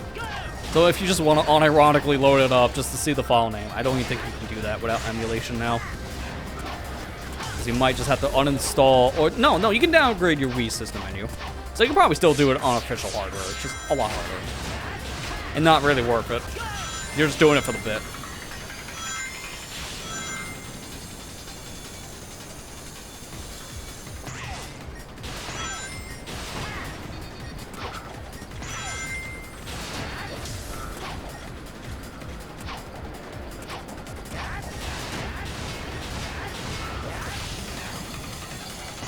Wouldn't explain how it kept on happening.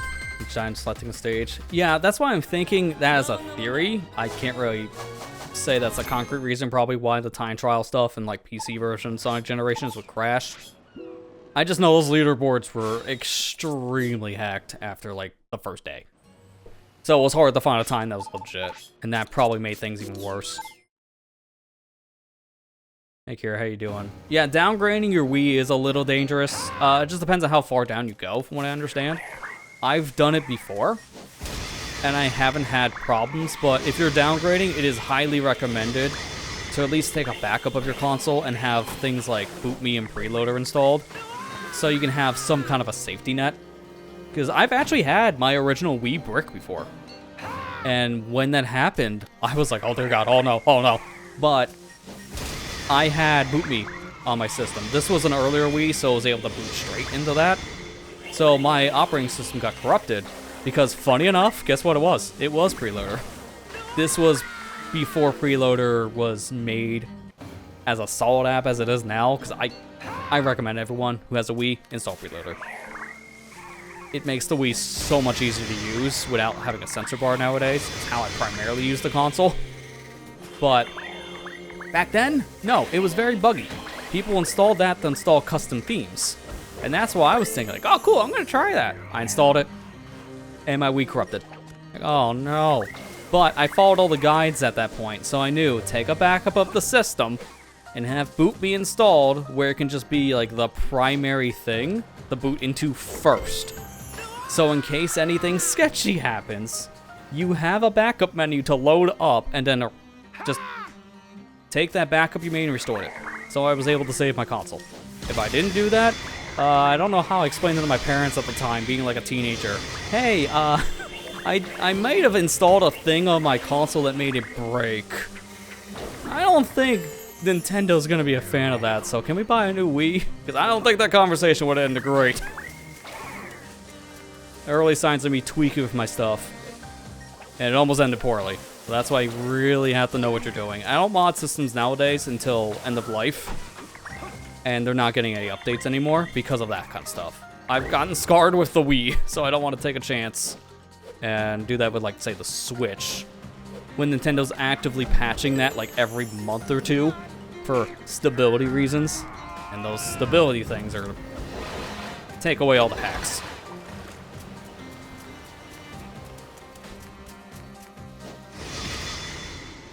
It's just not worth it, especially if you can get an emulator. I know Nintendo hits those down so fast like they're playing a game of whack-a-mole, but I would rather experiment one of those at this point than, like, risk my console.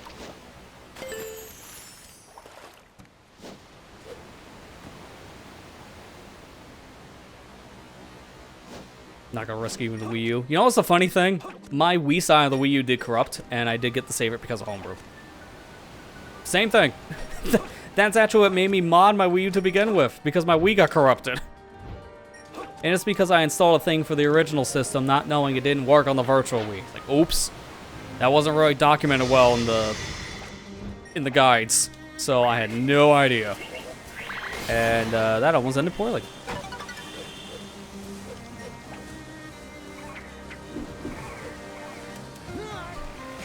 Yeah, homebrew is really good now, but obviously don't install it if you're using a current gen system, because yeah, that could be really risky to do.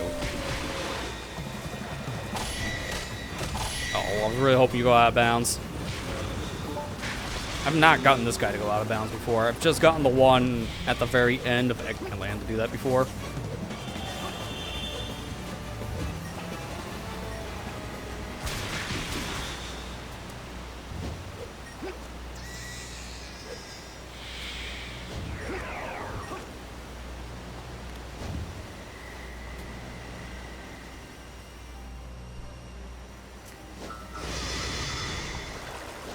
Yeah, like PSP nowadays, like going back a little bit what people are saying in chat. From what I understand, a lot of older systems nowadays, and PSP is one of them, it's easier to mod the system with the latest version of its OS now, because it's not changed enough to block homebrew, and there's just easier methods on newer firmwares.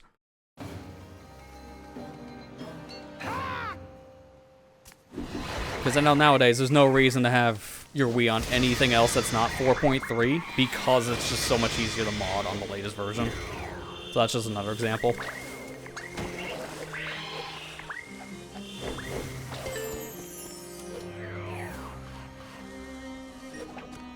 Yeah, also that. Yeah, mod your system if you have a plan for it. Don't just do it because, oh, I seen this cool thing, let's try. Because, yeah, that can end in disaster as well. If I'm modding my systems, it's because I have a use for them outside of just playing the original library games. when I modded my Wii back in the day, that was definitely a thing of, I saw someone do it, I gotta try it. So I was more like naive teenager, not really knowing the risks going in, but I followed very detailed guides. So outside of that one preloader incident, I never had a problem again. But that was like the only time. By the way, going forward, I'm just gonna do this. I just wanted to show the waterfall thing for the first run, and now I'm just gonna speed this up. But yeah, like back in the day, kind of a stupid kid on that one, but nowadays, if I'm modding a system, it's for purpose. The Wii U, ironically enough, I had to mod my Wii side when I first got it because of my systems being modded. I didn't know how the file transfer thing worked for the Wii U at the time, so I assumed, which was wrong, but hey, and I had a modded Wii U, technically.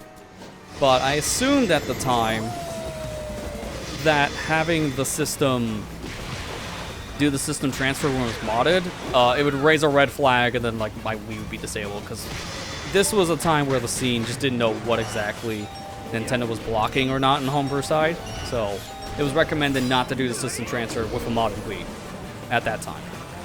Nowadays, doesn't matter, because it's just not going to transfer your homebrew stuff, that's it.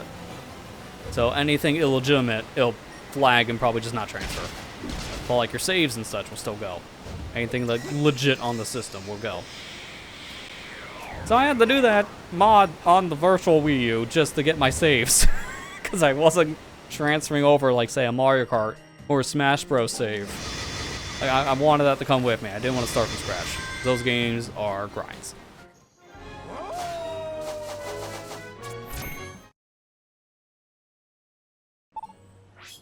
Yeah, PSP modding and by extension Vita modding are used more or less nowadays for preservation's sake, because yeah, there's a lot of games that just flat out on the digital front you can't really play, because yeah, if it had like a pre-order bonus, that's just gone. Not to mention that UMDs are definitely a questionable piece of technology, so a lot of games just aren't working nowadays. So it's good to have legitimate backups to play on your hardware. And certain games never released digitally on the PSP to begin with, so if you want to play a game, say like Mega Man Powered Up on the Vita, you have to mod your system just to play it on there, even if you own it physically. You literally have no choice. If you want to play on the system, there's no legitimate way. You have to use a backup, which does suck. The closest that you have to playing Mega Man Powered Up on that console, funny enough, was the demo included in Maverick Hunter X. So you have to play like one stage. What they do.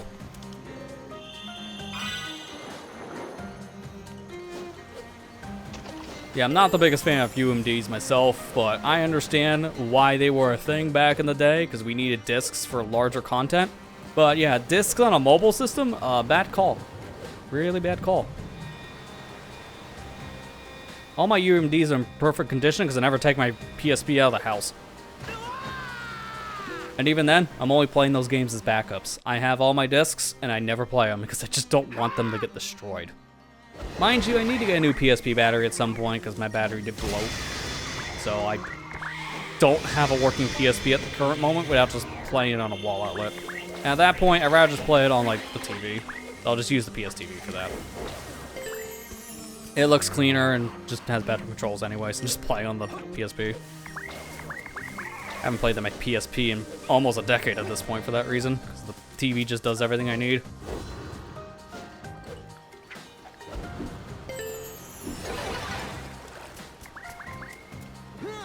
Yeah, PSP batteries were some of the more notorious ones for swelling. I've heard that's now a concern for Wii U gamepads.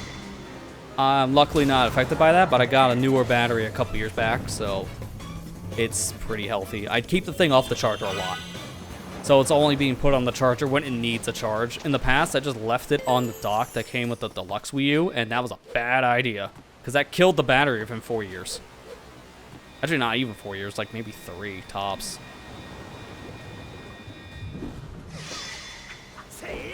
That's just a pro tip in general with lithium batteries. Do not always charge them to 100% and then leave it on the charger. They will die.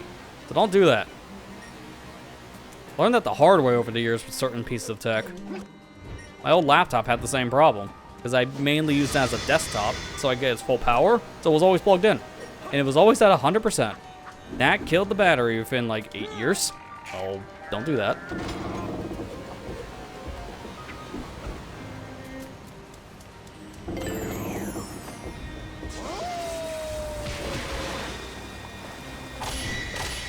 See ya. Okay, so it's gotta be like up left or up right for that to work. Cool. I uploaded a short about that, so for people who don't know, I recommend looking up the short of, and it's a funny name, Titan Goes to Hell, because he does fall into the inner depths of the planet, technically. Here's how that story goes.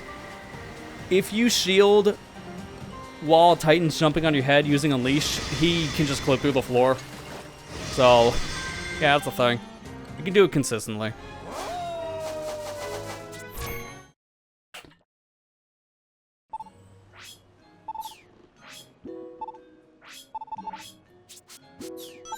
Alright, here we go. Now we're done with the survival stuff, which was really not hard. We had to fight a total of 2 enemies. One of them fell through the floor. So, not hard. Now, for the time trial, it's even easier. Because we get to do something very, very cool. Just come over here to this section of the level specifically. Open this jar, which has full Unleashed. And even without wings, we can still fly. Because all I gotta do is just get on top of that rock, which pushes me over the ledge, and now we can use the XXY combo and Unleashed. Just keep on pressing them, and you fly. So you may be wondering, hey, what's that up there? There's no door loaded, which means the goal ring isn't loaded either. So this does complicate things. Very easy to fix this, though. Pay attention. Door loaded. If you walk over that bridge on the right, it loads the door. So, no concern. The hardest part now is just this. Clips.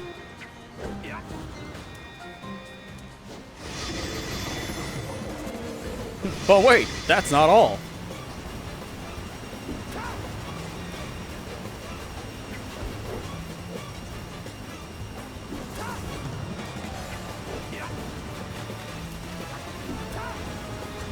That Titan's really determined to get me out of bounds. Oh god, I'm gonna target him now. That's actually really bad. I've never had the Titan this close before. I didn't know you can walk over here. I can't clip if he's over here. Because it's gonna prioritize facing the Titan now. This is a first. Can I, like, attack him from here?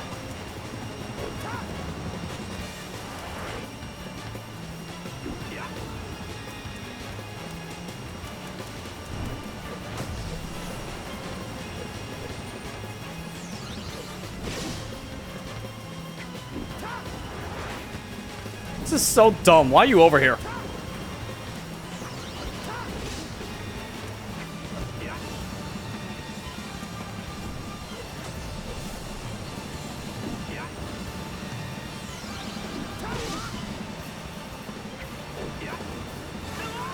I don't even care. I'm legit stuck because he won't go past the wall of the Titan's there. It's like Sonic gets stage fright. I've never had the Titan actually follow me there, so that's a first. That was going so well, too.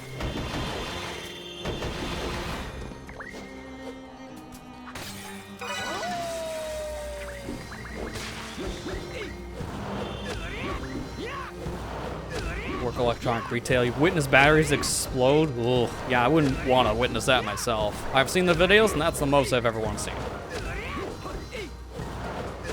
Yeah, delivery drivers are careless. I've had to ship things before for like warranty stuff, and specifically anytime it's a thing with a lithium battery in it, it's always ground shipping because you can't put that on a plane. It's just too dangerous. And even then, yeah, some delivery drivers might be careless if they like leave the box out in the heat or something. You really gotta package your goods good.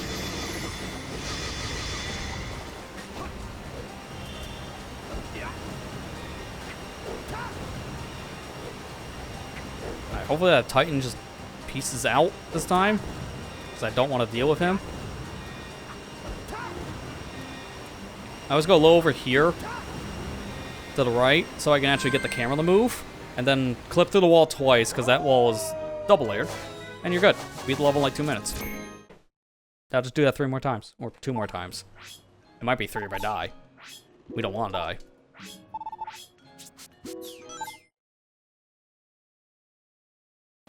Unrelated note, shout out to the Switch 2 having that option in the system settings. Everyone honestly should turn on if you're going to use the thing mostly in its dock. Having the one setting on that stops charging around the 90% mark, that's a godsend for that system. Because you're never going to take the thing out of the dock. That's going to kill the battery. So I'll have that setting on. Battery's not at 100% all the time, lasts longer. So if you can for your electronics, do that in general. My laptop, my phone, my Switch 2, they're all set to stop charging around a certain point, and that does keep the batteries healthier for longer. Like, I've been doing it with my phone now for the past couple years, and that battery is like, I think 88% on its wear level. That's pretty good. Because I've had the phone now for, what, 3 years? And the phone that I had previously, that battery's way worse, because that was always getting charged to 100%. That's before I knew that trick.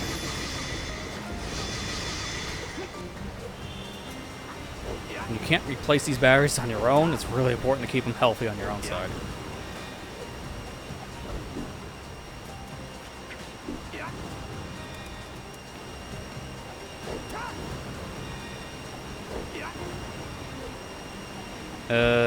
Yeah, I'm dead.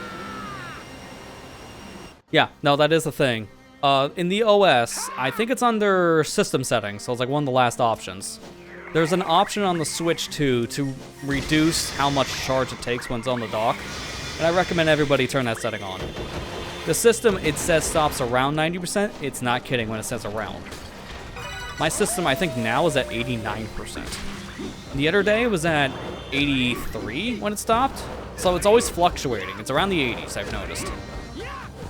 If you need that extra charge, turn it off. Let your system charge for 100%, and then you're fine. But most of the time, you're probably going to just leave that setting on and you're fine. Because I mainly play my Switch systems in dock mode, so I'm going to be leaving that on probably for the majority of that system's life. It'll keep that battery good for longer.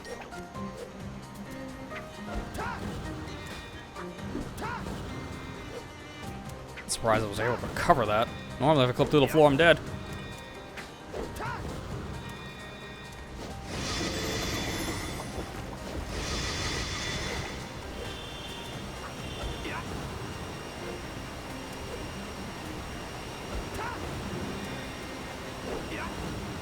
I'm just gonna clip back in real quick to be safe. Because then I can just come back around. That's way safer in my opinion. And then I go through the floor anyway, so it doesn't matter. To be fair, if I keep on making mistakes there, I might just kill the Titan and do the puzzle, because it really doesn't matter.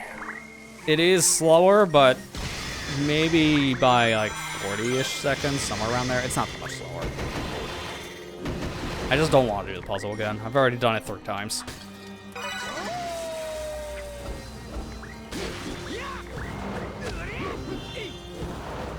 Also, pro tip for people, get a screen protector for your Switch 2 if you haven't already, because that system scratches extremely easily. I've seen pictures already from people.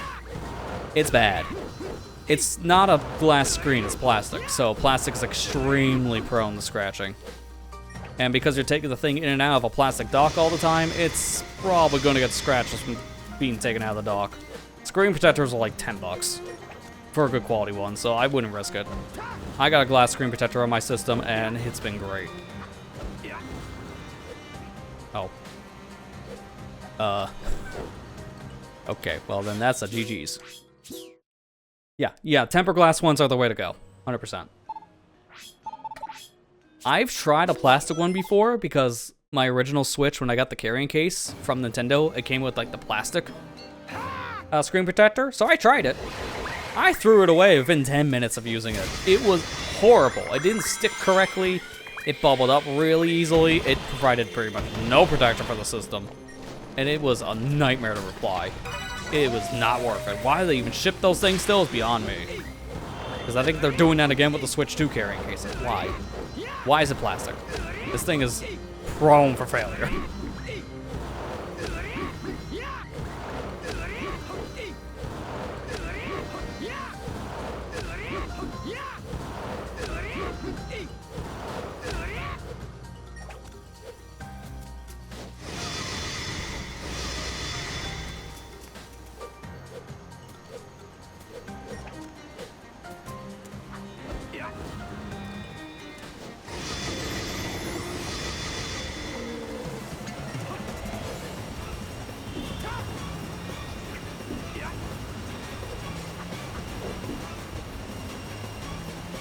camera. But nice to be able to see here. Okay, Titan noticed me, but I was able to get away. So I'm gonna stand over here. Should be far enough away from the Titan, he can't see me. Which means I shouldn't lock on.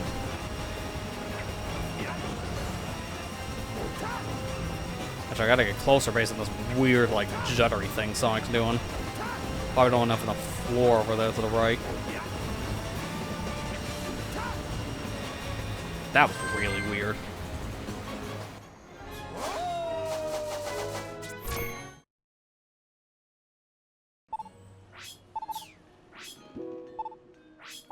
I just gotta do it one more time, and then we're done.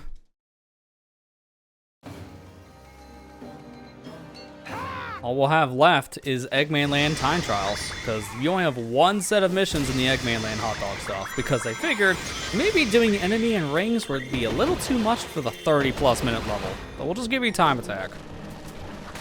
If I have to bother with that, still makes no sense, but, you know, at least it's not all of them.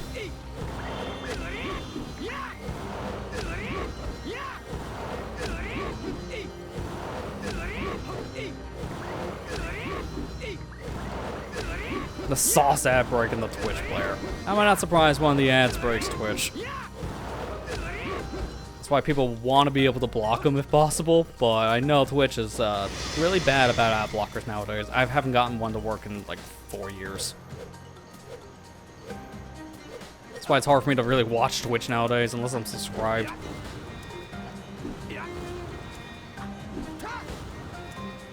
Not unironically why I'm actually enjoying watching YouTube streams more.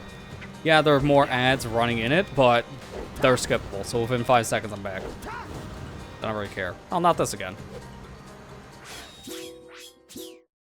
That's also why I've been doing multi-streaming way more this year. And I'm seeing a lot of people appreciate it more. I'm seeing it with like the views and some of the comments and such over time with YouTube streams, so it's been a good idea.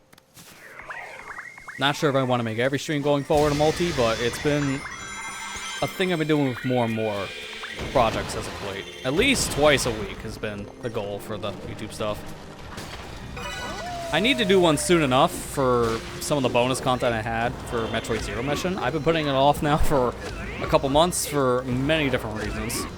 But I want to get back to that at some point so we can actually finish the series proper. We played through the whole game from start to finish for a YouTube series, but I need to cover the hard mode, there's time attack, there's all the extras, so I have extra stuff to film. And for the extra run-throughs of the main story, I'm gonna probably just stream it for YouTube stuff. We've done that before for like Pikmin, Shadow. So I'll be doing that again with Metroid, but it's just been a thing that hasn't been in the cards these past few months with how busy I've been. And a lot of other factors too, as we've noticed, canceling streams these past few weeks here and there, which I apologize. A lot of things have been out of my control, like Sonic going through the floor again. Please stop. I want to say that should be done at this point. I just don't want to injure myself again, because that was the last thing I expected to do. Like, I can't remember, what was the reason I took off for, like, going into July? I think I remember having some tech issues at the time. Or, like, internet issues or something. I can't even remember, because it's just, like, at this point it feels like a lifetime ago, and that was only a month ago. And then this recent time, wanted to do things, basically couldn't. So that's been fun. I'm just glad my finger's back to normal at this point. I'm still treating it here and there, just to make sure it doesn't scar, but man, getting your finger pinched in something and then having that swell up for 2 weeks ain't fun. Hurt to touch.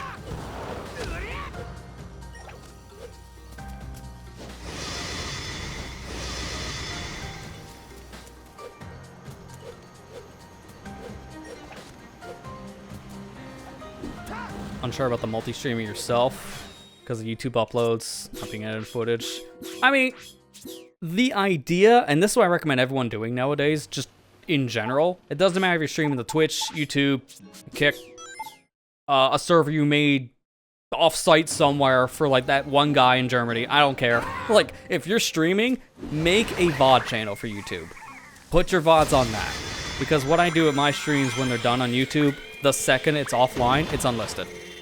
Because that long-form content does hurt the performance of all my edited videos. But that's why we have the VOD channel to begin with. I didn't want that stuff to stay on the main channel. I'm gonna die on purpose because I missed the timing, and I don't have enough leash meter to try it. I made the VOD channel because I was noticing over time, putting those streams on the main side was starting to affect the videos, and since I've been putting VODs on its own separate channel, videos have been doing better. They've been getting more and more recommendations in people's feeds. I've been noticing the view counts just been going up over time, which has been great. Because that's always nice to see as reinsurance for putting a lot of work into something. You always like to see people like enjoy watching that kind of stuff and actually, you know, reaching people to begin with. So, and I cannot think and do this combo at the same time, it seems like.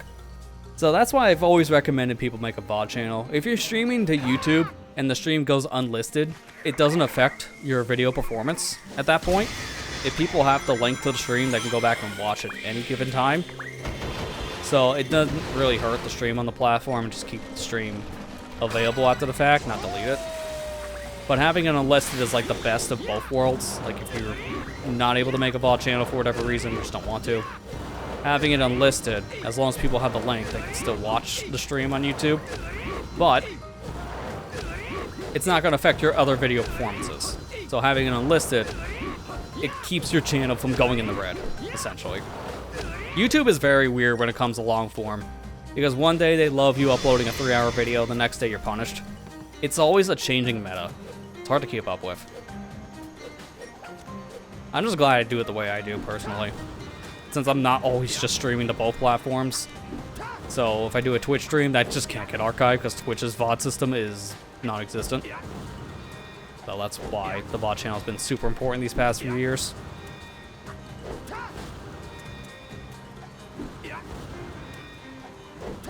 Almost half tempted to go around because I just don't want to go to the floor again. So I'm doing these late.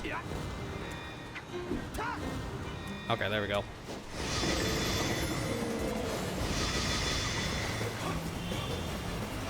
Yeah, you know, wish you luck on making the videos you're wanting to there, Marley. Get your Kirby stuff done, because I know it's been a project that you've been working on for a while.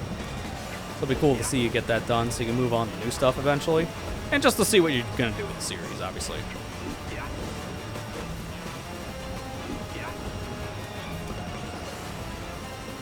Speaking of Kirby, I'm really looking forward to the Forgotten Land content. It should be dropping here soon, 'cause it's tomorrow.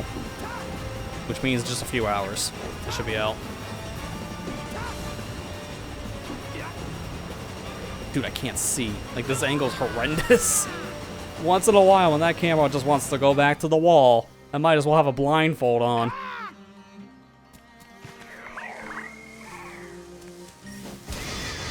But yeah, if I had to give you like one recommendation, Marley, besides the obvious, make a VOD channel. Like, I just tell everyone that for very good reasons nowadays. It's just such a nice thing to have. But I just recommend, for your sake, just try to stream on YouTube, see how it does.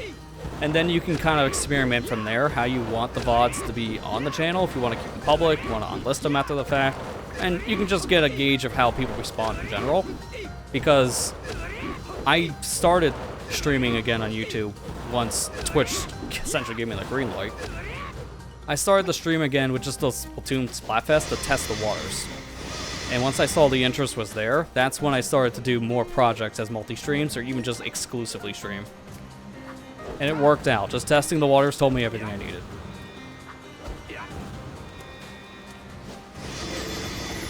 Oh, is it 28th? I thought that was tomorrow. But I might be getting my weeks messed up, if that's the case. My sense of time this month has been kind of destroyed, which is not surprising. Sense of time in general anymore is just kind of destroyed. Wait, you can stand on that? Huh. I think I'm stuck now. Where am I even? I can't see anything. This camera's horrendous.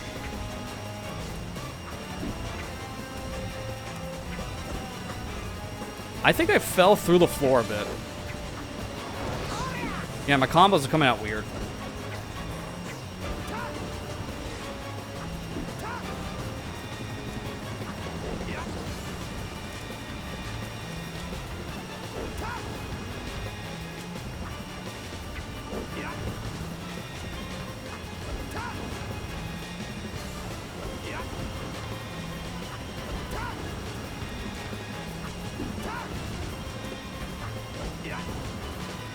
I legit don't even know if I can get out of this.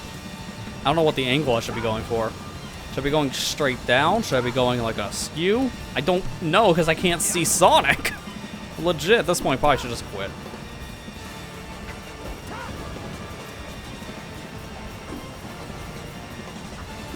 I shouldn't have messed with the waterfall. It was so tempting. Oh, wait a minute. I can actually see.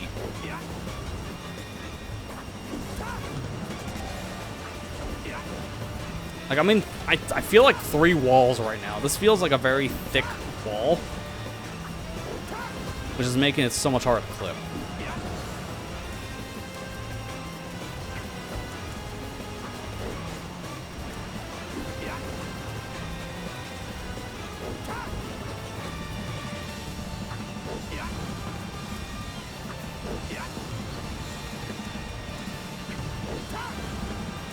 I'm just gonna take the L. I can't get out.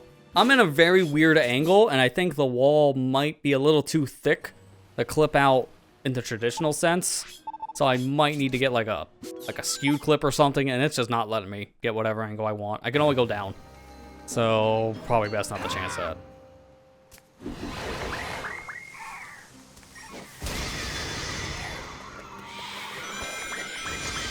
Really, base? Kirby Forgotten Land got an update? Recent? Huh, I didn't even know about that. Yeah, it was probably a compatibility thing for Switch 2, which is ironic with the Switch 2 version coming out in just a week. We are curious, yeah, like about like speedrun sense, what is going to be changed going to the Switch 2 edition. I wonder if the frame rate boost is going to make things any easier or harder for skips. We'll find out when the game actually comes out next week.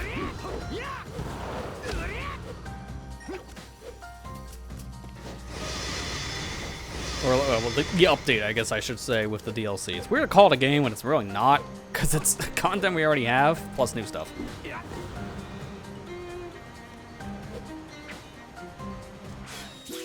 I think I gotta go around going forward, because that's happened too many times.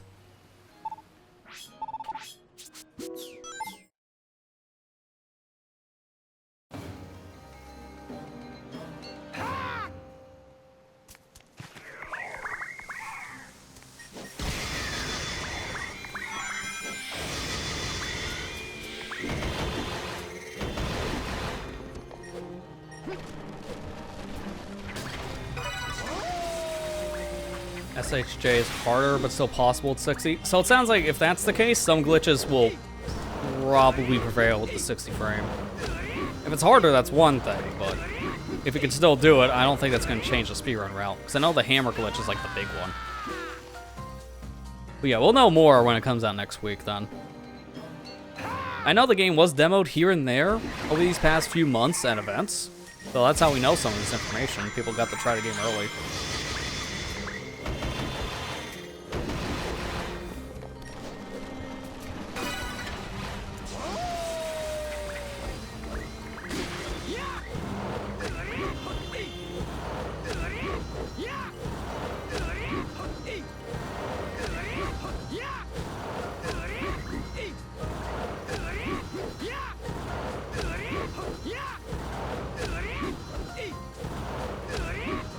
I almost felt like I got more height the longer I did that, which is not how that glitch works.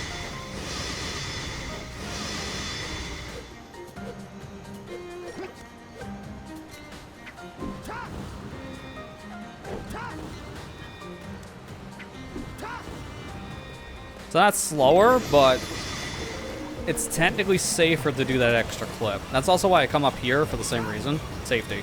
Because if I clip through the floor, then I don't immediately die. Like that, case in point. I can't see. Oh no, Titan got over here too, so it wouldn't even mattered.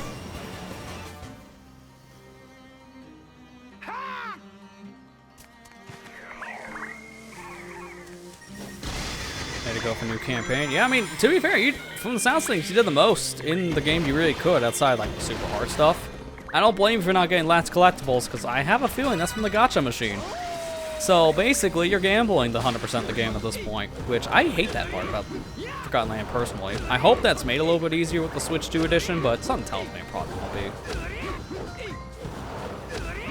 But that's been the problem since Triple Deluxe for Kirby game 100%. They've made this one collectible that's essentially just rolling a slot machine. And it's not fun to get, because they're just random drops. I don't know why every Kirby game has been doing that since Triple Deluxe. It's been really annoying, but it's just been a common theme. Not as bad in Forgotten Land. I have gotten all the gacha pulls before, but I was playing the game when it came out, so I had a lot of codes I can use to give me extra money to use for those like more expensive pulls. And I think if I was doing it now without some of those codes, I would have been grinding. It was kind of close, actually, to being a problem. It's Titan being a problem now.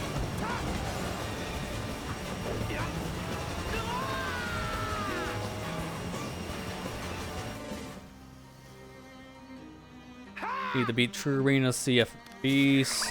Rest are just rewards to beat boss. Oh, okay, I get what you're saying now. Basically, from what I'm reading for your sake, you've done most of the stuff in Forgotten Land to begin with.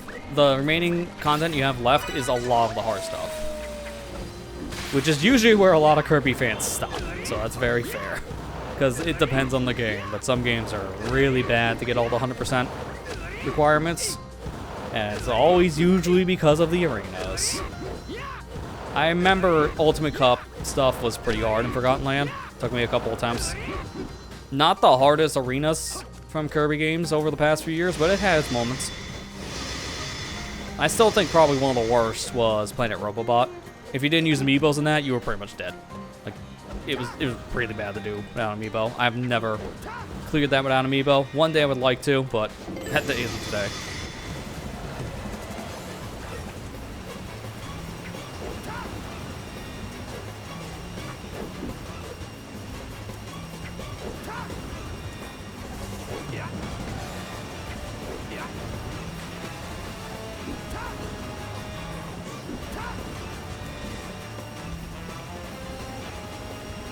Can't see.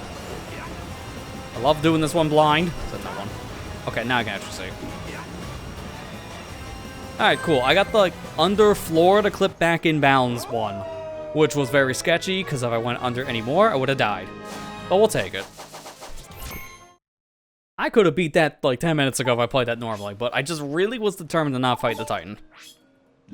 Not the best idea. At this point, we only have 2 more achievements left. This will be the last one we're getting, obviously, hard-boiled. But if we play our cards right, the first hot dog mission we clear in Eggman Land should give us Hungry Hungry Hedgehog. Because if I'm not mistaken, based on how we've been seeing things with Wintos, I should have all the food. And if that's true, the last food item we need is the Eggman Land hot dog mission. Hot dog. So once I get that, I should see this achievement pop. If I don't, we got a problem. I don't know what food I would have missed. It has to be something Wintos, but I'm hoping that is not the case.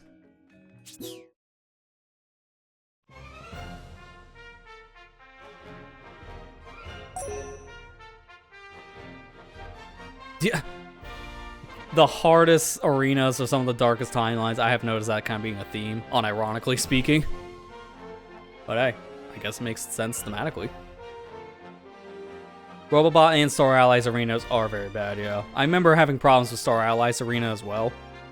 It's been so many years since I last cleared that, but I remember resetting on that arena a lot. Alright, man. But that's gonna do it for tonight. It looks like based on what we have left, you know, I'm actually just gonna do this for old time's sake, as we're talking anyways, because I got a little extra stuff to close out.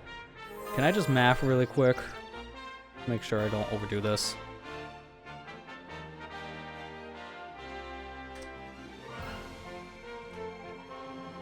Oh, actually, I typed that wrong. I put an extra number in that, so 974327.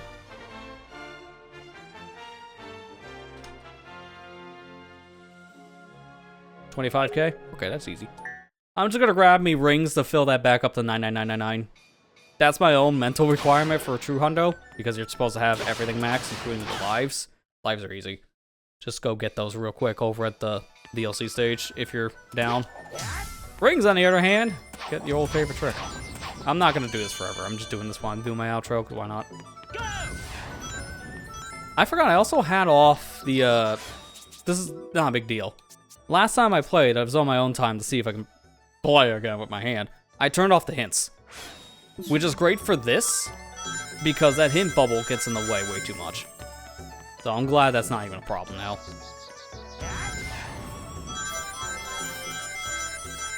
I haven't tried playing through Return of the Dreamland Deluxe yet.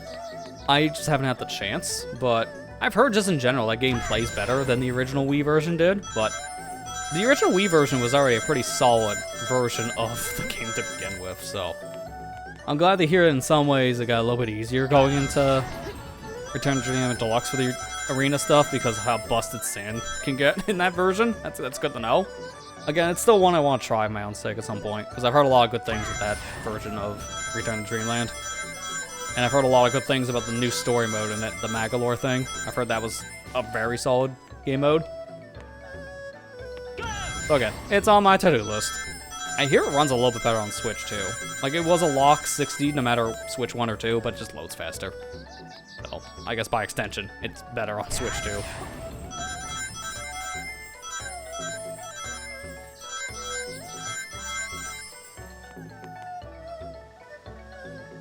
I hate this. Go away. I don't care. I'm boosting into rings. That's it. That's my life. Only downside, Kirby Master speedruns to know be longer because of new stuff. That makes sense. Yeah, because new stuff in the game just pads out things to begin with. That's like the argument with like the original Kirby Superstar, the Superstar Ultra 100%. Ultra is much longer, but it also has a lot more, so it makes sense. So I'm not surprised to hear that for Return Deluxe.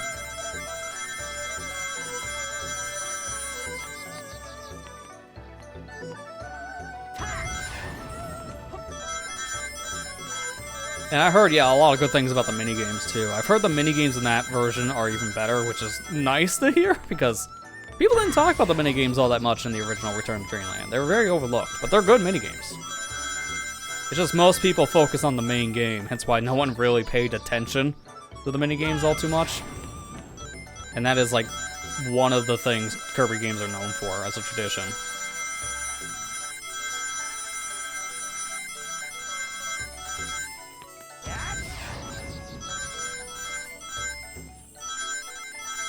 But, yeah, as we're finishing up the ring grind here, just for my own sake, that's it for tonight's session of Sonic Unleashed. It was the rare Wednesday session, but because I canceled yesterday, I still want to do both Sonic and Mario and Luigi this week, so we moved this to today instead, and it was probably a good call. Could have done the other way around, where we would have played Sonic Unleashed tomorrow, Thursday, but I'd rather do it this way, because we had plenty of other things to talk about. And it made things easier for me to catch up on with people, to play a game I already know, compared to a game I'm not as familiar with and trying to focus on the dialogue and the combat and such, so this was a better call. We'll be back to the Tuesday slot next week, and next week should be the finale, so yeah, your friends. I'm going to Eggman Land. What did I need again? Was it 25k? Yeah, 25k, so just one more boost.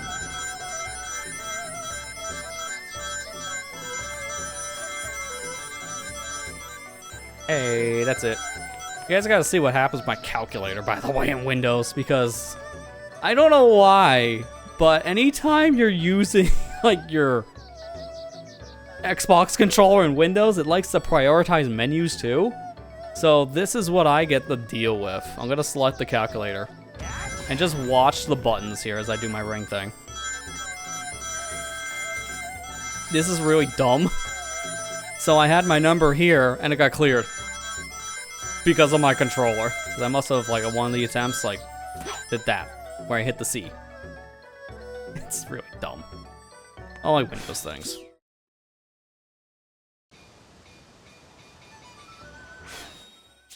But yeah, that's going to do it for tonight's session. Again, we'll be back next week with the finale of this. So don't miss next Tuesday's session, as we have only the one last challenge in the game, Eggman Land. And oh boy, is it a challenge with those hot dog missions. You know what we're in for. But that's pretty much it. We'll be back on Twitch tomorrow with Mario and Luigi Brothership. Also in the end game for that title as well, so that should be wrapping up soon enough alongside of this one. Maybe around the same time. Who knows? So check it out tomorrow. Not much else to say. Go watch the Mario Kart stuff if you haven't on my channel, Mario Kart 64, because we're doing mirror mode now. So same thing, but now flipped. We're also playing with some harder CPUs, and let's just say it's a trip. So check that series out, and I spoiled it earlier, but yeah, expect another unboxing on Friday about the PlayStation 5, because man, I'm glad I picked this up when I did. I just hate how I literally today had to record an addendum to talk about the pricing change, so picked it up at a good time. Expect that video on Friday.